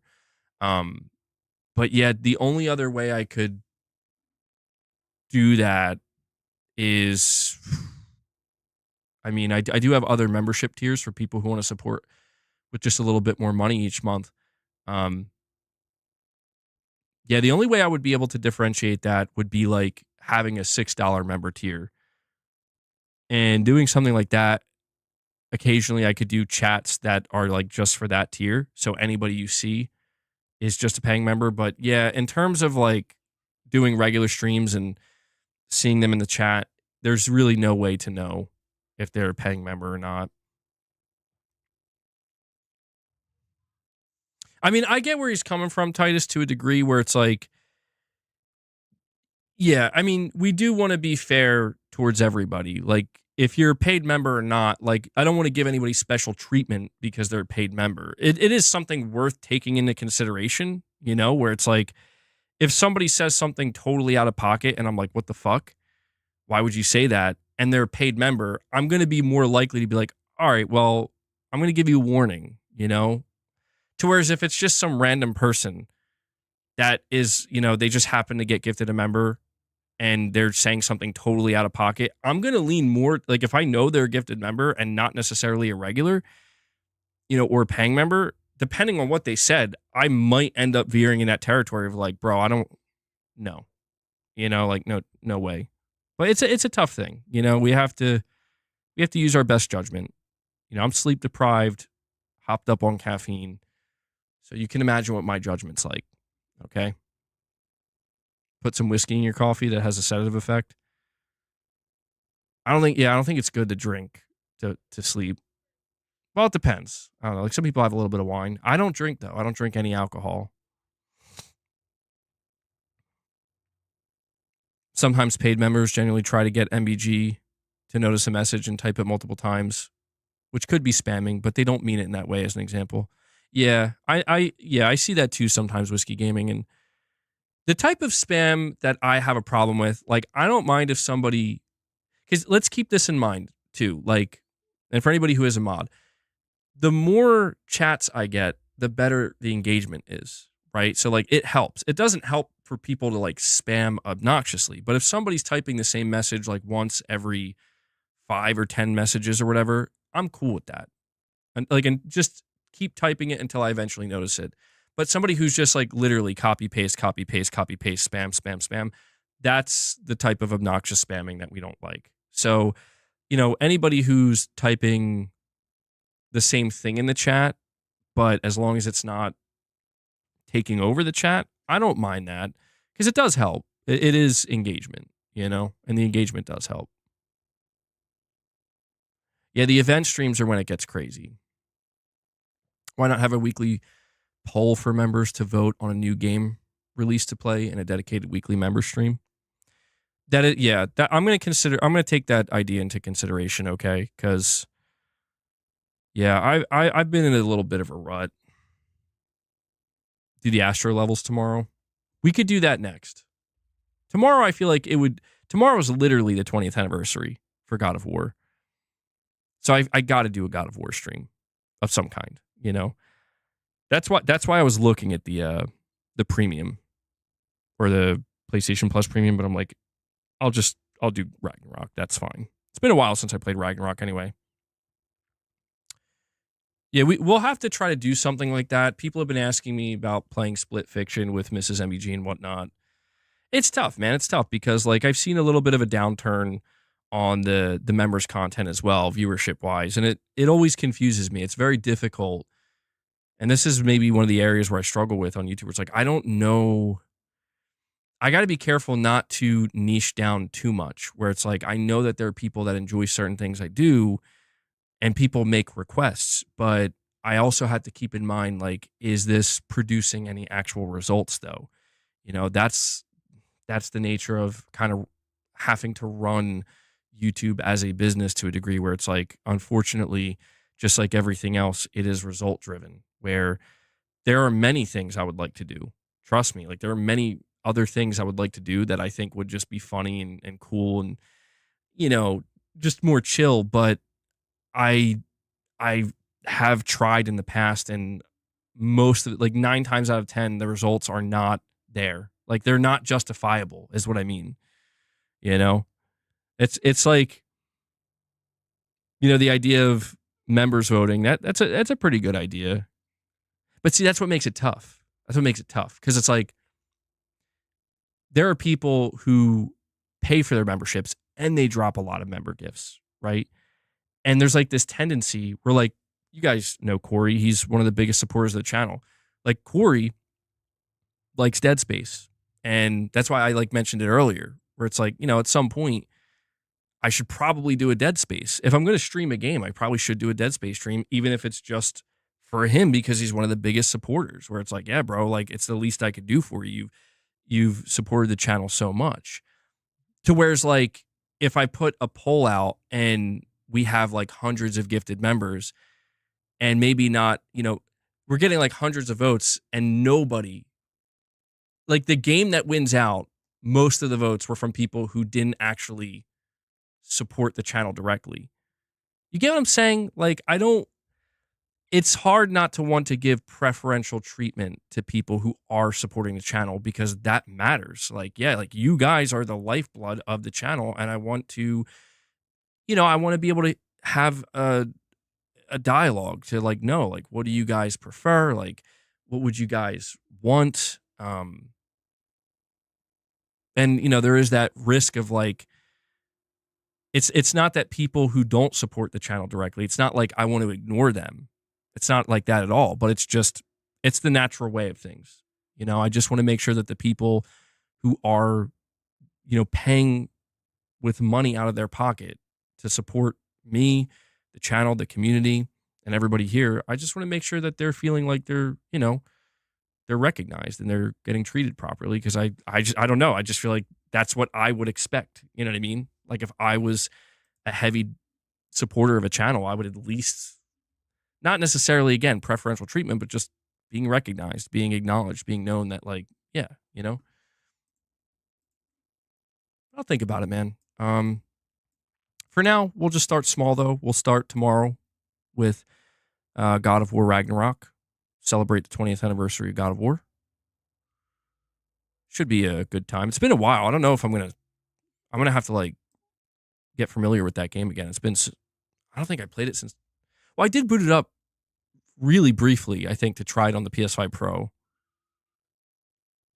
What I'm describing is audience capture, almost down to an individual basis.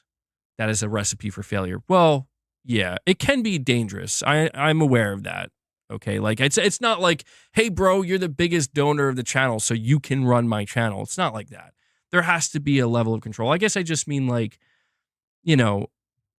again, like if somebody is known to donate a lot to the channel and they mention a game that they would like to see me play, it's like, yeah, I'm naturally going to take that into consideration more than somebody who doesn't donate to the channel, just because I don't know. It just feels kind of like, and I don't want to put anybody in an awkward position where it's like, maybe they don't want that. They don't want to be recognized in that way. But, it's a balancing act, just like anything else. But I figure we can all agree on some stuff, like God of War. I don't think anybody's against a God of War stream, but yeah, having some kind of poll and voting on which you're talking about like new upcoming game releases to play could be tough to keep up with, honestly, but I've been lacking. I've really been lacking this year with my just gaming habits in general, man. Like, this year's been so rough. I'm not going to lie. It's been so rough and so all over the place. Like, I'll be honest, it's like a miracle that I've been able to keep up with my channel the way I have. And that's why I try not to be too hard on myself, where it's like I try to give myself a little bit of grace in that, like, and it's not about looking for like pity or sympathy or anything. It's just like having to make sure I'm taking proper care of myself, of like, dude, a lot has happened in a very short period of time. And it's overwhelming. And so, because I always feel like anxiety, like, am I not gaming enough? Am I not keeping up enough? Like, there's going to be time, I think. I have to try to listen to my instincts, I think, and just do what feels right. And like a day like today, like this felt right, that we're almost going on 4.5 hours, and this isn't forced, it's not forced. It's natural. I'm enjoying it. You guys mostly have enjoyed it. And, more money may ease that anxiety. I mean, yeah, sometimes I do wonder, like, if I was just like rich, like just money's not a thing, I wonder how I would run the channel. There's no doubt it would change a little bit. Probably not that dramatically, though. Believe it or not. How I run the channel probably wouldn't change that dramatically. That's what's kind of funny about it. But there's no doubt some things would probably change.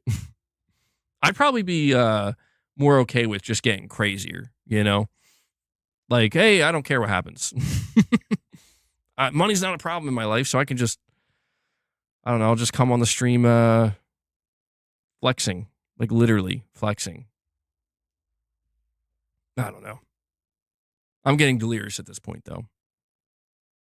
How many subscribers do I need to get there? Oh, I don't know. The subscriber number is an interesting thing. The subscriber number seems to have dwindled in importance. It still matters, and obviously I still want people to subscribe and remain subscribed, but YouTube has shifted in a way where it's like kind of like what we're doing now, where having a smaller but more engaged audience seems to matter more than the subscriber number. The subscriber number seems to really only matter when you're talking about getting into like the millions. Like once you cross that threshold, from what I gather, it's like now you're good. You can still mess up. Your channel can still go downhill no matter how many subscribers you have. So it's about maintaining, again, a balance more than anything. Money doesn't change you, by the way, but it does make stuff smoother. Hard to explain. I figured. It's like, it's weird how like not having enough money can really, it does change you because you have no choice. Like you don't have the luxury of being able to kind of like think about other things because you're always thinking about surviving, right? But I imagine having an abundance of money, like an overabundance of money, it does afford you the ability to think about things differently and like that, like you can just sit down and think and it's interesting because you talk about like people who do have, you hear about like miserable rich people, right? Like where money can't buy you that happiness. And there are definitely certain things that money can buy, but true contentment, I mean, true peace of mind, that one maybe can be argued, you know? Like there's no doubt that the saying more money, more problems exists for a reason. But now we're getting philosophical. Now we're basically entering Members Lounge territory. We'll save it. We'll save it for the next Members Lounge whenever we do that. But this was a good stream. I really enjoyed it. I had a good time, and I really appreciate you guys showing such strong support. It's definitely needed and definitely appreciated. I mean, really. And yeah, we had some lengthy discussions today. We'll do a gameplay stream tomorrow. Hopefully, by the time we come back on Sunday, we'll have some other topics to discuss. I might start, don't hold me to it, but I might start changing up my thumbnails and titles for the streams a little bit. Might try to spice them up a bit, you know? I love you too, Michael. Money's not as important as health. Money equals health. These days, it kind of feels like that a bit, you know? Right? Have you thought about a longer-term strategy to pivot from being solely reliant on fan funding and more self-reliant? Oh, hold on. And having multiple streams of income available to you? It's dangerous to be reliant on whales. I mean, my long-term strategy, I guess, if I'm thinking about it, it's hard. I'm not good at thinking long-term. I've never been that way. Garrett, you love my bald head. You wish to see it more. Yeah, we could make that a more... I have been keeping up with shaving lately, so maybe we can make that happen, Garrett. But, okay, just to answer your question before we head out here, I've never really been good at thinking long-term, and what's interesting is, like, nothing I've achieved on this channel has been done with long-term thinking. The only thought I actually put into long-term was at the very beginning of when I started this channel, which is it's about my passion for gaming and how much I care about it. And that's why sometimes I find that my discouragement comes from some of the stuff we talked about today in the form of like seeing how nasty and vicious and insane people get over like video game culture war stuff. Like that starts to actually, or just people making things more personal. Those two things have, I won't lie to you, diminished my passion, because those two things were not part of my life prior to doing this, where I was kind of not exposed to it. But it comes with the territory. Now that I am doing it, I am exposed to it, and it's gotten pretty nasty. And that's why, again, I haven't used Twitter. Like, I'm telling you guys, I don't know if I'm actually going to do it, but I'm thinking about making like a month-long goal for April, where like if we hit that member goal, I will actually delete my Twitter live on stream. Well, I don't know if I could delete it live on stream. I don't know if they would let me do that. Like, I don't know if there's like sensitive information, but I will literally delete my Twitter. So you guys could fund that. Got to leverage it, Remove one thing, gain another. I don't know if we'll do that, but Crackdown 3 started it all. Yeah. But I know, it's a tough thing. I don't use it anymore. But that's why I've disconnected from it, because I realized like I was starting to lose my grip, dude. I really was. Like, I was finding myself getting involved, like diving down rabbit holes where I'm like, what are you doing here, man? Like, really, what are you doing? Like, is this actually helping you or is it hurting you? And it's like, dude, this is only hurting you. I don't know what you think you're doing here, but it's not anything good. And that's when I kind of realized, like, I actually got to walk away from this, because this is getting, I don't know what this has turned into, but it was never supposed to be this, in terms of Twitter. Anyway, I'm just in one of those talkative moods where I could go on for literally another 2 hours, but I gotta think of my health here. Like, everyone's just angry on there now. Yeah, it's real bad, man. It's real bad. Like, I'm not sitting here saying everything's great and whimsical and, peaches and rainbows and shit. But it's like, guys, this level of negativity is just, it's bad. And not even just that, but the wider geopolitical stuff that I'm constantly, you're saying it's disgusting. Dude, it's not that I don't want my head in the sand, when it comes to geopolitics and what's going on in the world. But it's just doing so much damage. It is. It's just like, I don't need to see this, like, I really don't. If I was forced to see it and I had no choice, that's one thing, but I do have a choice. And it's kind of like, it makes me feel a bit guilty in a way, where it's like, dude, you're choosing to see this and you don't have to. And you don't know what problems are going to make their way into your life in the future, tomorrow, next week, next month, next year. You don't know. Nobody knows. The only thing I do know is that choosing to willingly choosing to put these things in front of my face, I'm choosing to put problems in front of me that otherwise wouldn't be there. And that's on me. I can't blame the universe, can't shake my fist at God. You know what I mean? Like, that's just you, bro. So I would say that's the biggest revelation I've had, or realization. And I'm kind of working from there. I'm trying to anyway. But yeah, it seeps into gaming too. But that's why I was just, I found the situation with Assassin's Creed interesting, where I'm like, I'm actually listening to some reviews, and I realized, like, dude, I don't give a shit.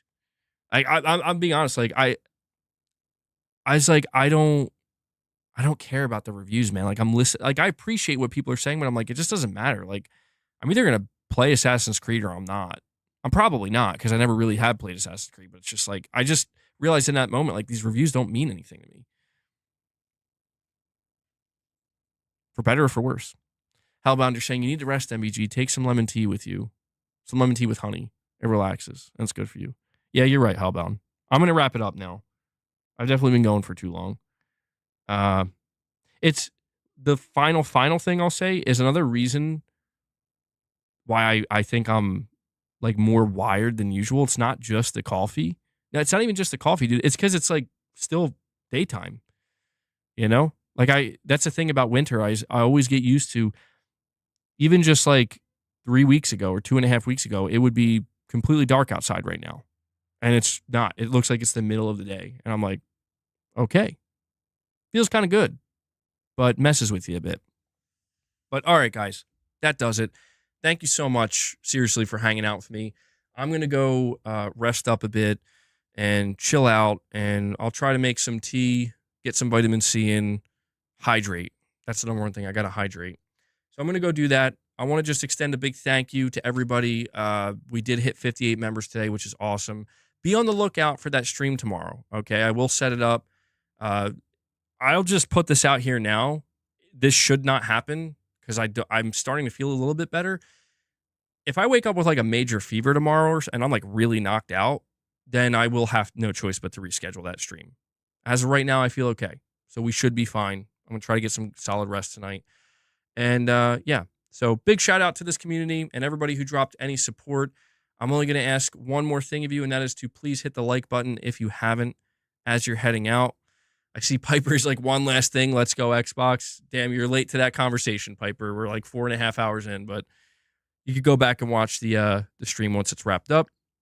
And also want to give a shout out to Devil Shooter, who does the timestamps for the streams. If you guys see him in the comments, show him some love, give him some support. I know he really appreciates that. And that's it. So guys, we should be back here tomorrow with a gameplay stream. I hope to see you then. And yeah, that does it. So enjoy the rest of your day, evening, or night. Yeah, boss, thanks you guys for the treats today. And I'll catch you guys tomorrow. So till then, take care, everyone.